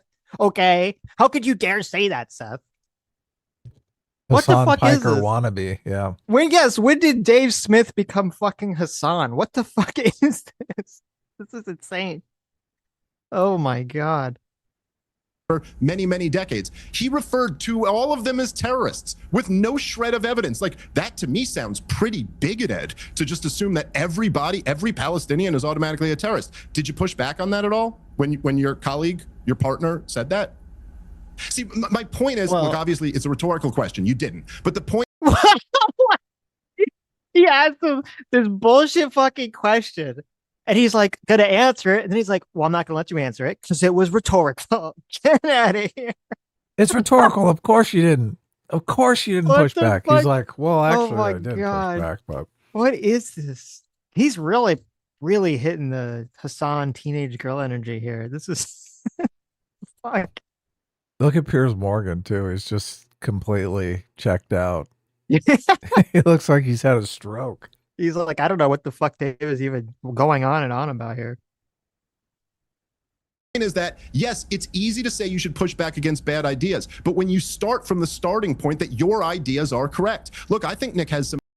Wow, I want to go back so we can listen to that. That was a very deep thought here. Okay. Obviously, it's a rhetorical question. You didn't. But the point is that, yes, it's easy to say you should push back against bad ideas, but when you start from the starting point that your ideas are correct. Look, I think Nick has some bad ideas.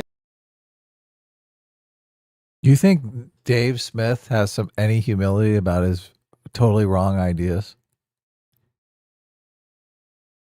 I mean, I like the sentiment that you should have some humility about your ideas potentially being wrong, but I don't think Dave Smith is the avatar of that in any way, shape, or form. There you go, guys. There you go.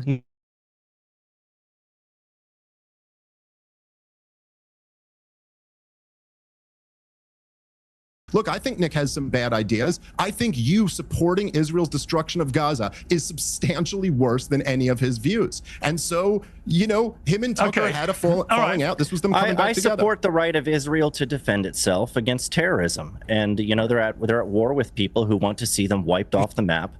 I think there's a distinction between, genocide, which I think is an inaccurate term for what's being done, just warfare. The effort that's been made to try to reduce civilian casualties has been significant. There's standards that are applied to Israel that aren't applied to anybody else in these things. I would distinguish between the hostages that were taken on October 7th and the prisoners that Israel is holding. We can have that's not really the topic of this conversation, but we disagree about what the bad ideas are. Though. We did. No, it's not, because what we're talking about. I love that he calls him out. He's like, "You're dodging, bro. What the hell? Why are we talking about Gaza? We're talking about mainstreaming Nick Fuentes. That's the topic. Keep up." Is that we all have our.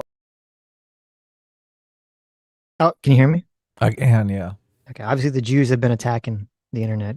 Right. Here, so. Trying to take you out. Trying to keep me down. That's okay. We all have our own view of what the bad ideas are. We all have the freedom to engage in a discussion about that. That's what the free marketplace of ideas is. It's where the good and the bad clash, right? Where we both voice our own opinion about what that is and try to hash that out and try to arrive at the truth. Those are healthy conversations. I'm not calling for an end to any of those conversations. My criticism of Tucker Carlson, for example, is a contribution to the discussion, not an attempt to end the discussion. And I don't appreciate it being characterized as censorship by everybody who's saying that I'm calling for censorship. That's the last thing I'm calling for. No, I wasn't saying you're calling for censorship. I'm just making the point. Sure, go ahead, Pierce. Sorry. I was going to just say on this wider question of Israel, we've seen in the last couple of days. Okay, let's say change the topic now. So, which is sad, but he let him off the hook. Look at that. Let him off the hook. Yeah, don't let him off the hook. That was such a insanely bad faith interaction from Dave. It's just he's so fucking baffling. What is the motivation? I guess it's just money. It's hard to imagine it's anything else than just money. Money and fame. Yeah. It's just so pathetic. That's what people want. They're addicted to it. So fucking pathetic. What's up with too much time on Twitter and I feel dirty. I'm like, what the fuck? Wasting my life on Twitter.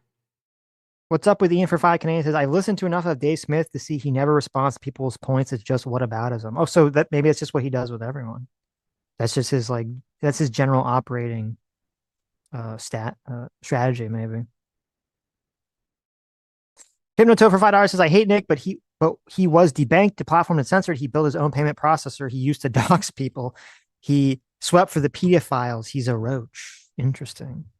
Wow. That's what I did see. There's like this whole, I don't know all like the whole deep lore, but yeah, there's some accusations about like all this stuff is like a massive Fed operation in order to gain a bunch of blackmail material on people and all this other stuff. So really? Yeah. He's like the Epstein character of the like Groyper movement. He's the alt-right Epstein. Yeah, I don't know. I don't think that's the case, but Gingimus Prime for 5 Aussie bucks says, true Sitch, Trump/Miller succeeding on their deportation migrant mandate is the best way to gatekeep Nick out of MAGA, and Nick knows this. Yeah, I do wonder if that's like a lot of what's motivating his animosity on this stuff. Because they need things to get really bad in order to galvanize people or energize people to want to take extreme actions against the government, everything that affects. So Ace for $10 says, right now I'm stage 5 brain cancer from left-wing brain rot, so having to deal with the right-wing version is too much for me. Best of luck to Sitch and Adam. P.S. Is Ace still even allowed on the show? I don't know. Maybe we'll see. We'll see how it pans out. We'll see, I guess, how it pans out. Nomad Ventura says, applying my anti-groper spray on. Godspeed, boys. Yes, Godspeed. I think these are from the other stream, right? These are from the other stream, yeah. That got shut down. The goys shut it down. Lives in Deswalt for $2 says, make a circle of salt around the stream. We should have done that. That would have kept them at bay. Is that how we protect ourselves? That is, yeah. Yeah. Keep the demons out. That's what Tucker needed to do. There actually was a clip. That was fun. There actually was a clip of Nick Fuentes making fun of Tucker's dog, of his ghost attacked him while he was sleeping. Even Nick Fuentes thought that was ridiculous. Really? Yeah. Andrew Bear for $2 says, Adam, are Ace and Nick gay married? And his class is best. Oh wow. I'm guessing I not. hope not. I don't think Ace would like Nick Fuentes very much. And I don't think Nick Fuentes would like Ace very much. I don't think Ace ever heard the gay married conversation, so Yeah. which is kind of funny.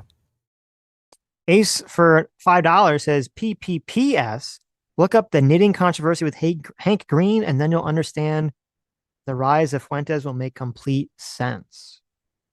I heard a little bit about that. I was going to kind of look into it more, but I never did because I kind of got sidetracked.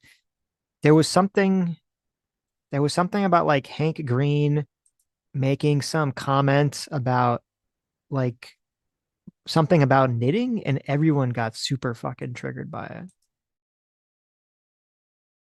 But I don't know what that has to do with Fuentes. I'll check it out. Ace for $5 says, PPPPS, I'm disengaging from online politics. So to save whatever is left of my soul, yes, even I have a soul, I sent these super chats out of over. Well, I think that's a good idea, Ace. I think that's a great idea. When you are, not just you, but I mean like anyone, when anyone is getting too angry at politics. I try to tell my dad this too. My dad gets so fucking mad. Oh my God, isn't it terrible? He's taking years off his life. He is, yeah. My dad gets super fucking triggered by politics. And it's funny, my mom's always like, oh, you gotta just not, you have to find something else. It's kind of unfortunate because I know, like, unfortunately, like my dad, his interests are like basically only politics, basketball, and like law shit. And so like he doesn't have too much interest. I mean, I guess he likes TV shows and movies and shit too. So I don't know. He just needs to find something else to be interested in because yeah, the politics just makes him too angry, too crazy. And I say it's true of anyone. If anyone's just spending way too much time being way too angry about politics, just take a break, back away from it, find something else to do. I do not let politics get under my skin at all, and I think that gets under people's skin. That you're just kind of blasé about. Look, I love politics. Obviously, I love talking about politics with you. I love discussing what might happen, what the fallout might be, where we are culturally, that kind of stuff. But I don't get aggro about it. My cortisol level doesn't jump. I worried some particular thing is going to happen. Even in the Nick Fuentes situation, in my heart of hearts, I think he's never going to make it through the vetting process to actually go mainstream. So I just think we're worried for no real reason. So I'm going to get aggro when something really terrible happens. Saving myself for that, for that situation. When the real civil war breaks out, I think that's a better tact. Sammy G for $5. Look at that. Sammy, you can just slip like a 5 underneath the table. Yeah, with a note. It's Why really are you weird. giving me and YouTube just give it straight to your man. You want to know what the difference between me and Hassan is? One of the many differences. Hassan has his mother come in to bring him chicken nuggets from the stream. Sam is so wonderful. She came in, she brought me, she like cooked a little fish, had rice and veggies in it, Really? Nice, healthy meal. Yeah, very nice. I don't have to go through stream without eating anymore because I'm such a loving, wonderful person. But then she comes in and she brings me a little cookie, like the little dairy free, like Toll House. I love things you can make. cookies. Yeah, they're very good. It's very cute. She comes in, she does a whole dance. Okay, you guys can't hear it because I muted myself. She's doing like this whole dance with the cookie. She puts it down The and then cookie runs out. dance. Yeah, and then she runs back in and she takes a picture of the cookie, but she's like flicking it off. So her middle finger is in the picture. I don't know why she's doing this. Flicking She off takes- the cookie. Yeah, she's taking a picture. Why? What? This is a strange ritual. Yes, you I have listen. going I didn't on. know what was up there. I believe so. I asked her when the internet cut out. I asked her what the fuck was going on. She said she was making fun of Wendy in the chat there, who we're friends with, who doesn't believe that she ever bakes anything. So she sent her a picture of the cookie with the middle finger to show evidence that she does in fact bake things. Wendy got to see her face. No, Wendy just got to see the face reveal. no. There was no. First of all, Wendy has seen my face, but no, it was just a picture. It was just a picture of the cookie on a plate with her middle finger in it. And my face was not anywhere near this picture. Oh, okay. But it wouldn't have mattered anyway because Wendy already knows. No. Yes. I wish you but would anyway- have taken a picture of the dance, the cookie dance, and sent it to me, I and then should've. I could bring it up on the stream. I should have taken a video of the cookie dance while she was doing it, like secretly. Like the girl asking Nick Fuentes about dog fucking. I should have been like Exactly. very secretly, like, Sam, tell me something. Tell me more about your this opinion cookie. about something very controversial. So she baked this cookie? Well, you put it in the oven. Is that really? You put the little square in the oven. Oh my god! It counts as baking, right? So it's pre-made cookie. Of course, those are delicious. Oh my yeah. Of course. god! What are you supposed to like slave make- all people look, to I make cookies get from the eggs? scratch. Oh no, you don't. I don't believe do. that. I got my No. look. I got my toffee cookies that I I make. don't believe I actually make the toffee and then I make the cookie. You make the toffee? Yeah. How do you make toffee? You make toffee by putting butter and sugar Mm-hmm. and heating it up to a certain temperature, Mm-hmm. and then letting it brown, and then actually I think it just hits that temperature and then you cool it down. You pour it in a container and it hardens up like toffee. It's great. What the hell, Sam? Why aren't you making me homemade cookies? My work wife is making cookies. Yeah, no, the Where's toffee my homemade the cookies? toffee cookies are a I lot want of a work. trad wife who's making me homemade cookies. The toffee cookies are a lot of work, but they're the most delicious cookie I've ever made. Yeah. Mm-hmm. Look at this. I don't know. I've never had that. I've had toffee candies. I've never been a big fan of like the toffee candies. Does it taste like that or does it taste different? Well, so I cook the toffee and then I make a cookie. I make like a chocolate chip cookie. I was going to try peanut butter cookies next just because I think it might be interesting, peanut butter toffee cookies. But then I make a little square of toffee and I put it in the center of the cookie. And as the cookie cooks, the toffee kind of becomes, some of it becomes chewy, some of it becomes crispy. So really, it's the best cookie ever.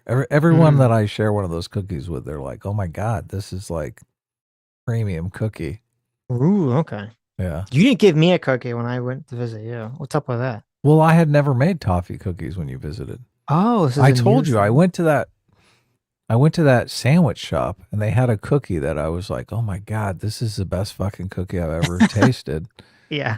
And then I tried to buy it online, but they were selling the cookies. They were like $5 a cookie. I was like, this is Ooh, wow. bullshit. Mm-hmm. I'm going to reverse engineer this cookie. What? Look at this guy. He did it. So I figured it out. I figured, oh yeah, that's a kind of a toffee taste.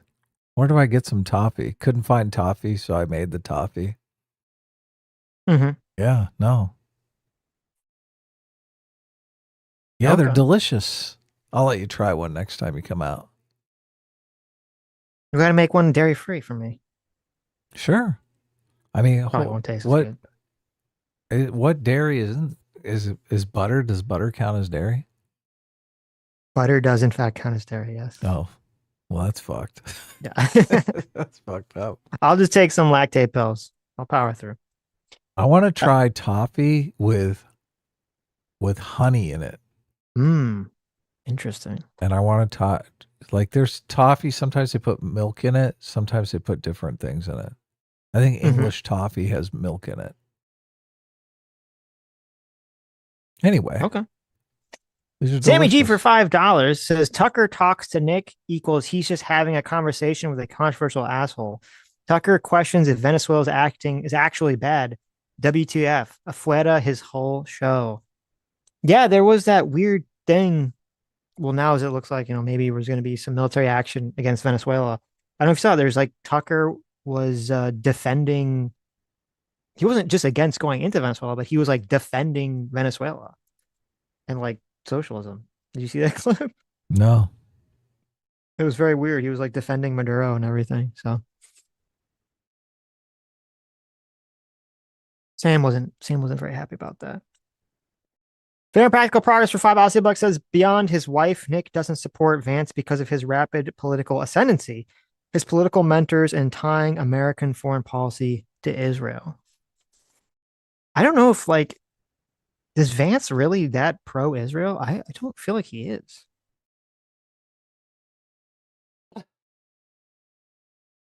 People in the chat are asking for my toffee cookie recipe. Oh, you should put it out there, yeah. I'm gonna drop the gay guy that taught me how to make toffee in the chat. Oh, did you watch like a video? I just looked up a YouTube. Look at that! Isn't everything amazing now? You can just look up a YouTube video tutorial. Yeah, of course.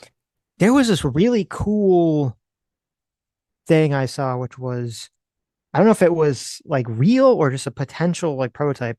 It was someone using, I don't know if it was like Google Glass or the Apple one. It was like the little VR headset thing. They were using that to like install something, and the way it would like project using AR, it would like project each step for the person to follow. So they could just follow like visually, and anyone could like do anything as long as you just follow the visual steps. And I was like, holy shit, that's so amazing. Yeah, we can have a future where, I mean, where anyone can be able to fix anything, to cook anything, to do anything, because they just put on like the little Google Glass, and they just it will literally visually just show you how to do everything step by step. Every time I buy something that you have to put together and there's the directions, I just throw the directions away and I go to YouTube, and somebody shows you how to put it together, and it's so much easier. It's like a million times easier. Yeah, that's interesting. So the toffee recipe, this guy, I didn't actually make his toffee. He's like, you got to put nuts in it and chocolate and all. I'm like, no, just give me the straight toffee. So I just used part one, made the toffee, and then I broke the toffee into little squares, and I made chocolate chip cookies, and I set the toffee square in the middle of the chocolate chip cookie. But I let the chocolate chip cookie bake enough. Because if you put it down with the dough, it just the toffee just melts into the cookie. It's like it doesn't really do anything cool. So you gotta cook the cookie normally you cook them for 12 minutes, right? You cook it for 7 minutes, or you can mess around with it. Then you drop the toffee in and finish cooking the cookie, and there's your cookie recipe. There you go, Vanessa. Make it for your man. Guaranteed he'll love you forever. This is a secret. Sitch left, so I will continue. The Oceanist. No, you were talking about your toffee. Okay. The Oceanist for $10 says, after so much time was spent Sitch online. was saying, Sammy, take notes. What the fuck are you doing? Here's a pen. Get the toffee. The Oceanist for $10 says, after so much time was spent online normalizing the socialist commies, it should be no surprise that freaks like Fuentes would get attention too. Maybe his love of Stalin was meant to reach for leftists. That was completely bizarre that Tucker just let that go. Completely let that one fucking slide right by. Nomad for George says, Nick Fuentes is the right version of Hassan Piker. Yes. Yeah. Easy for George definitely. says, You'd think some woman forced Nick into the closet. Maybe. The Oceanist for $10 says, also, everyone talking about the Dems calling Republicans Nazis, but the conservatives downplayed communism by calling normie Dems commies. Both parties cry wolf. True. Fair and Practical Progress. Yeah. Yep. Fair and Practical Progress for $5 says, Fuentes is using Green Party rationale. They pressured Democrats to listen by upsetting races. He is not voting fully for Gavin, simply against Vance. Yeah, that's definitely probably part of what's going on too. Ace for another $5. Hey, Ace, what happened? Ace says, P.S. Nick's audience aren't diehard believers, but as they say, it is LARPing until it isn't. Yes. Yeah. Yeah, Landendorf. unfortunate reality. Mhm. Landendorf for $10 says, our only hope is liberalism becoming a distinct charismatic force in politics again. When both the left and right hear liberalism, they think wokeness. This only strengthens illiberals on both sides. Yeah, it is so fucked up. And I guess we just have to come up with a new word for it because, yes, the word liberalism is so toxified in so many people's minds that it just can't, even though that's because so many people use the word liberalism incorrectly, that, yeah, we just need a different word for it. Yeah, what are you gonna do? That's what's so infuriating about the woke right thing. I just felt like woke finally became useful, and then everyone was like, "Oh yeah, let's just completely make it unuseful." Ace for $10 says, "No, Ace, what happened? Oh my God, it's another one. Jeez, Ace for thank you, Ace, for the money. Ace for $10 says, P.S. I love that for Palumbo, the likes of Miller, Loomer, and Bannon weren't a big deal. Loomer is an open white nationalist, but Fuentes is a bridge too far. What a tool." Okay. Is Loomer a white nationalist?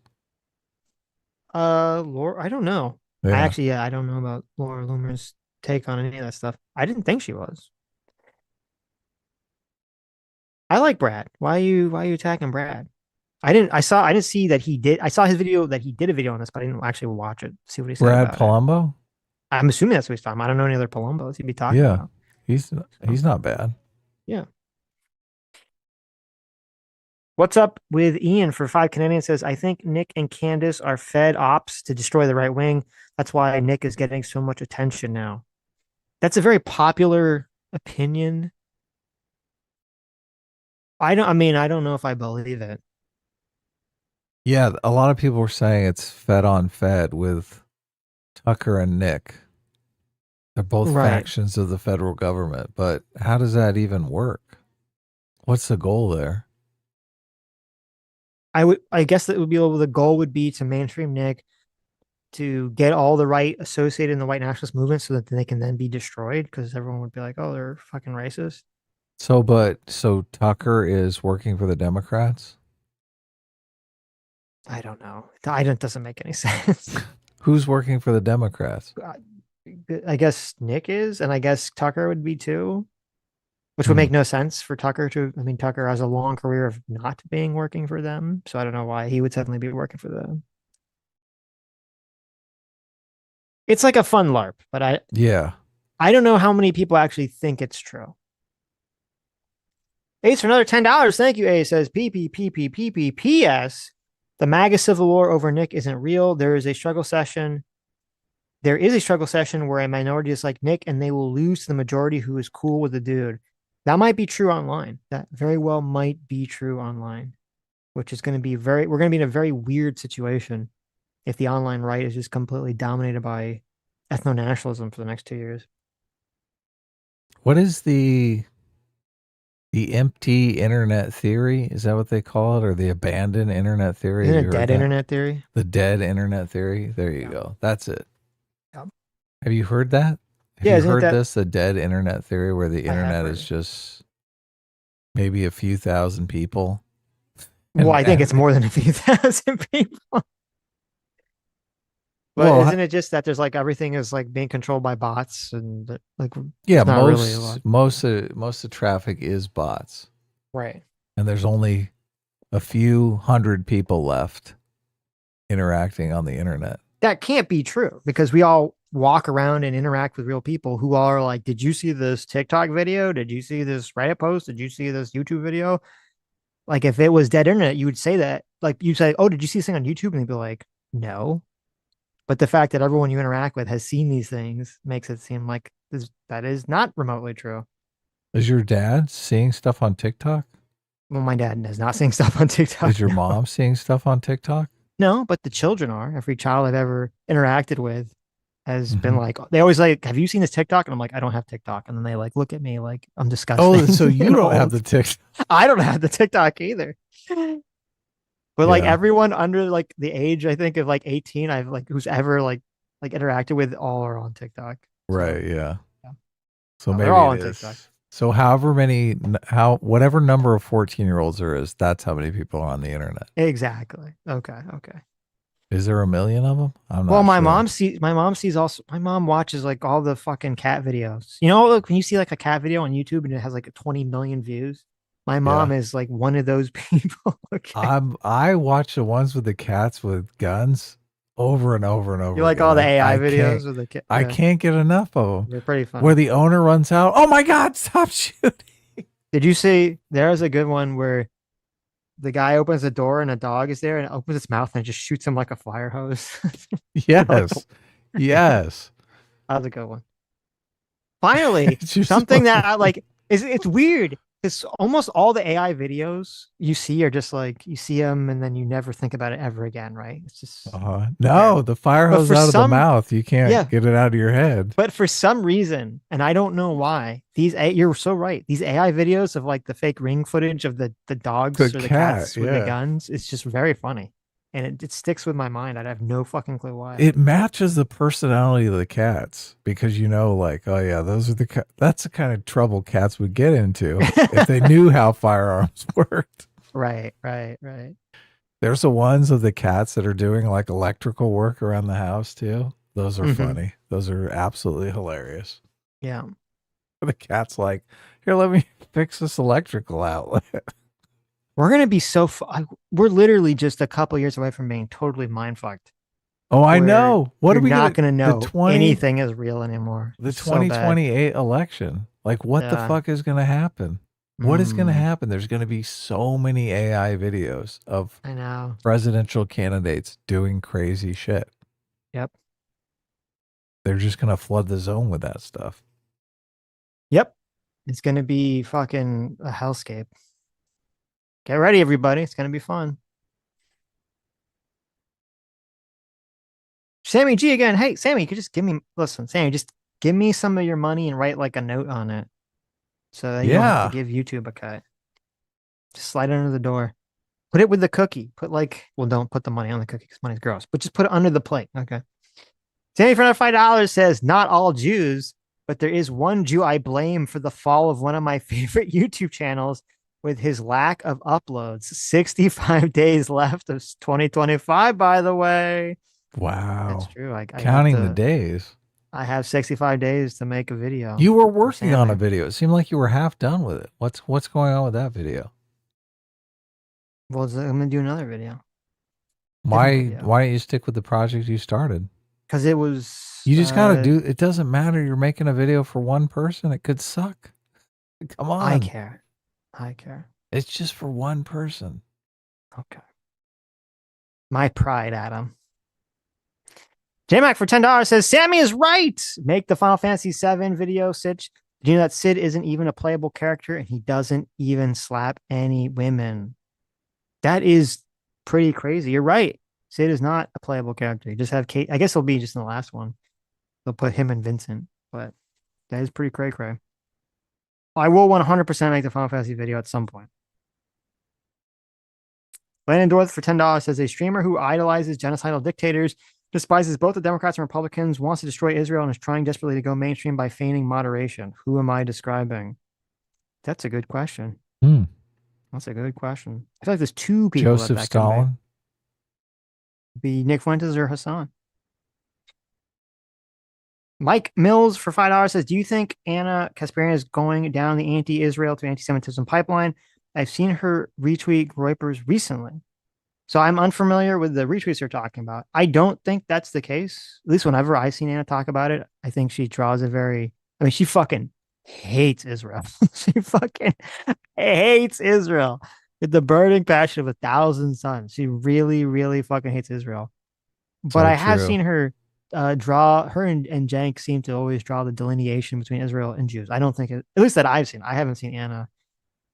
I don't think she hates Jews. So Yeah, I totally agree. I watch their content regularly because you guys keep saying, "Oh, she's totally going down this route."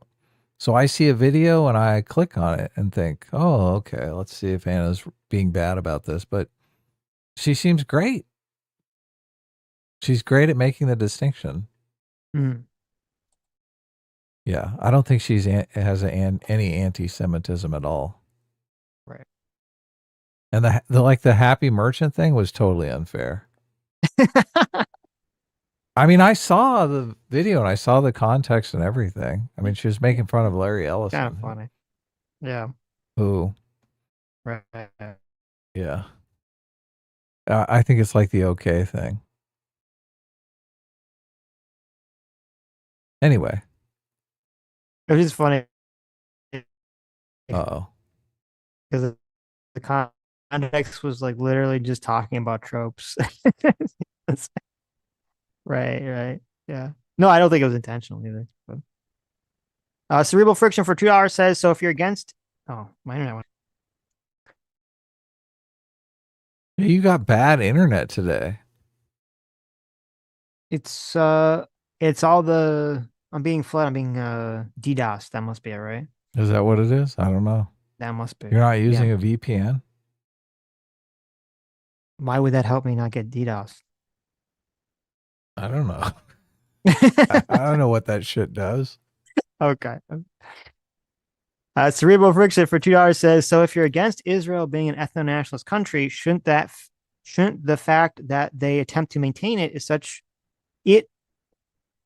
shouldn't the fact that the attempt to maintain it as such is a direct cause of the conflict factor into your calculation on supporting their military action?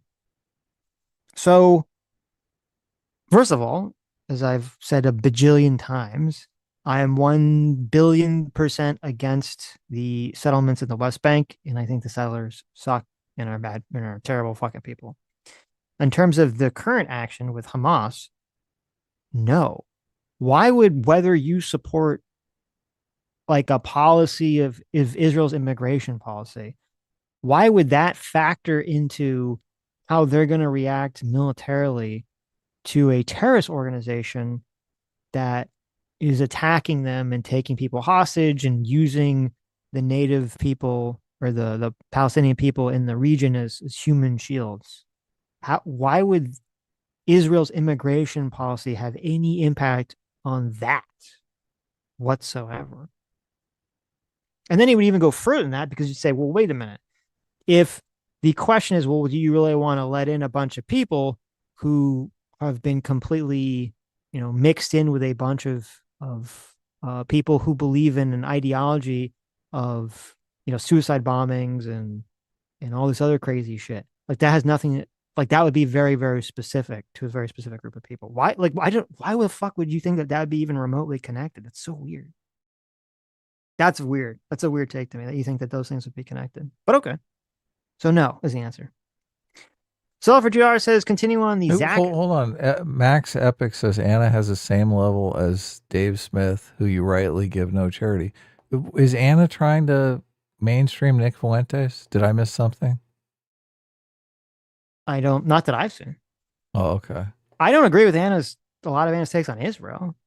But I have not seen her try to, run interference for Nick Fuentes. So. Right. Yeah. Sulfur Jar says, continuing on the Zach discussion, I don't disagree that there's people who just want every Hollywood project to fail. The problem is he's accusing Neurotic and Critical Drinker of that. Yes. Well, I disagree. I've heard him say that like Critical Drinker doesn't know movies and shit like that. And I think Critical Drinker definitely understands movies and storytelling and stuff like that. Seems pretty obvious from his videos. So,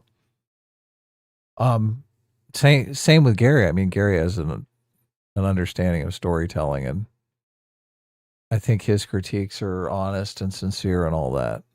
I know the narrative that they have is that they're going to be against whatever movie comes out because it drives clicks and they're just doing it for money. I disagree.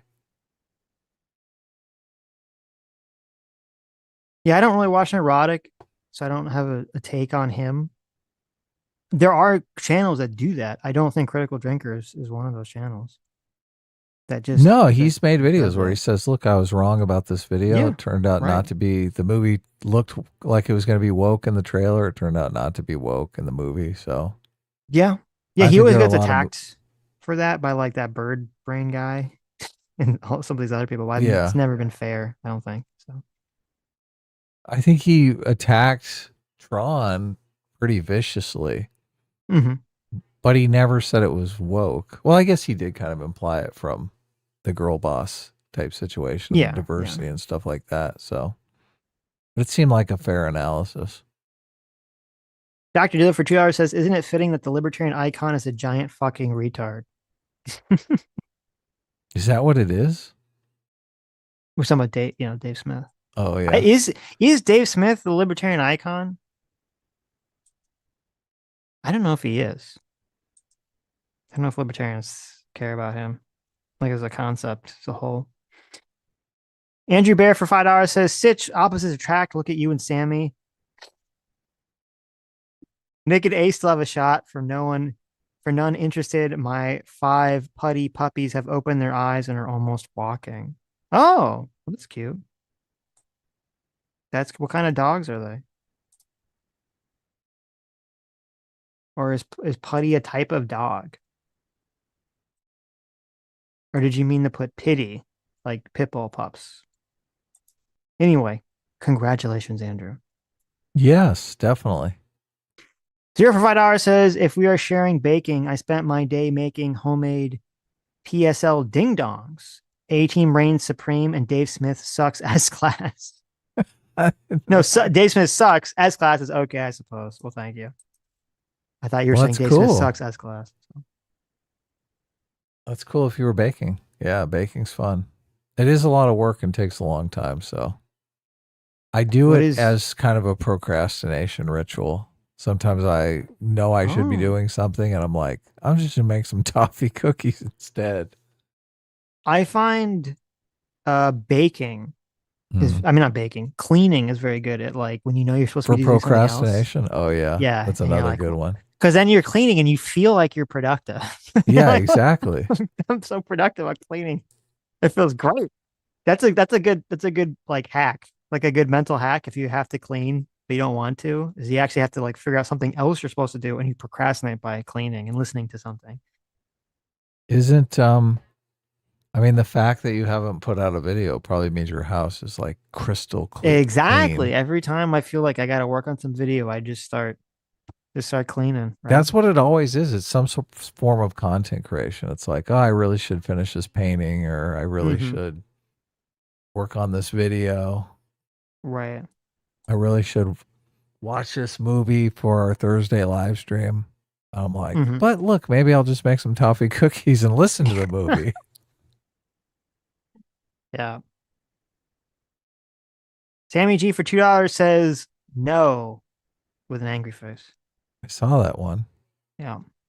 Was that no in terms of that, in terms of me saying to just, no, putting the walk money in and under give me the, a $10 or something.